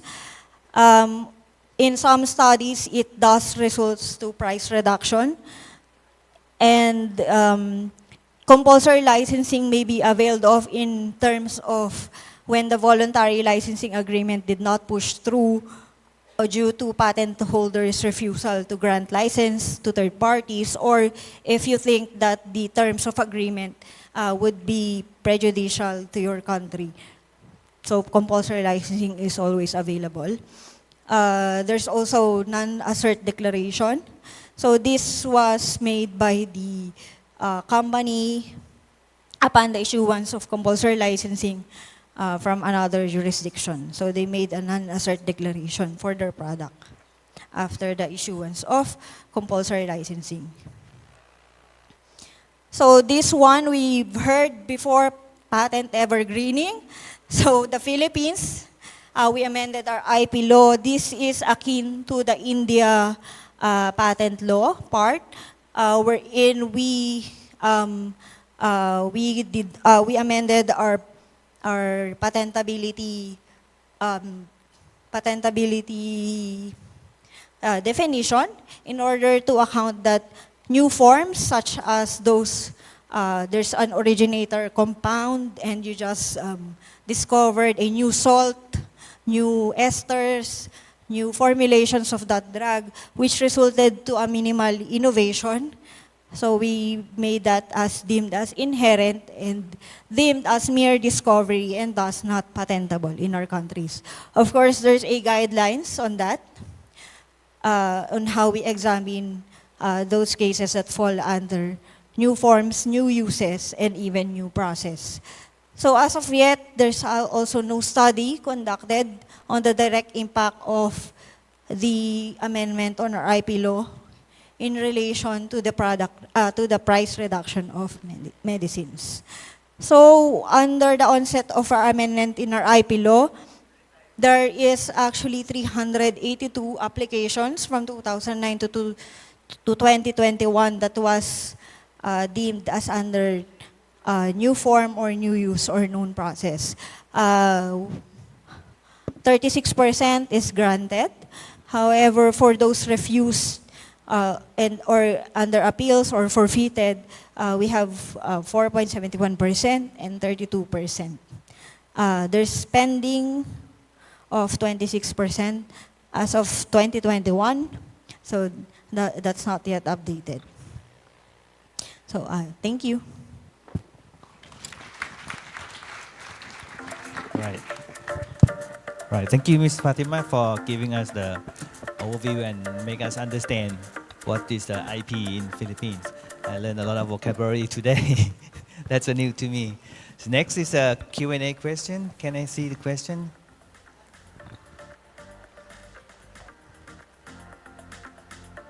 Oh, right. Which one would you prefer? One question.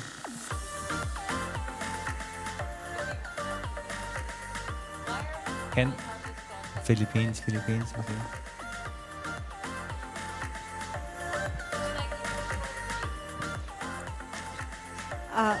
Okay, I'll answer one. Hold harmless clause means that the licensor will not be liable in relation to any breach of contract in the licensing agreement. So we deemed this as anti-competitive because the licensee actually uses your products.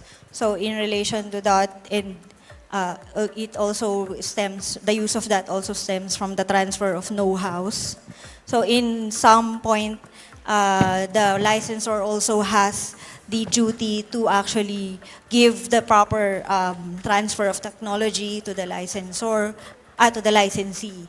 So to hold them not liable in any terms of liability that will result to the voluntary licensing would be deemed as anti-competitive. Thank you for that, attorney. Can I have a question for Mr. Marcus? In general, what aspect of antitrust and IP licensing regulation can be strengthened to ensure the entry of cheaper generic alternative and innovation? That is for our Asian country, we can work together. Yeah, thank you for that question. I think it goes back to one of the slides I had where I talked about the three systems. You can avoid a lot of competition problems if you start with a strong, good patent system. If you have a patent system that makes sure that patents really are new, novel, non-obvious, and useful, that's a good thing. If you have weak patents being issued that are being used improperly, that's a bad thing. A second thing is the regulatory system. Obviously, we need to make sure drugs are safe and effective.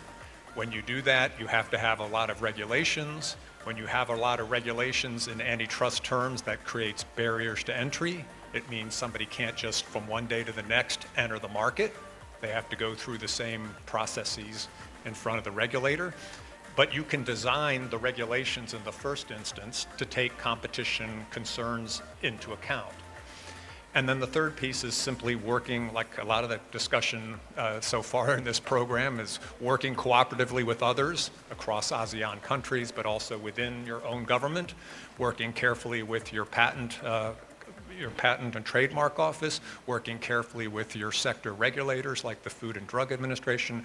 I think a lot of competition problems can be put to an end before they even become a competition problem if you work well with your other fellow government agencies. All right, thank you. So that's a patent system, a regulatory system, and let's collaborate with each other's government systems as well. Yeah, I think that's a fair summary. So any question? I think it's enough for us, right, for the session. Thank you, everybody. Thank you, the panelists.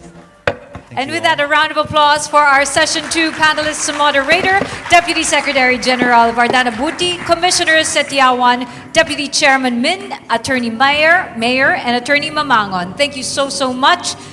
The fact that so many questions are coming in is very, very heartwarming. But again, do not feel like you're limited to just being on stage to have your discussions and conversations. We're actually over time, but I think everybody deserves a health break. Not necessarily a coffee break, but a 5-minute health break. Should you want to relieve yourselves, please step out. We will resume in 5 minutes for the last session. Thanks, everybody. Take this opportunity to stand up, stretch, get your blood circulation going. It is the final session of day 1. We'll be back in 5 minutes.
trouble.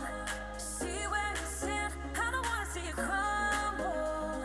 To recall what we meant, all the words you never said, all the questions in my head. 'Cause you're trouble, yeah. Yeah, you're trouble. Yeah, you're trouble. 'Cause you're trouble. Yeah, you're trouble. Running. Everyone says that I should get going, start running. But how am I supposed to run when I'm falling?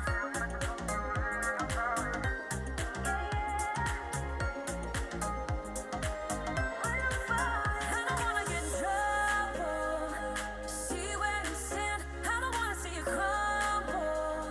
To recall what we meant, all the words you never said, all the questions in my head. 'Cause you're trouble, yeah. Yeah, you're trouble. Yeah, you're trouble. 'Cause you're trouble. Yeah, you're trouble. Yeah, you're trouble, trouble, trouble. Yeah, you're trouble. 'Cause you're trouble, trouble, trouble. Yeah, you're trouble. I don't wanna get in trouble. To see where you stand, I don't wanna see you crumble. To recall what we meant, all the words you never said, all the questions in my head. 'Cause you're trouble, yeah. Yeah, you're trouble. Yeah, you're trouble. 'Cause you're trouble. Yeah, you're trouble. Yeah, you're trouble, trouble, trouble. Yeah, you're trouble. 'Cause you're trouble, trouble, trouble. Yeah, you're trouble.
Hi, Chris.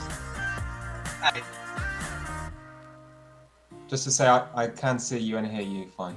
Hi, Alex. Can you hear me?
Ladies and gentlemen, please settle down. The program will resume. We'd like to invite everyone to please settle down. We will be resuming the program shortly. Thank you.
Once again, good afternoon, ladies and gentlemen. I hope you all took the chance to stand up, shake it off, as we are in our last session for the day. Allow me to give you the overview. The title of the last and final session is AI and IP in digital platforms. Is this a future competition issue? We're about to find out.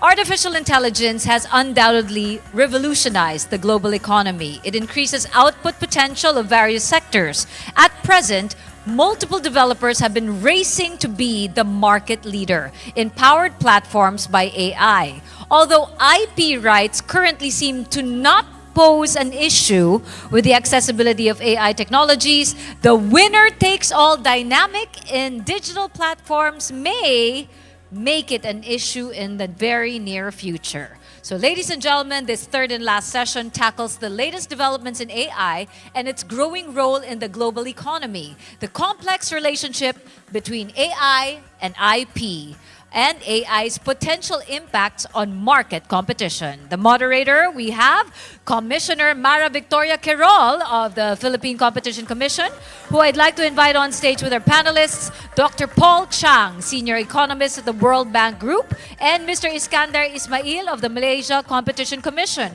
Virtually, we have on screen, may I ask you to step forward for a group photo first? Virtually, we have on screen Professor and Chair of Data Science at the Asian Institute of Management, Dr. Christopher Monterola, and the Assistant Director of the Mergers Unit at the UK Competition and Markets Authority, Mr. Alex White. Dr. Monterola, may I ask you to smile? You're seen. You're part of the photo op. Is Mr. Alex White here as well? Shall we ask him to smile too and join us for the photo? Keep smiling. Look straight at the camera. One more? Oh, we're waiting for Mr. Alex White. So sorry. Thank you for your patience. So we have a group shot of the whole panel. You look great, Dr. Monterola.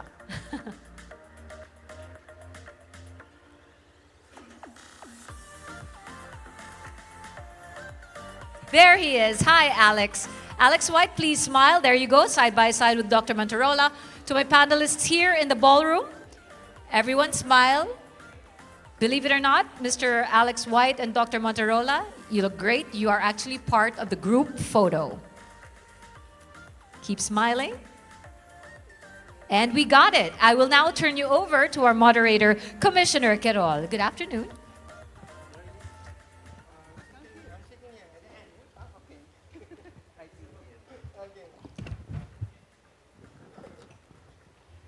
Hello, good afternoon everyone. Welcome to Plenary Session 3, AI and IP in Digital Platforms, a future competition issue, question mark. It is my goal as moderator of Session 3 to trigger a discussion on the future of AI development, usage in the context of competition law and IP, to identify possible source of concerns in the use and control of AI technology in digital platforms, and perhaps discover some areas for future collaboration for antitrust, IP, and other regulators in relation to AI software and digital platform markets. This session seeks to tackle the latest development in AI and its growing role in the global economy, the complex relationship between AI and IP rights, and AI's potential impacts on market competition. Our panelists for Plenary Session 3 are four distinguished gentlemen. We have Mr. Paul Pompeu Chang of the World Bank. Next, we have Mr. Alex White of UK CMA, Dr. Christopher Monterola of the Asian Institute of Management, and my CC's very own Iskandar Ismail. Now, I would like to start the conversation this afternoon by asking Mr. Paul Chang a simple question. Should intellectual property rights adjust to AI products while maintaining competition protection? Mr. Paul Chang.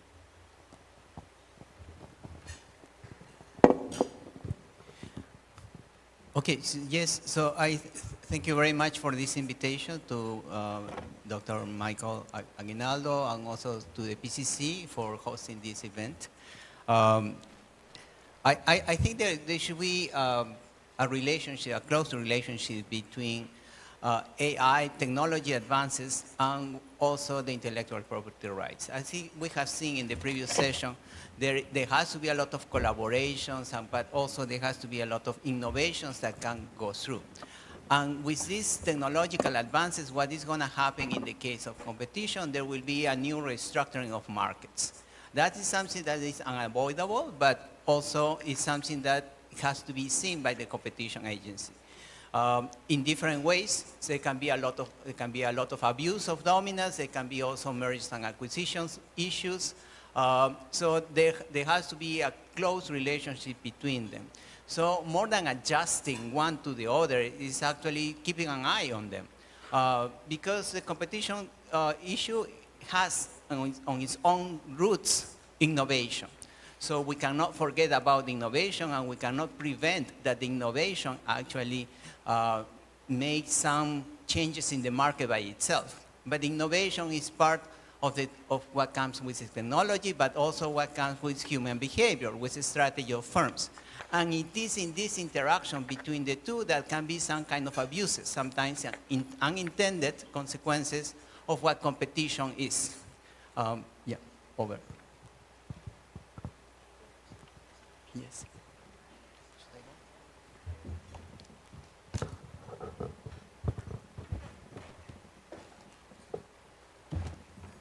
Okay, very good. So let me do a short presentation on some slides on AI. So let me present to you some relationships between artificial intelligence and intellectual property rights. So for that end, I have put on this slide four relationships to keep in mind. The first one that you see over here, you see this nice painting here, and it was created by Paint Creative AI, and it's asking for a copyright. So the question is, can actually a machine that creates this nice picture, using some sketches over there, can be copyrighted? Because usually we think that copyrights can be done by people, right? But can a machine actually be a creator of something, right? So we have to ask, is it an artist actually who creates this thing? Is it doing unconscious? Because one part of being an artist is actually to create something consciously, right?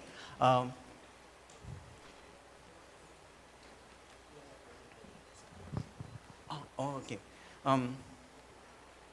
Shall I wait? Okay, so let me do it by heart. So you have to be conscious about what you do, right? So we are asking ourselves whether actually, yes, okay, whether you have intentions or not. So we are not going to answer all the questions, actually, we're almost answer none of them. We're going to put the questions to you. The next other issue that comes over here on this side of the slide is the market. What is going to happen with AI and the creation of these nice paintings or others? That the market is going to be disrupted completely. Can we go back, please? So it will be disrupted completely. Why? Because AI will have two things, a scale and a scope. So that means that you can produce a huge amount of diversity, this in a few seconds probably, or a few minutes, right? It will be a lot of scale because it can produce a diversity of them, and a scope, which a lot of variety, right? So what will happen with some of the artists that will take a lot of time to create this painting, right? They will be out of the market very quickly, unless they actually become much better than the machines. So that will be a good question to ask. So will AI break the market equilibrium? Does it really create a new market? And then we go to the number 3 over there, the machine-created art. So if you might remember or not, but this is actually from a movie, right? The Imitation Game. The Imitation Game was about this mathematician, Alan Turing, who created this machine to break the code of the Germans in the Second World War. I mean, you see the movie, I'm not gonna tell you the movie. But but one of the things that he was asking was, can the machine think? You see, and this is 1940s, right? And so this is an actual picture from the actual machine. So the question for us today, it's almost the same.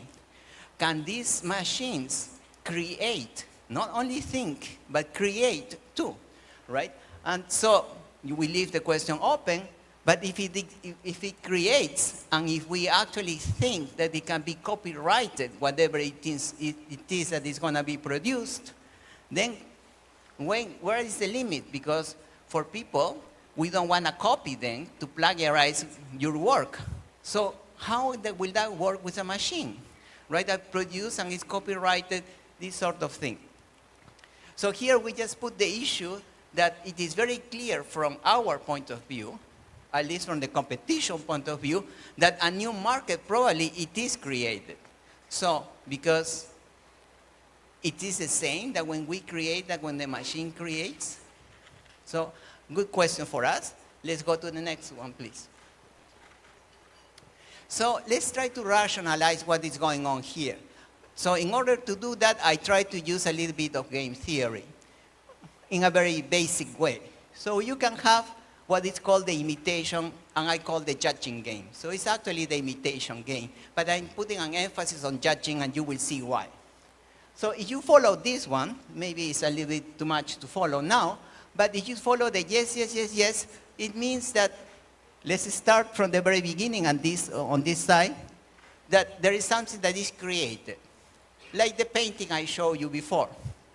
But then we will ask, does it uses any copyrighted material? Yes, no. Is it legally the way it is used?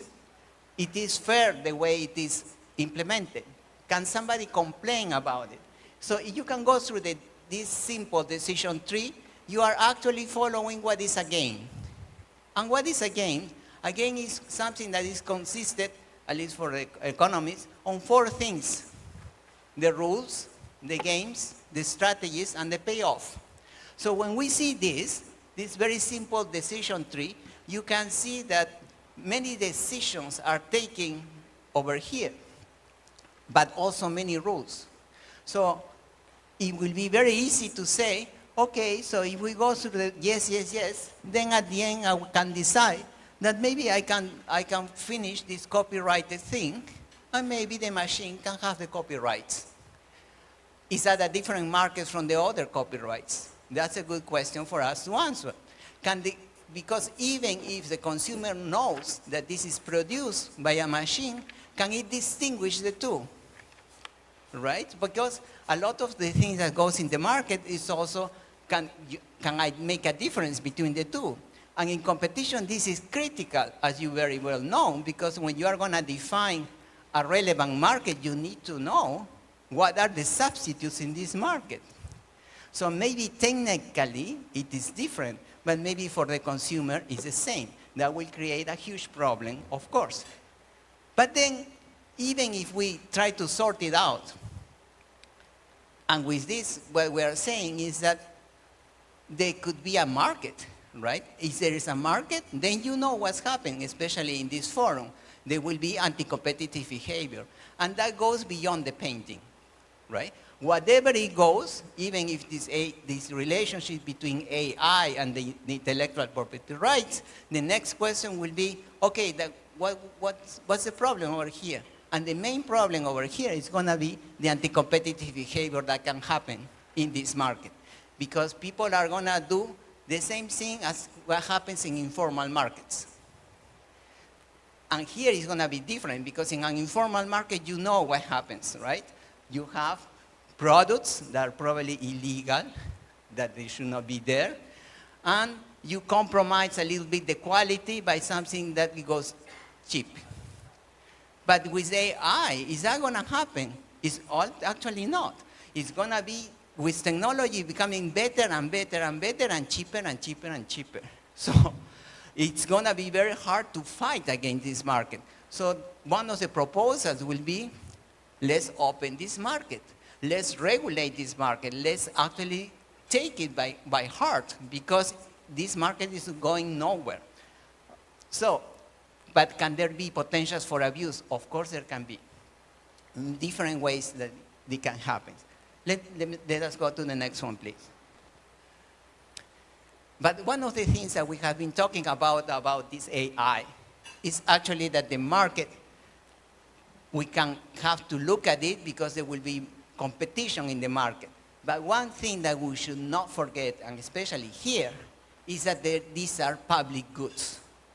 Because we are always thinking on AI, and very similar to the previous session, on something that, yes, on private uses and this and the other. But we should not forget that the market also works because there are public goods.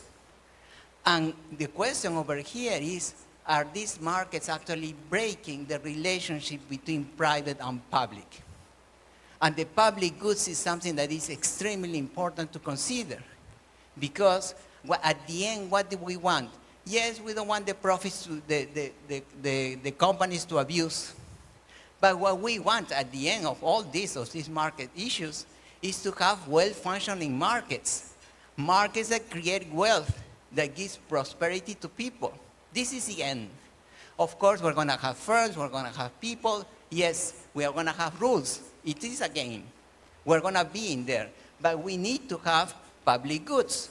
And that means that the decision of the public goods cannot be taken, and this is a position, cannot be taken by a machine. That has to be taken by you. But people like us, well, I believe that the AI is not going to take my job away. right? So we are still gonna decide on what to do.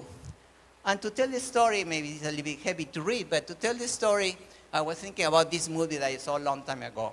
And one of the issues that happens, for example, in the movie, but I would say in the movie because I have not really know if this is real, but in the movie what happens is that the machine actually at the end uncovered the code. So the people from Europe or UK, they learned what was the next move that the Germans were they going to attack. But was that the end of the story? No, not really, because the story continues in that they decided, even with the information, pretend not to know, so that the Germans will not really understand or do not have a clue that they know that they know the code. So it was a very strategic decision. So even with all this information that you have, somebody has to take a different decision at the end. Having the code is no guarantee that you're going to go ahead. So this is the decision that goes into what we're calling the public goods, the welfare of the people, the strategy. So you have to have trade-offs. So sometimes you're going to sacrifice a little bit for the better well-being of the markets and the society. So, but who takes that decision is not going to be a machine. It's going to be people like us, people who make rules, people who make decisions, who decides on things. And then, of course, that's what we're saying. So the human decision maker is going to be there, no matter what. It can get more sophisticated. Yes, it can. But we have to move beyond the private interest. We have to move beyond the private interest. We have to continue with the public good because this is what the rules are, right? And then, of course, it will come the issues of knowledge, of sharing knowledge, access to the data, access to many things that we already know through regulation and competition. But there can also be problems with abuse. Different kinds of abuse, exclusion, refusals. This is going to happen in different ways. Anyway, so let's go to the next one. Next slide.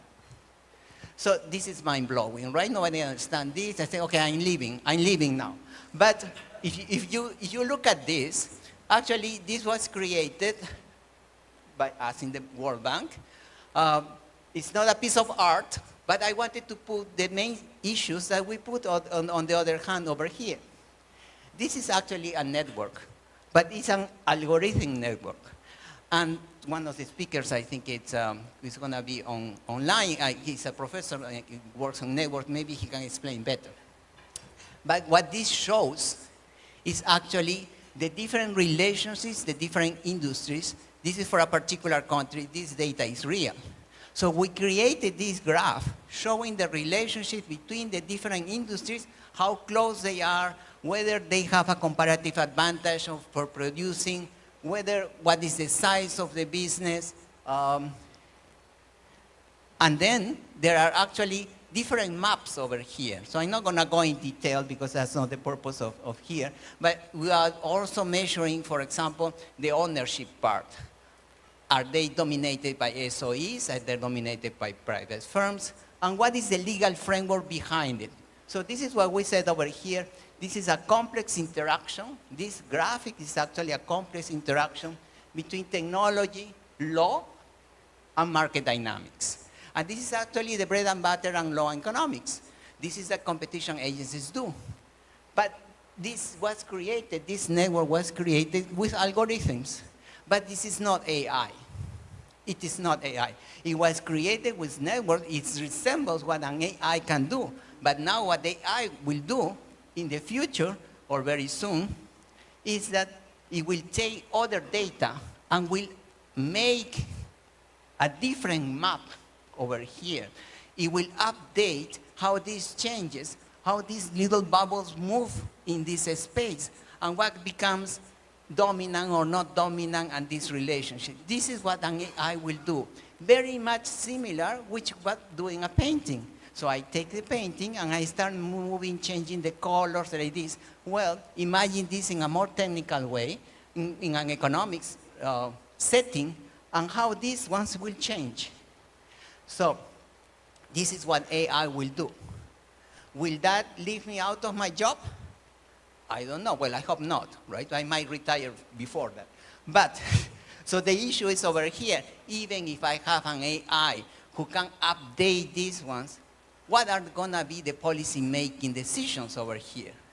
The machine will not do. The machine will give you a lot of scenarios, possibilities. You can ask the machine to do, you can interact in a different way, but somebody has to take a decision.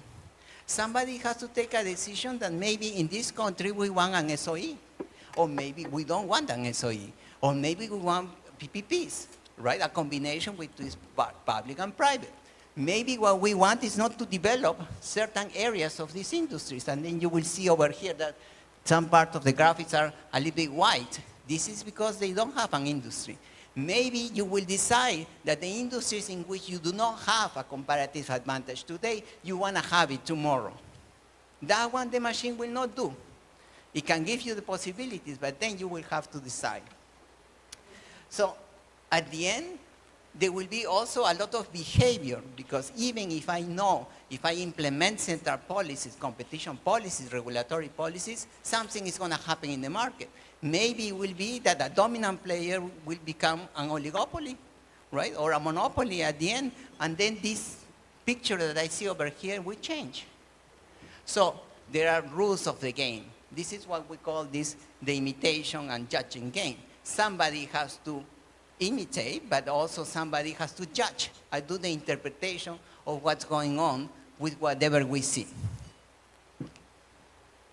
So to end the presentation, in this imitation and judging game, I try to make it simple for you. So what are the 4 things that we need to keep in mind? That there are going to be new markets. There's no question about it. There are going to be new markets. But with new markets comes new games. Games in which will be the new rules, new strategies, new players, and new payoff. Somebody will lose, somebody will gain. This is not a zero-sum game. So we have to be very much aware of that. But then with the game comes the behavior. So there will be new anti-competitive behavior, new strategies, new policies that will come in. But then at the end, you can see there has to be an allocation of rights. We have to take care of the abuses and collusions and vested interests as it happens in any market. And let's not forget, there is the public side of this one, the public goods. Not everything is private. We need to take care of the welfare, right? So there are many different ways of looking at this. Now, I'm not going to go in there unless you ask me questions on that. But then the last part is the market destruction. This term was, for some of you who knows, the market destruction was created by Schumpeter in the 1950s. Schumpeter actually decided, or make a point, that the markets are in constant evolution. And there is a creation of markets and destruction of markets. I think that under this term, actually, and the new economic growth theory that uses all these things, the creation and destruction of market is going to happen even faster. With this technology, you think it's going to happen faster. It's not going to go away. It's going to happen faster.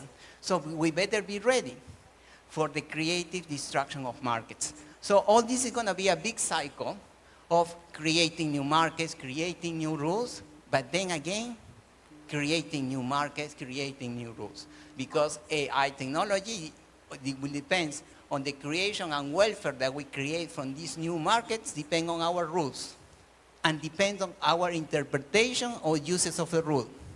So we cannot be oblivious in a competition agency, for example, that we say, no, well, everything is competitive. Yeah, it's competitive, but that doesn't mean that the behavior there is not anti-competitive behavior in there.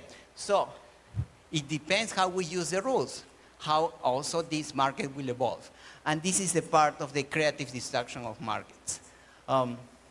So I hope you will see the movie at some point if something triggers on you. And if you want to buy the nice picture. Would you think with the advent of self-learning AIs, will this be encouraging or impeding competition? Maybe this is something that could be answered later when everyone has already gone through their respective presentations. Do we have Alex online already?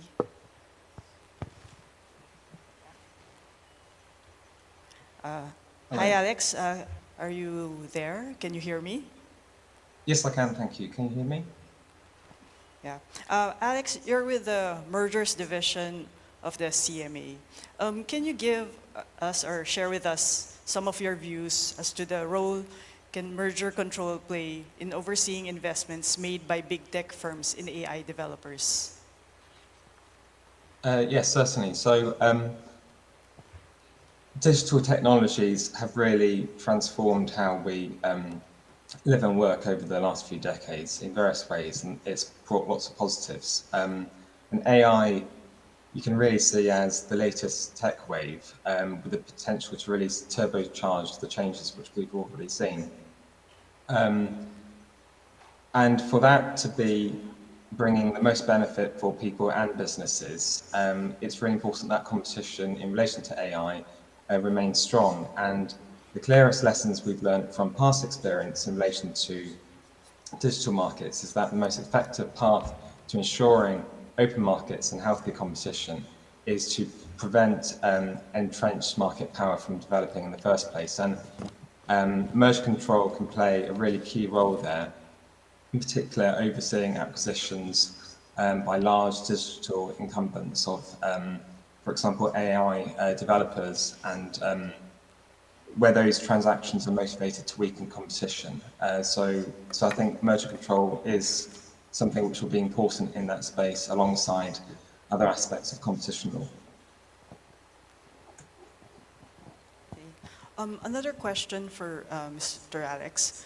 Do merger control authorities need to be considering further any new theories of harm to tackle digital mergers? Yes, well, this was something I was going to come on to in my presentation, but I think there has been, in recent years, a fair degree of debate about whether current theories of harm which competition authorities adopt when they review mergers, whether they're really up to scratch. And some of the issues I think competition authorities have faced, especially in the digital space, is you're dealing with new products which we're not familiar with, and there could also be interrelations between different markets as well, and those interrelationships can also give rise to competition problems. And I think from the experience we've gained over recent years is that you can still apply the kind of traditional frameworks which we use when we assess mergers to those new situations. But it can just take some kind of more kind of taking greater perspective on how you apply those principles. But I think it might be clearer when I come to my presentation to cover that point. Okay, please proceed with the presentation, Alex. Thank you. So I was going to cover the approach we take to merger control enforcement in the UK. And I wasn't going to talk exclusively about our approach to mergers involving AI, not least because we haven't actually reviewed many mergers in that space to date, because it is so novel. But I was going to cover our approach in more general terms and how it's developed in recent years to review mergers in digital markets more broadly, which of course will have a read across to how we might assess mergers which might involve AI going forward. Digital markets have widely been recognised to have experienced under-enforcement by competition authorities in recent years, which has contributed to large tech firms entrenching their powerful positions and spurning competition authorities to rethink how they approach merger control in this area. So I was going to speak about the CMA's approach in relation to mergers in digital markets. Excuse me. And as often those mergers are global and raise similar issues across other jurisdictions, I hope that the approach which I'll be exemplifying will be of interest beyond the UK, including in Southeast Asia. And there's two main topics I wanted to cover in particular. Firstly, I was going to cover the approach we take to jurisdiction, and then secondly, about the substantive assessment that we apply. So firstly, on jurisdiction, I appreciate that many of you may not be familiar with UK merger control, but in a nutshell, we have a voluntary regime. So this means that it is not necessary for merging firms to notify their transactions to us. Either they can choose to notify voluntarily, but we also reserve the right to call in a merger for review where we think it's merited. And in either of those situations, the merger needs to meet our jurisdictional thresholds. And there's two main thresholds. Either the turnover of the target company has to exceed a certain turnover threshold in the UK, which is currently £70 million, or the merging companies have a combined share of supply of any good or service of 25% or more in the UK. And there's 3 points I wanted to focus on, excuse me, about our approach to jurisdiction. The first is about this share of supply test, which I've just mentioned. So in contrast to the turnover test, the first jurisdictional threshold, the share of supply test is quite a broad threshold, and in recent years we've been willing to apply it quite broadly and flexibly. This has been primarily motivated to ensure that we can review deals where one of the merging firms may have low or no turnover in the UK, but nonetheless is active and imposing a competitive constraint on existing players. And that can arise in particular in digital cases, but also in other contexts, such as in pharma cases. So, for example, rather than just basing the share of supply test on share of sales, which is the traditional approach we would take, there have been cases where we found jurisdiction based on the parties having a 25% share of UK active users on a particular digital platform. The second point I wanted to cover about jurisdiction is that in the UK, there's no requirement that a merger must involve UK companies or companies principally active in the UK. And this is helpful sometimes because you can get situations where you have a merger involving non-UK companies that have their centre of gravity elsewhere, but they still have a material impact on a UK market. And that's been the case in a number of recent digital mergers which we reviewed, including Meta Giphy and Microsoft Activision, and I'll come on to both of those cases in a bit more detail shortly. So the second main topic I wanted to cover, aside from jurisdiction, was our substantive assessment. We updated our merger assessment guidelines in 2021 to reflect how we should assess mergers in the digital space. And I think there's 5 key points I wanted to highlight from the changes we made. The first one is how we provided new guidance on how we assess losses of dynamic competition. So competition authorities have traditionally adopted a static, excuse me, a static assessment looking at the merging firm's current positions on a market and whether the merger would result in excessive concentration. But in fast-moving technology markets, an important aspect of how firms compete also involves making efforts to innovate, and firms that make such efforts then incentivizes their rivals to also innovate and make efforts to innovate as well. So, in other words, competition is not just a static form, it's a dynamic process. And this then means, in a merger's context, that a merger between, say, a large incumbent firm and a smaller rival, or a rival which hasn't even entered that market properly yet, excuse me, could still be problematic.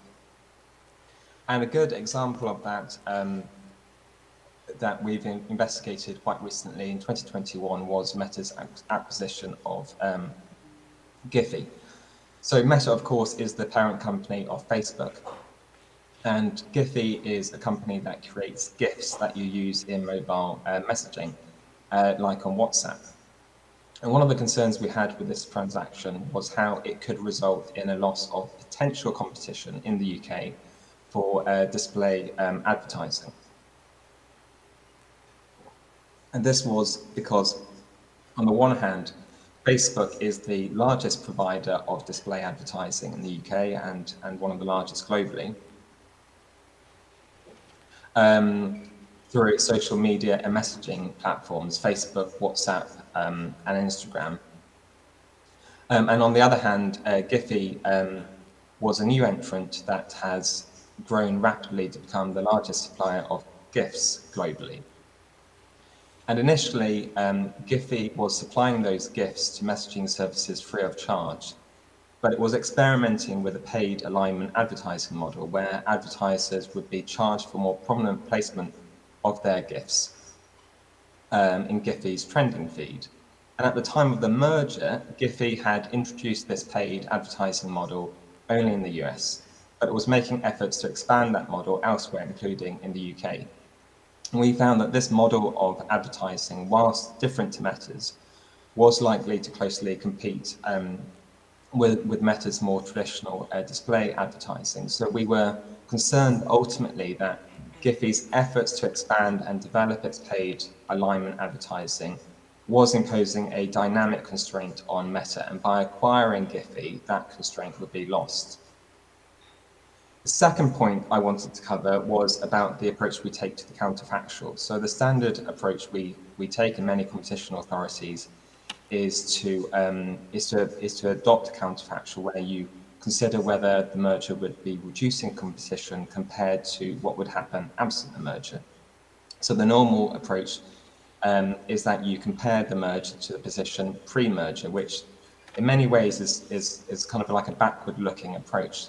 But when you're looking at a loss of dynamic or future competition, you may want to take into account not just the position of the parties prior to the merger, but whether absent the merger, they might have grown and become a stronger competitor in the future.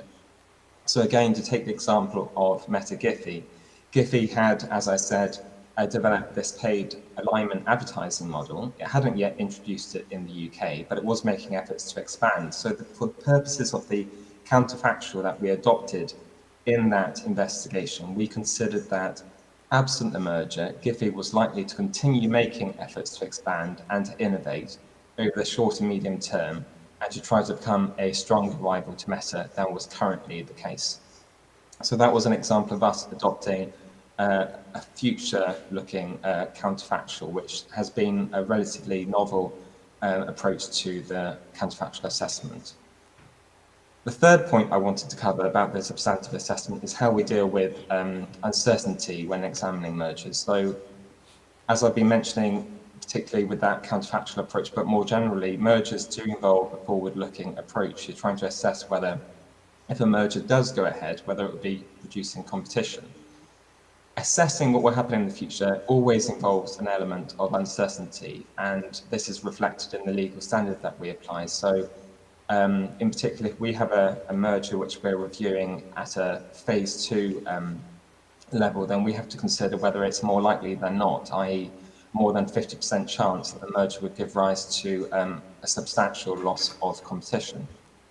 But when you're looking at theories of harm based on a loss of dynamic or future competition in a fast-moving market, predicting what would happen in the future can involve a significant amount of uncertainty. So we've been clear in our revised guidance that the presence of some uncertainty will not in itself preclude the CMA from concluding that our substantive test is met. And to exemplify this again through the case of Meta Giphy, in that case we didn't have 100% certainty that Giphy would, absent the merger, introduce its paid alignment model in the UK, or that ultimately it would be successful in competing against Facebook.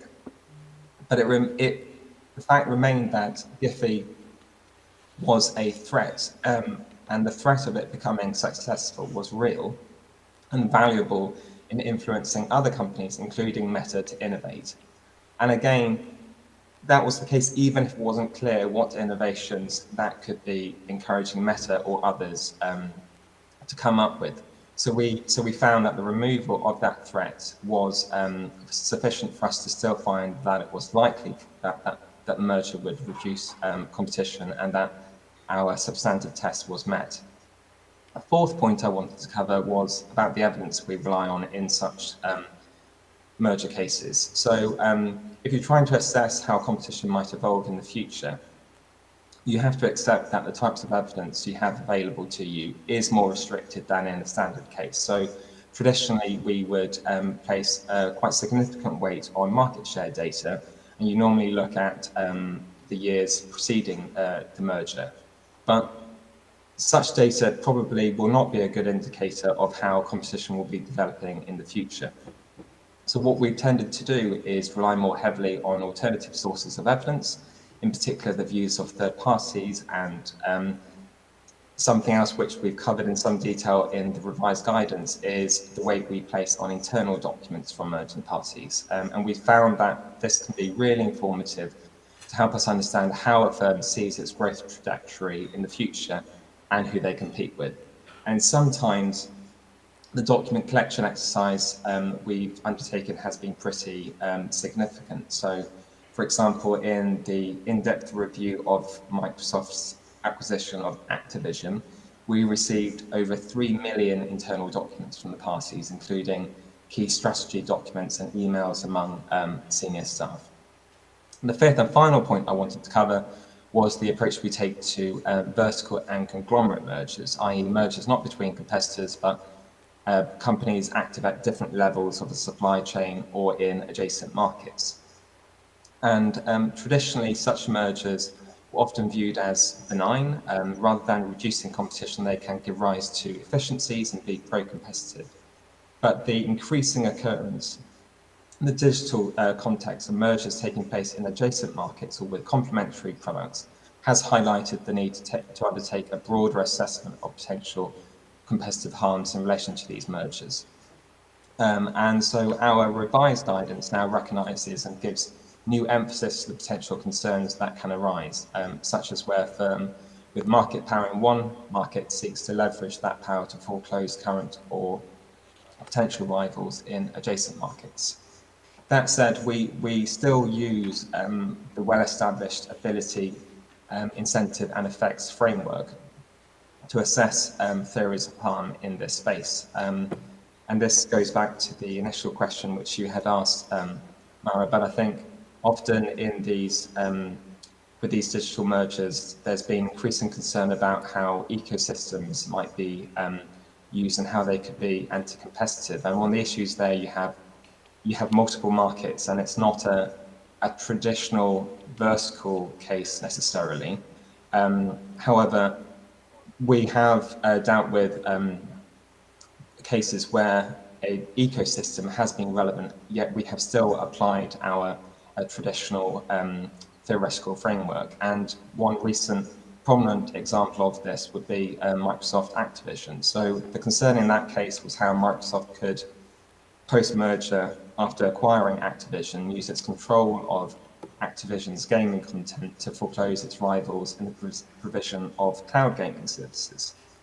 We had found in this case that cloud gaming really has the potential to transform the gaming industry in the next few years by allowing consumers to play games without having to pay for an expensive console or needing a very high-powered PC. And Microsoft already had a very strong position in cloud gaming because it could draw on its multi-product ecosystem, covering PC operating systems, cloud computing, gaming consoles, and game publishing. And Activision, as you may know, is the creator of some of the most popular games in the world, including Call of Duty and Candy Crush. And its games were likely to be an important input for any cloud gaming provider in the future. And we found ultimately that if Microsoft were to acquire the whole of Activision, it would make Microsoft even stronger in cloud gaming and afford Microsoft the ability and incentive to make Activision's content exclusive to its own platform and in turn foreclose rivals. And I just wanted to highlight that in that case, we did apply a vertical foreclosure theory of harm, which is quite a kind of standard theory of harm. But when we considered market power, we took into account Microsoft's gaming ecosystem and its position in various markets. So I think that exemplifies how we've been able to deal with quite a novel factual position. but still using a standard framework. So I think those were the 5 points I wanted to cover about our substantive approach, particularly how it relates to dealing with digital markets, but I think it would be particularly relevant in the future if we have to deal with cases involving AI. Thank you, Alex, for that extensive discussion on merger review in the context of AI. Do we have Dr. Monterola online? Yes, Commissioner. Yes, Dr. Monterola has played a pivotal role in crafting the AI roadmap of the Philippines. And a question that has been at the back of my mind for quite some time is, how are local businesses starting to adopt AI technologies? And what is the sentiment within the business community with respect to AI? Mr. Monterola, please. Oh yes, right now, especially because of the large language models and generative AIs, there's this FOMO feeling, fear of missing out, if they will not become part of the AI community. And I will be giving a discussion on this context and the global context in general, Commissioner. Okay, you may proceed with the presentation, Dr. Monterola. Okay then. Yes, thank you. Thank you for that. So yeah, my presentation is about AI and the new age of competition and innovation. Next slide, please. And I will start by answering in affirmative the question of whether this will be a future area of competition. It has been an area for competition. It is now, and it will be bigger in the future. So my main thesis in my presentation is that the AI revolution is indeed reshaping industries and societies. And my role for today's presentation, my role in today's discussion is to stimulate and give you a perspective on this by showing you the actual power of AI in reshaping industries and societies. Next slide, please.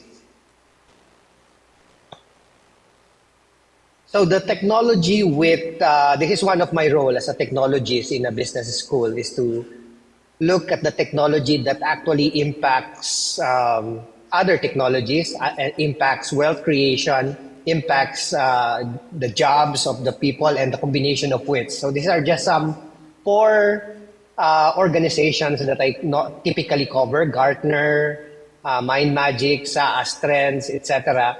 And the point that I would like to make here is, next slide please, 70% of the most dominant technology in this, the different technologies that are covered here is basically because of the so-called artificial intelligence. Next slide, please.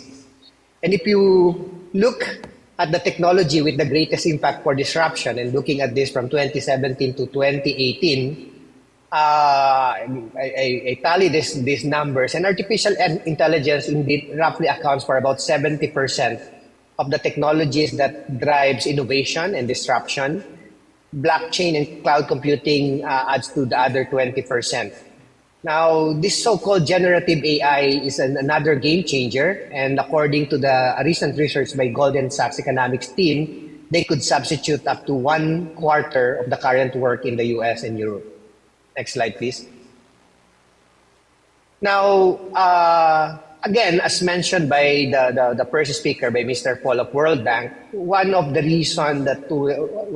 things that we are seeing now is that innovation is not just happening, it is accelerating. And this has been predicted by Schumpeter in the 50s.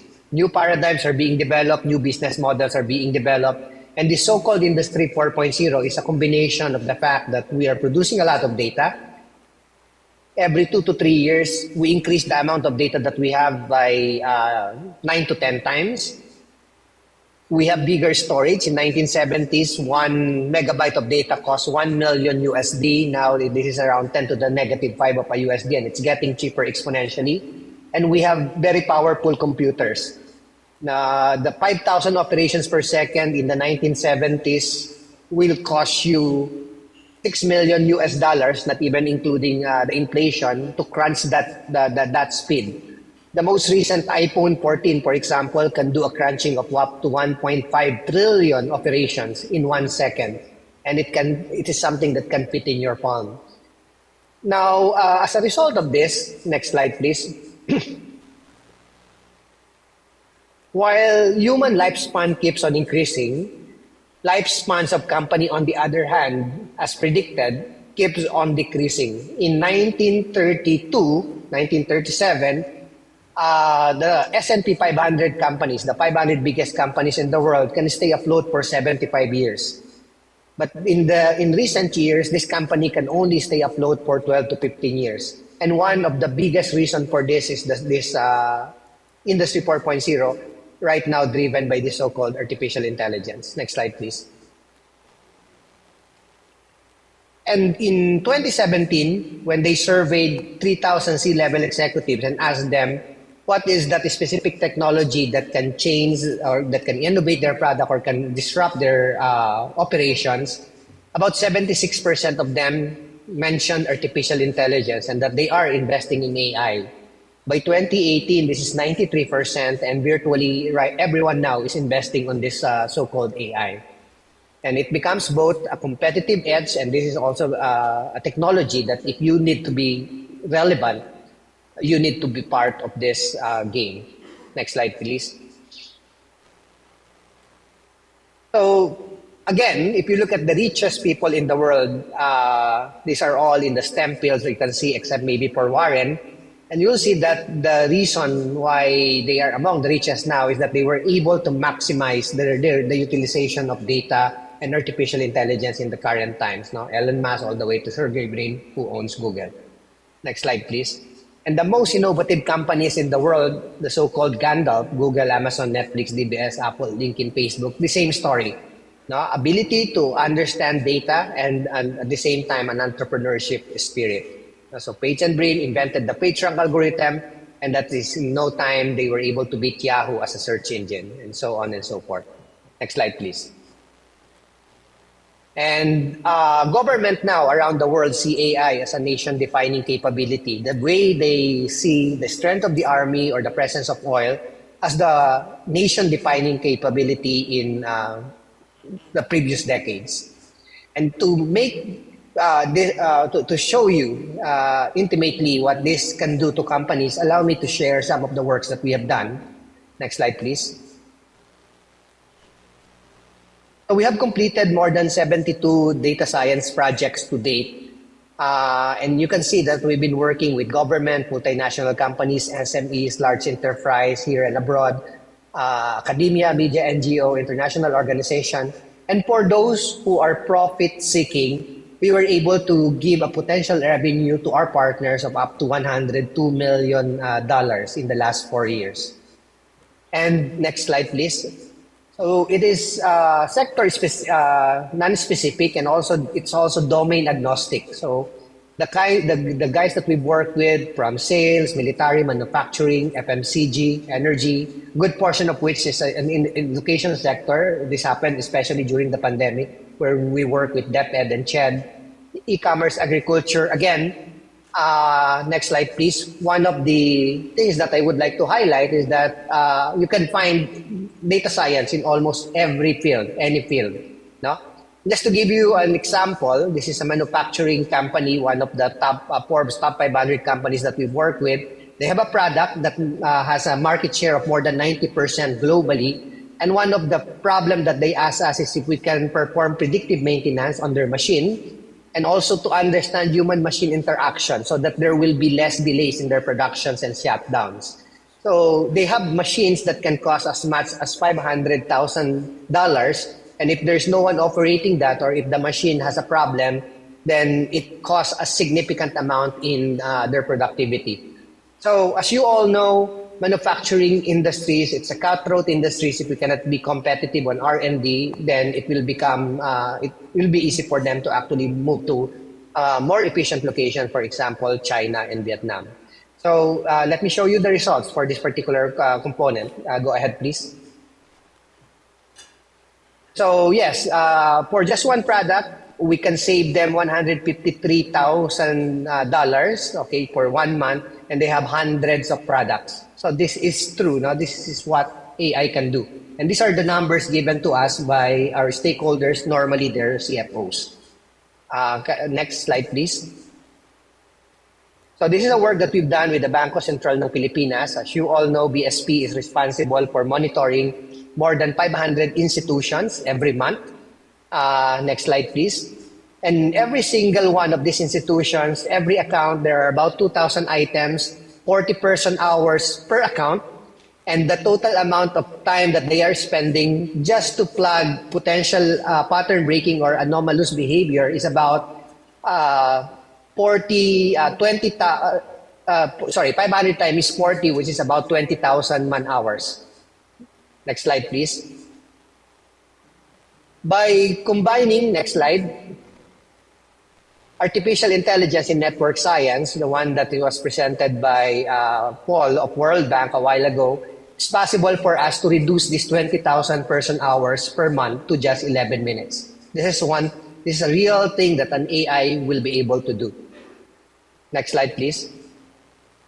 Or even works on things like this one. This is an interesting organization. They have a 1 billion amount of money that they can loan, and they don't choose who are the individuals who will be asking for their loans. They are a Christian organization, and their goal is anyone who needs them, they want to give them money.